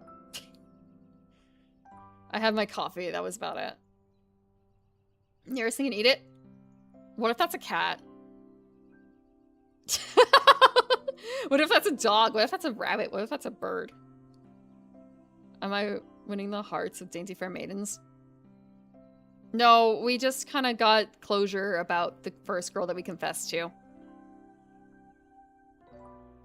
Eat your nightstand. Just chew on a block of wood. Nothing can go wrong. Raw animals? Fine, I won't. No, I can't do that, Birdmoss. I like tartar too much. I can't do it. I can't promise that.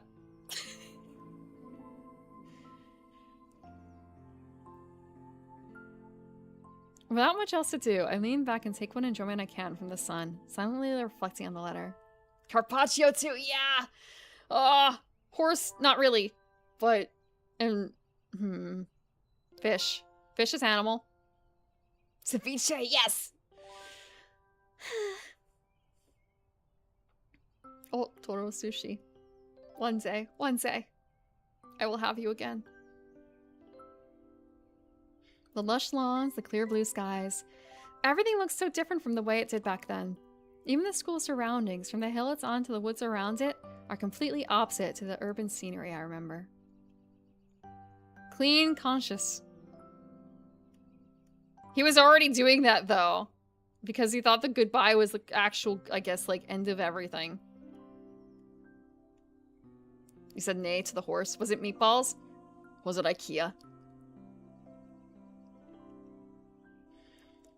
Maybe this is what it's like to feel homesick. Then again, it's not an outright bad sensation. The feel of the area around Yamaku, while very different, is also nice. I think I could get used to it. Hey, Hasao? Yeah? You didn't answer my question from before. I wasn't going to say anything, but you still look troubled. If you don't want to say anything, though, that's okay.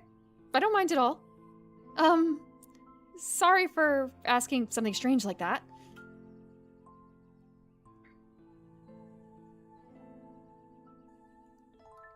I don't mind. Mayo? Mayo the horse. Why? Mayo...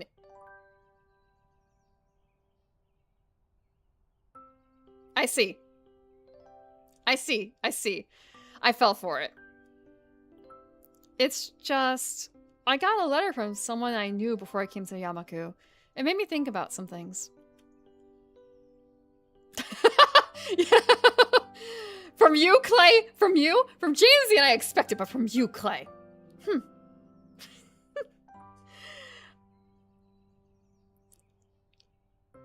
I thought I managed to get over most of the problems that my accident caused, but now I'm not really so sure. I kind of wish I'd never seen it. Horse would be a lot more expensive. Really?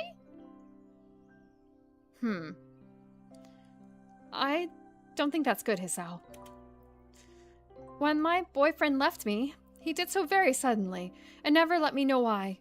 At first I was very depressed about it, but I decided to forgive him. You forgave him? Couldn't he have at least talked properly with you about it? He was always one of those people that found it difficult to come close to others.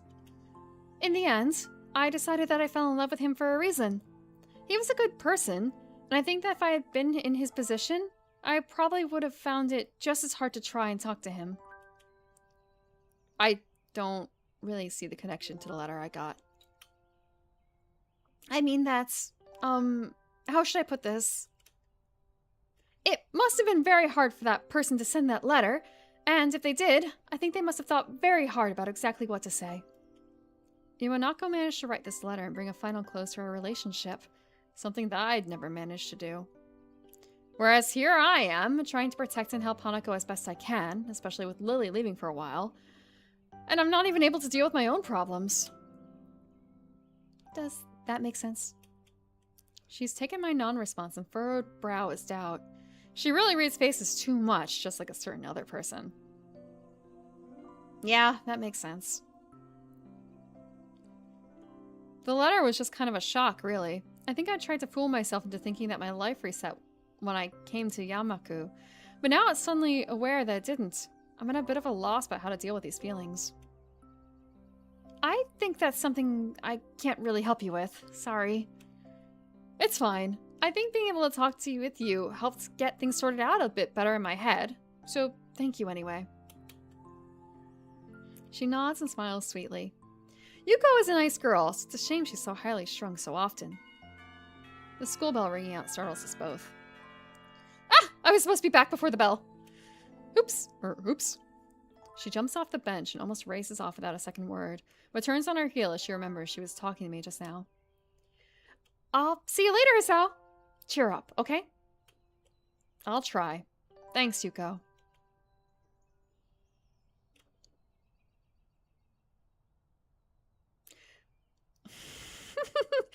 Foreigner, with the fan theory / whatever that her ex is Kenji, do you really want to go there?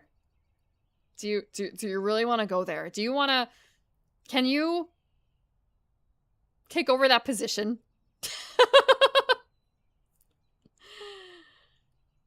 With a quick bow, Yuko takes her leave and begins her rush to the library. Her flight catches the curious eyes of a few passing students, who are enthusiastically trudging back to their classes after their fun.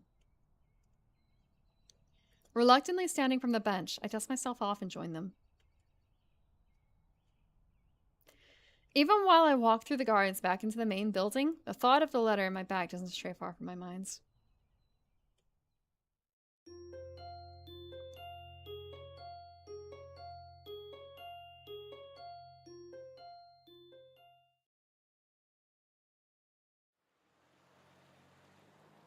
Okay.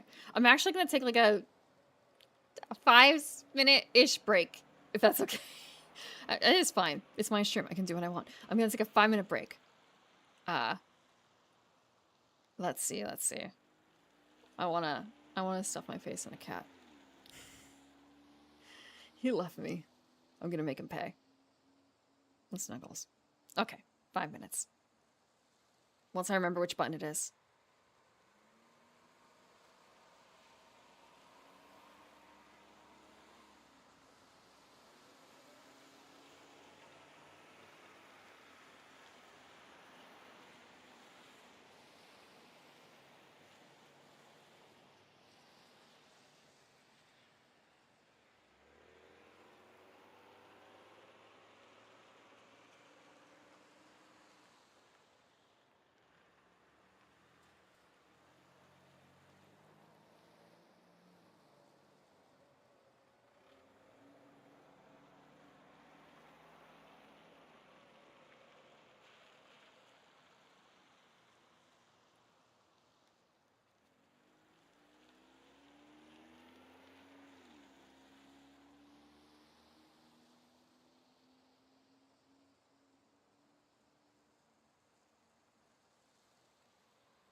Sorry about that.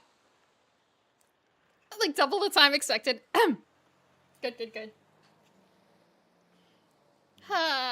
Okay. Okay. Refresh. Cat fur everywhere.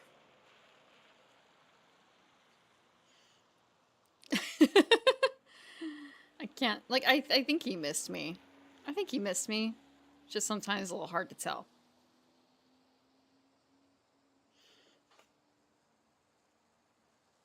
Let's see. Something else. Pet. It's a stronger word than pet.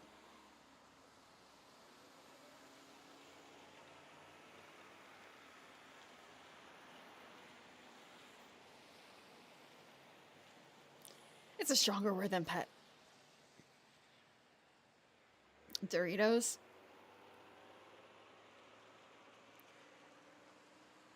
He was curled up in his hammock, so I just had to settle for, like, putting my face on him, I guess. Because he's curled up and his belly was not, like, open. And it's a little awkward, because of the positioning of, like, the poles and stuff. I wore him like a hat. I can't wear him like a stole. He's not that kind of cat, unfortunately. I'm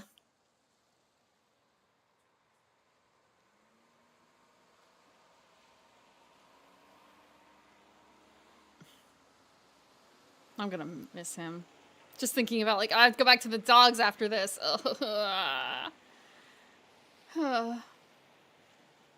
And, like, I understand, like, dog smell, like, cat smell too, but just kind of a...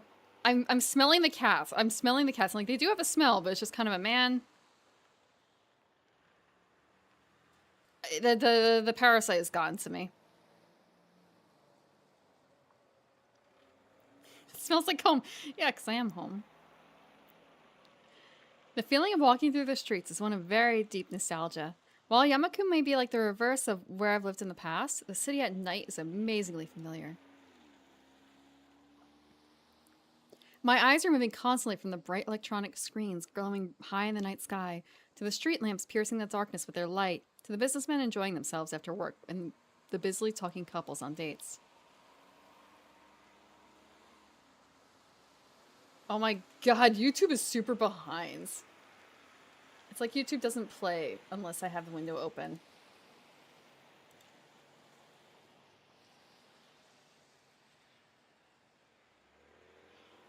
Even if I didn't want to, I can't help soaking in every aspect of the city. I savor its familiarity like a sweet candy sitting on my tongue.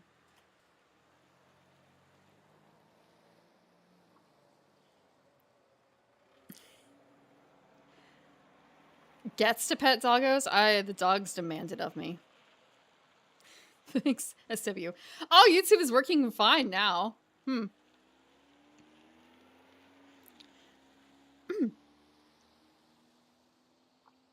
Lily is walking to my left with her cane swaying to and fro, holding onto her sister's arm for guidance while talking to her.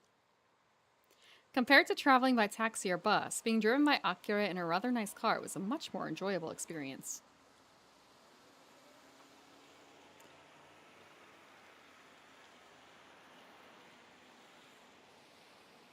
Wow. YouTube the entirety of YouTube chat just got spammed in here again. I have to see if anyone else is having that trouble with that same chat implementation.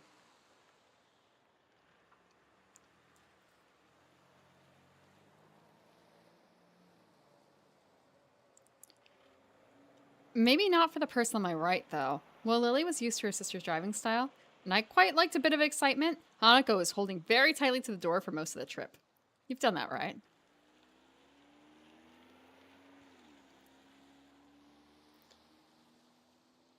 The outfit's cute.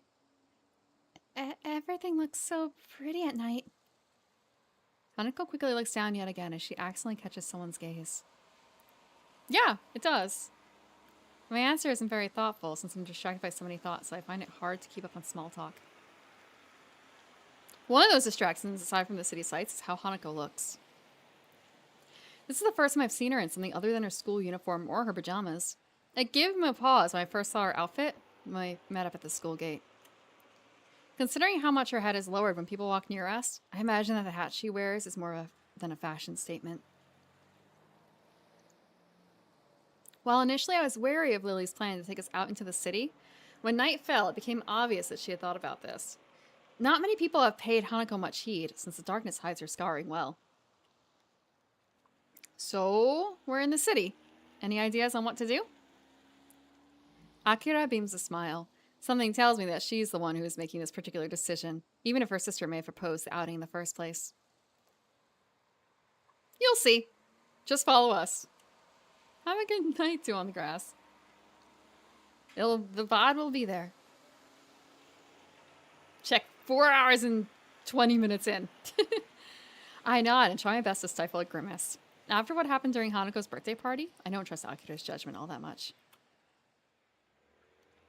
We keep walking, and I notice we're passing more and more cafes, restaurants, and other eateries.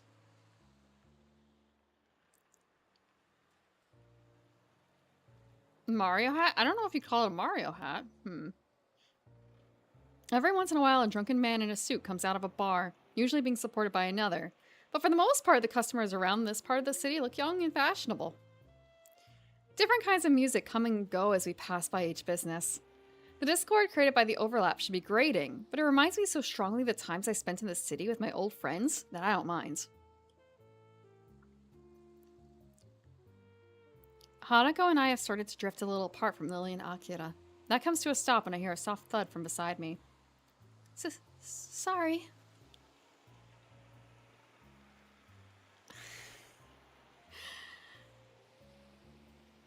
Oh, yeah, you're right. Actually, the resident expert. I don't think it is, though. It's more like a... I don't know. It's not a Mario cap, though. It's not, like, tall enough, right? Let me take a look.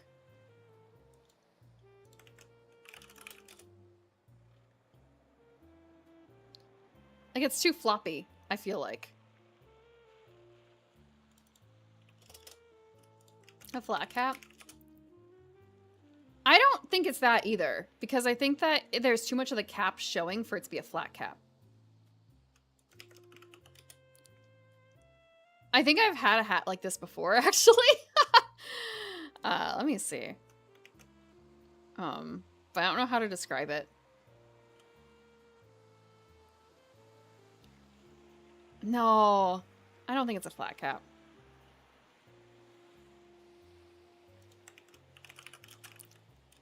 I don't know. No, it's not a Pete's cap because that has a very distinct other look to it.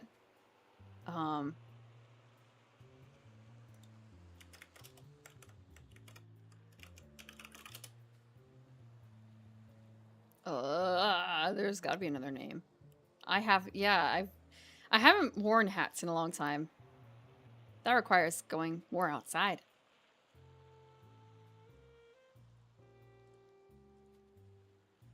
Sorry.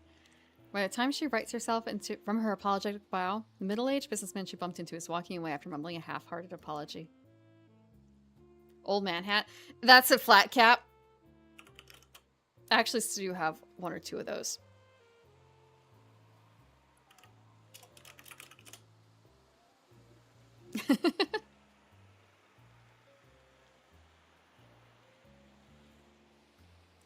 Brimmed beret.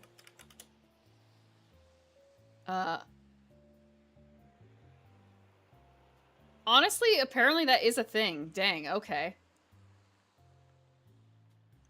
Brimmed beret is in fact a type of hat. And this looks pretty similar. Wow. Okay.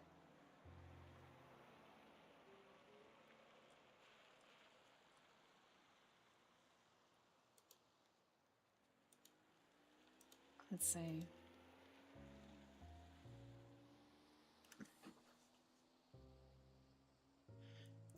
Hanako looks a little put off by the experience, and as she quickly skips ahead to match my pace, I notice her head hanging low once more. She probably bumped into him because she was looking downwards and not where she was going. Wine hat? No! I've never had a beer hat. or a coffee hat or a wine hat. I stepped to the side a little and put one hand on her far shoulder, drawing her closer. Sal? Although that would have saved one of my wine glasses from a cat. Hi, Generic. No, she's cute. She's cute, Generic. I'm not doing whiskey like that again. I've learned my lesson. I learned my lesson a long time ago. It's okay. You can walk closer to me if you want. Hanako hesitates, but eventually nods in assentment. After a couple of times when I thought we had arrived at Akira's destination, we reach our target. By now we're below the elevated walkways and past the most garish and brightly lit places. I'm a bit surprised. The average age of those around us is distinctly older, and the smell of cigarette smoke is pretty thick. The area is far from seedy, though. It's still amusing to see Lily's reaction to the smell of the smoke. While it's masked by the low talking of those around us, jazz music can be heard emanating from inside. Looking at the dimly lit sign, it becomes obvious why.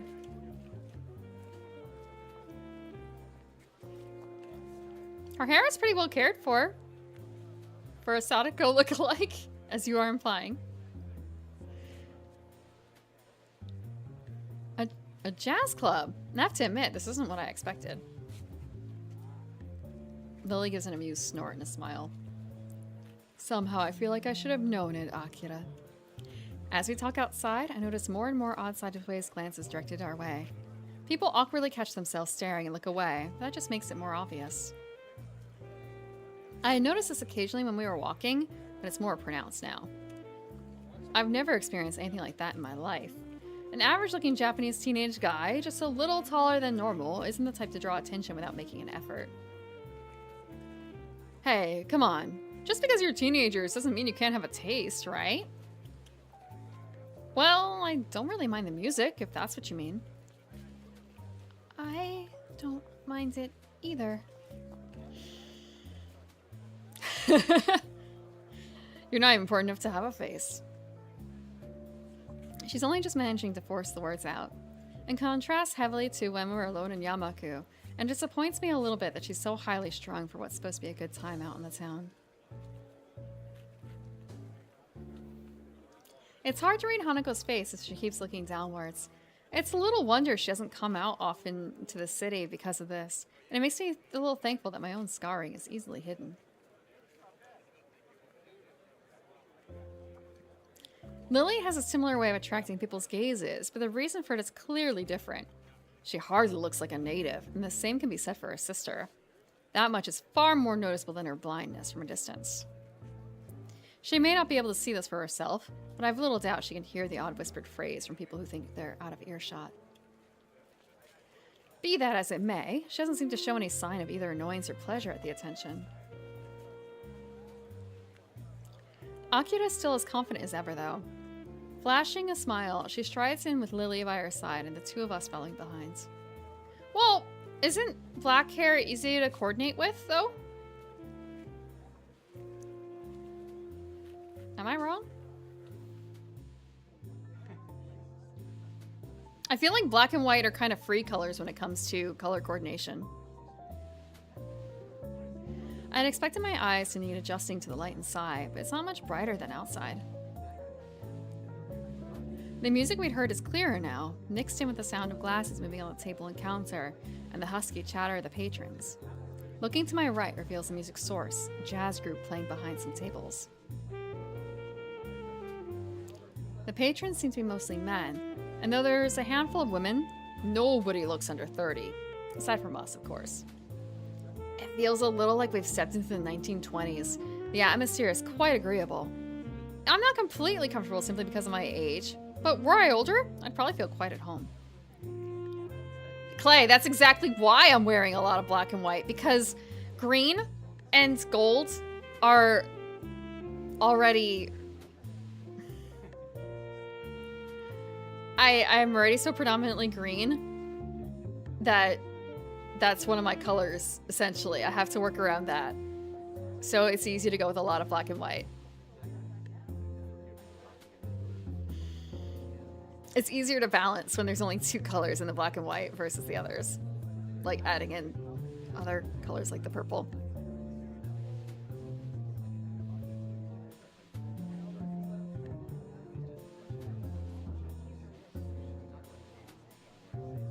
It feels a little like with, yeah.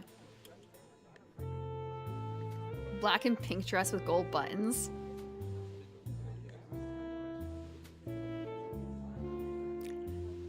Are you thinking of a very specific dress or something?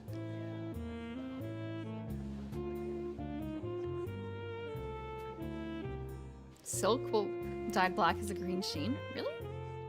Never heard that. Hanako seems a bit more relaxed now, probably due to nobody looking at her. Everybody's talking between themselves, drinking, or watching the bands. Akira casually takes a seat at the counter without even glancing around. She's probably come here before. Lily retracts her cane, feeling out the bar stool and the edge of the counter before taking a seat beside her sister. The bartender takes a brief break from polishing a glass to watch her before putting it down and coming over. It's on a figurine, huh?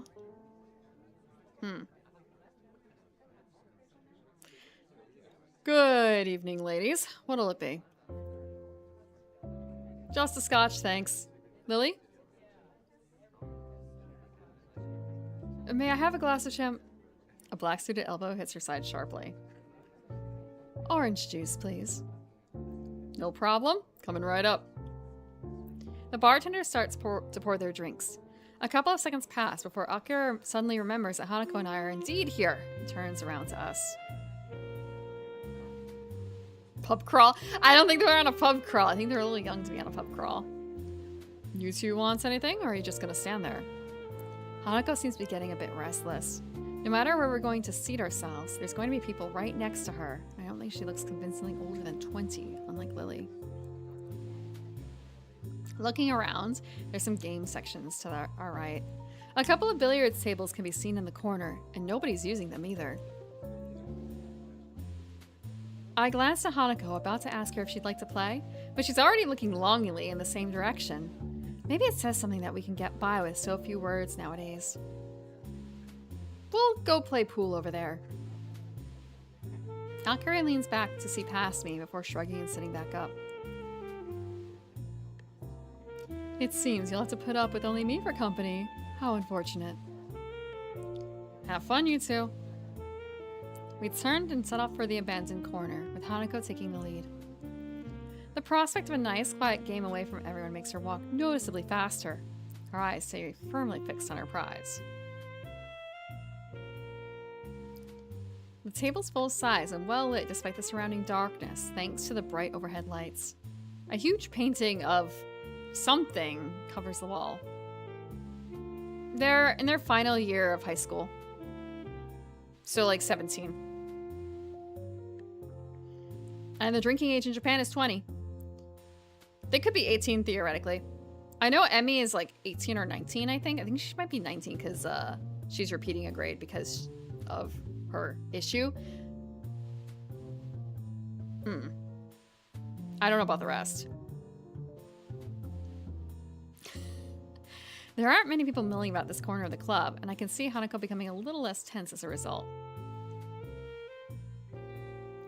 You know how to play? I'm no expert, but yeah, I do. Then, 8 ball? Sure. Hanako gets the chalk and 2 cues from a set of hooks against one of the walls, while I fetch the balls from the table's pockets and grab the rack from a shelf underneath. She patiently waits as I get the table set up. After slotting the final ball into the rack and doing some last adjustments, I end up having to fight my perfectionist urges and getting the bottom row of balls exactly perpendicular with the edges. With the balls arranged and ready for play, I step back and take my cue from her outstretched arm. I carry out a quick inspection of the tip before I'm satisfied that it's in good condition. So, you've played before? Once or twice. I just kind of know the rules. The air between us feels a little awkward. She's still pretty nervous, understandably, given that we're in public. Eventually, the silence becomes too much even for Hanako, and she begins to quietly stammer. Who'll break? I think for a moment before reaching into my pocket and drawing a coin. I'll take heads, your tails. After a nod of agreement from Hanako, I flick the coin up in the air, catch it, and flip it over onto the back of my left hand. Even if it were it is a dating sim, visual novel. They could have added something. But that would be way extra. Looks like it's you that gets the break. Hanako nods again before taking up her position at the end of the table. She's not usually this quiet around me, but I'm not wholly sure if it's because of the tidbit of information about her past that slipped out moments ago.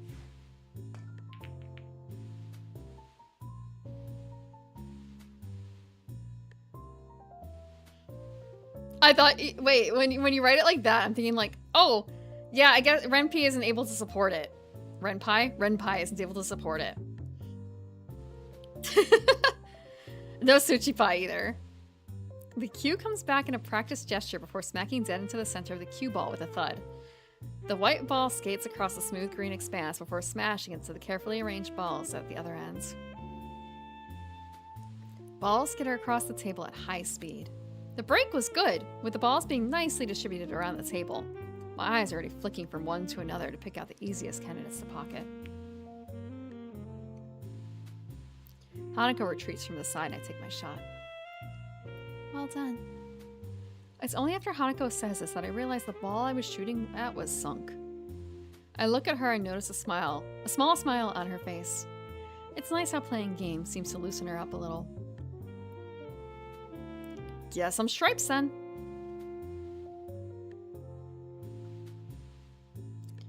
I take a step back and let her take the next shot, but she doesn't advance to the table. Rather, she looks down a little and rubs her arm. By now, I can identify this as one of her gestures that means she wants to say something, but isn't sure enough of herself to do it. Huh. I don't know if I've ever really seen someone with a tell quite like that. Like, you can tell that they're holding back on something just by, like, a gesture that they do. Dang.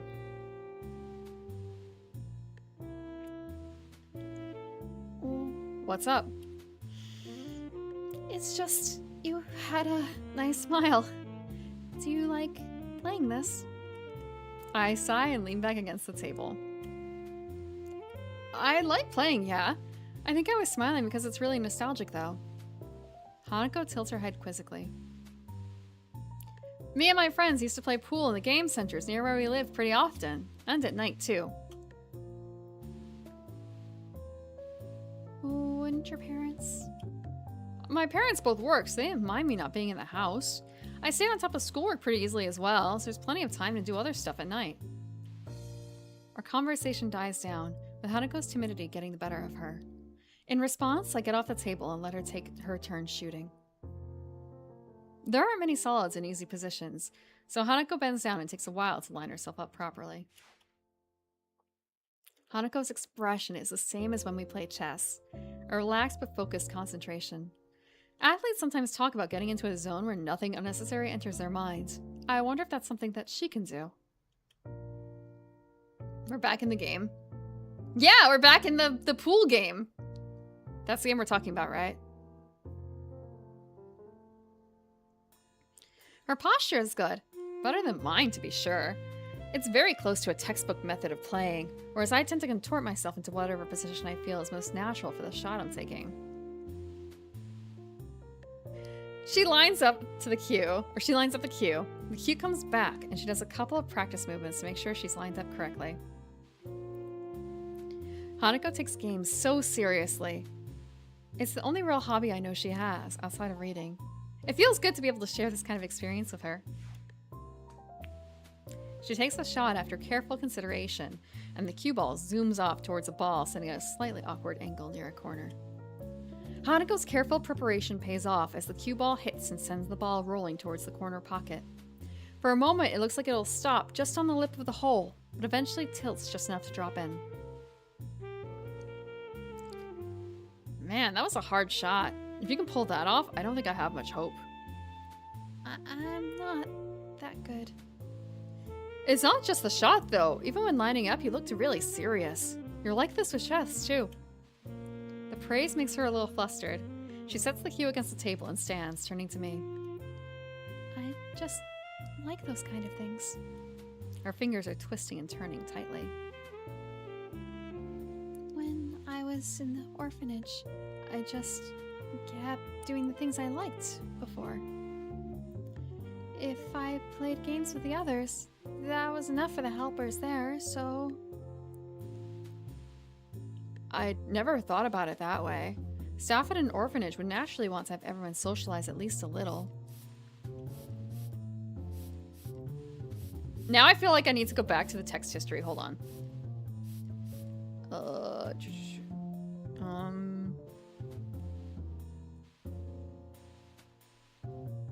Frick.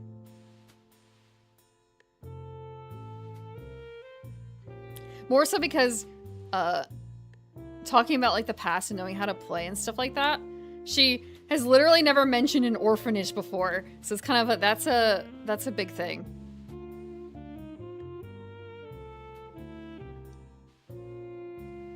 Yeah, I feel like they just drop it and I'm being super chill about it. That's fine. Just internally, it's kind of like, oh, this explains a whole lot.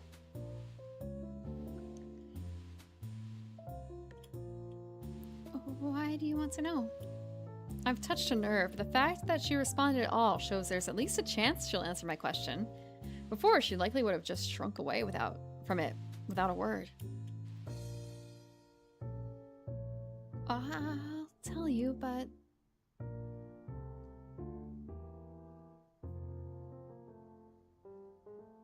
Break the tie. Just win the first time. Actually, Hundreds of lines back. Really? I don't remember that. But... Could you tell me who Iwanako is? Iwanako? Oh, the letter. I wonder how long she's been waiting for the right opportunity to ask me this. I'm surprised, but don't hesitate. Sharing information is naturally a matter of give and take. You can't tie an 8-ball? Shows how much I know. Last time I played pool was like a lifetime ago, it feels like. She's someone I used to like. Her nervousness subsided, at least for the time it took to ask. Her curiosity is getting the better of her, and I feel a bit uncomfortable to be questioned on this of all matters.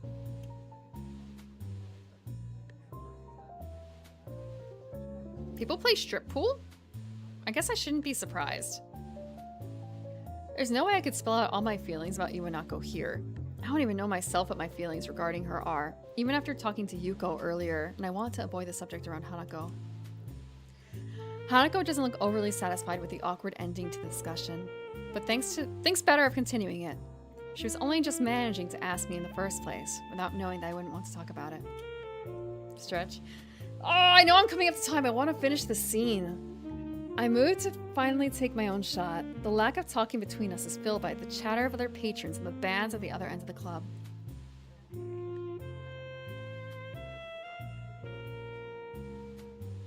Poker, pool, blackjack, anything can be bet like clothing. I know about poker and blackjack. It's just pool, really. 1 century ago. Oh. Yeah, I knew about the in a house fire. We got the imagery for that. Spying a shot that doesn't look too difficult, I try and shoot for it. The cue ball taps the ball, and the trajectory is about right, but I put in too much power. It grazes the corner of the hole and moves off to the side, just skirting the pocket. I grit my teeth a little. I was pretty good at this game, and it's frustrating to have deteriorated so much. I step back and let Hanako take her turn, glancing towards the counter where Lily and Akira are sitting. They're talking busily between themselves and seem to be having a good time. I turn back to Hanako as she takes her shot. With the same face as before, she lines herself up and sharply pushes the cue. Just as before, she sinks the ball she was aiming for. It drops into the side pocket more cleanly than her last, though. It looks as though she's getting a bit more into the groove of the game. Nicely done. She hesitates for a moment and begins to address me without turning her head. The orphanage was nice. It felt a bit like Amaku does, and the staff was really kind. But as the years went on, I realized something. I was different. It feels strange to hear her speak so candidly about herself. She's audibly forcing the words out. It reminds me of when she insisted she tell me about the fire. Hanako must feel that she has to tell me of such things if I'm willing to tell her about my own past. Her grip on the cue tightens as she continues to speak. Most of the children up there were up for adoption, just like I was. But unlike me, they gradually left, one by one. By the time I went to Yamaku, I was among the oldest children there. For a while, I helped with some of the younger children, but eventually...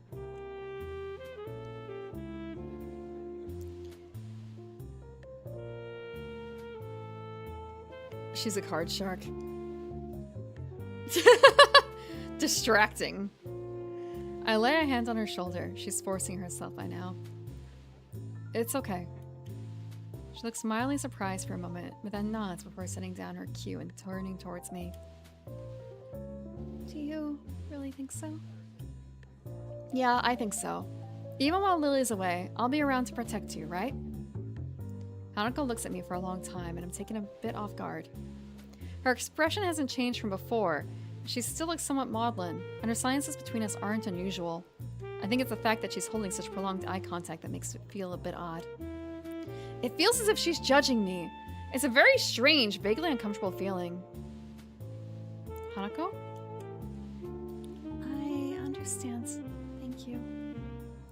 She smiles and looks away a little, but it feels stilted. Hanako isn't very good at faking emotions, and this is no exception.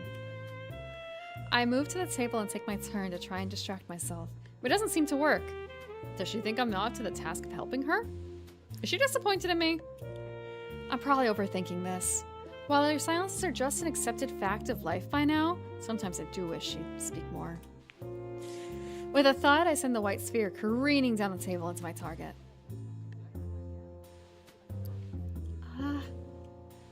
Hanako sees what's happening just as I do. The ball hits hard, with the striped ball I intended to sing veering off towards the 8-ball. Sure enough, as both Hanako and I look on and bite our lips, they connect and the black ball rolls leisurely into a corner pocket. All I can do is sigh. Looks like Hanako is smiling again, though, so maybe it wasn't all for naught. That was an awful shot. You win. It seems like I'm getting pretty rusty after all this time. I don't think she was adopted at all.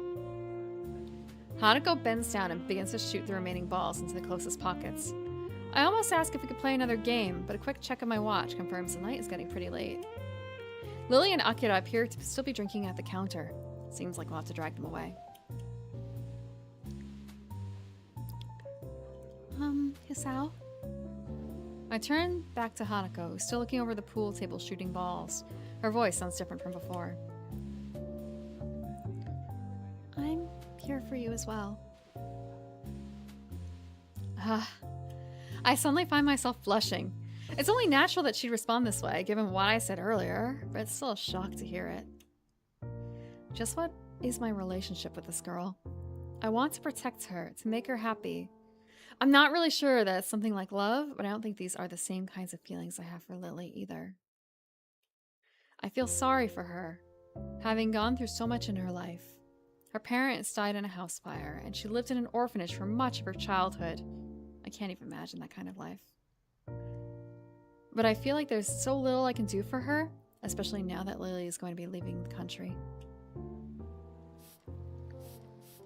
Thank you for the water!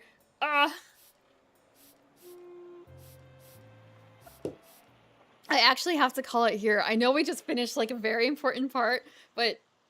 And I'd like to continue, but I have to go take care of dogs. Man on game. Man on stream in the game. Do you only want Yuri? The ends.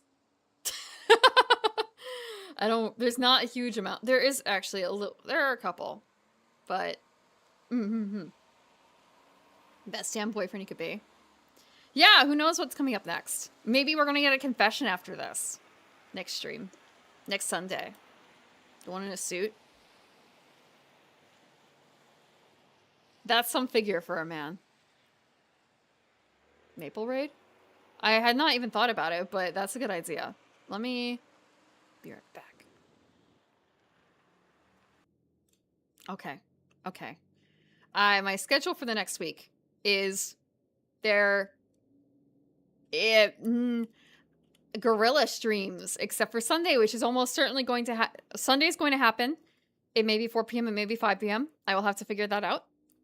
I will not be posting a schedule until Tuesday or Wednesday. Oh, there is going to be in the Discord. Discord. We are going to be watching Escaflowne tomorrow night. I have arranged for that to happen regardless. Someone else is going to be playing the video.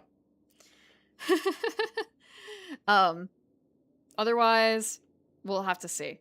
I have to go check on my mother for that. See when I'm going to be relieved of duty, of dog duty. Let's see. Where is that? I don't have Twitch. I don't have Twitch dashboard up.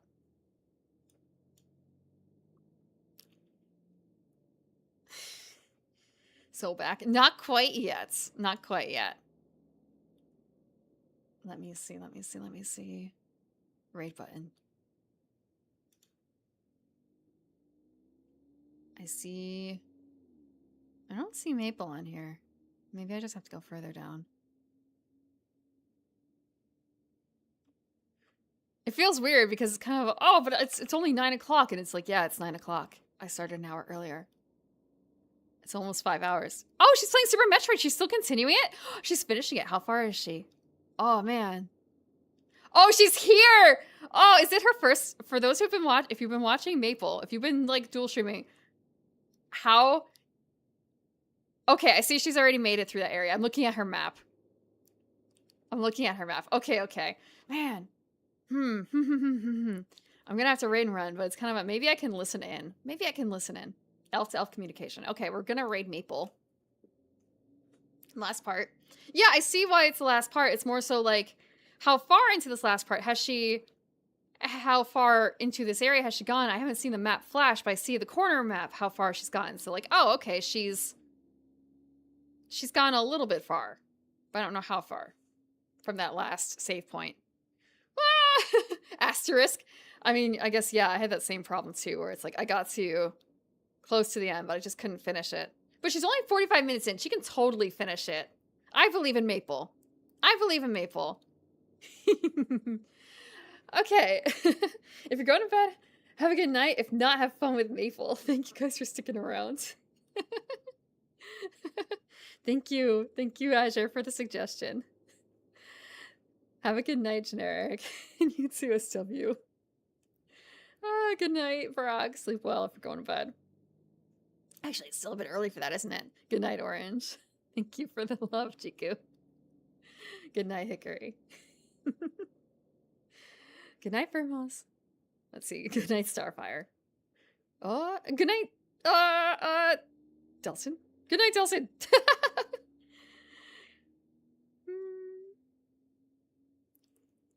Good night, SW.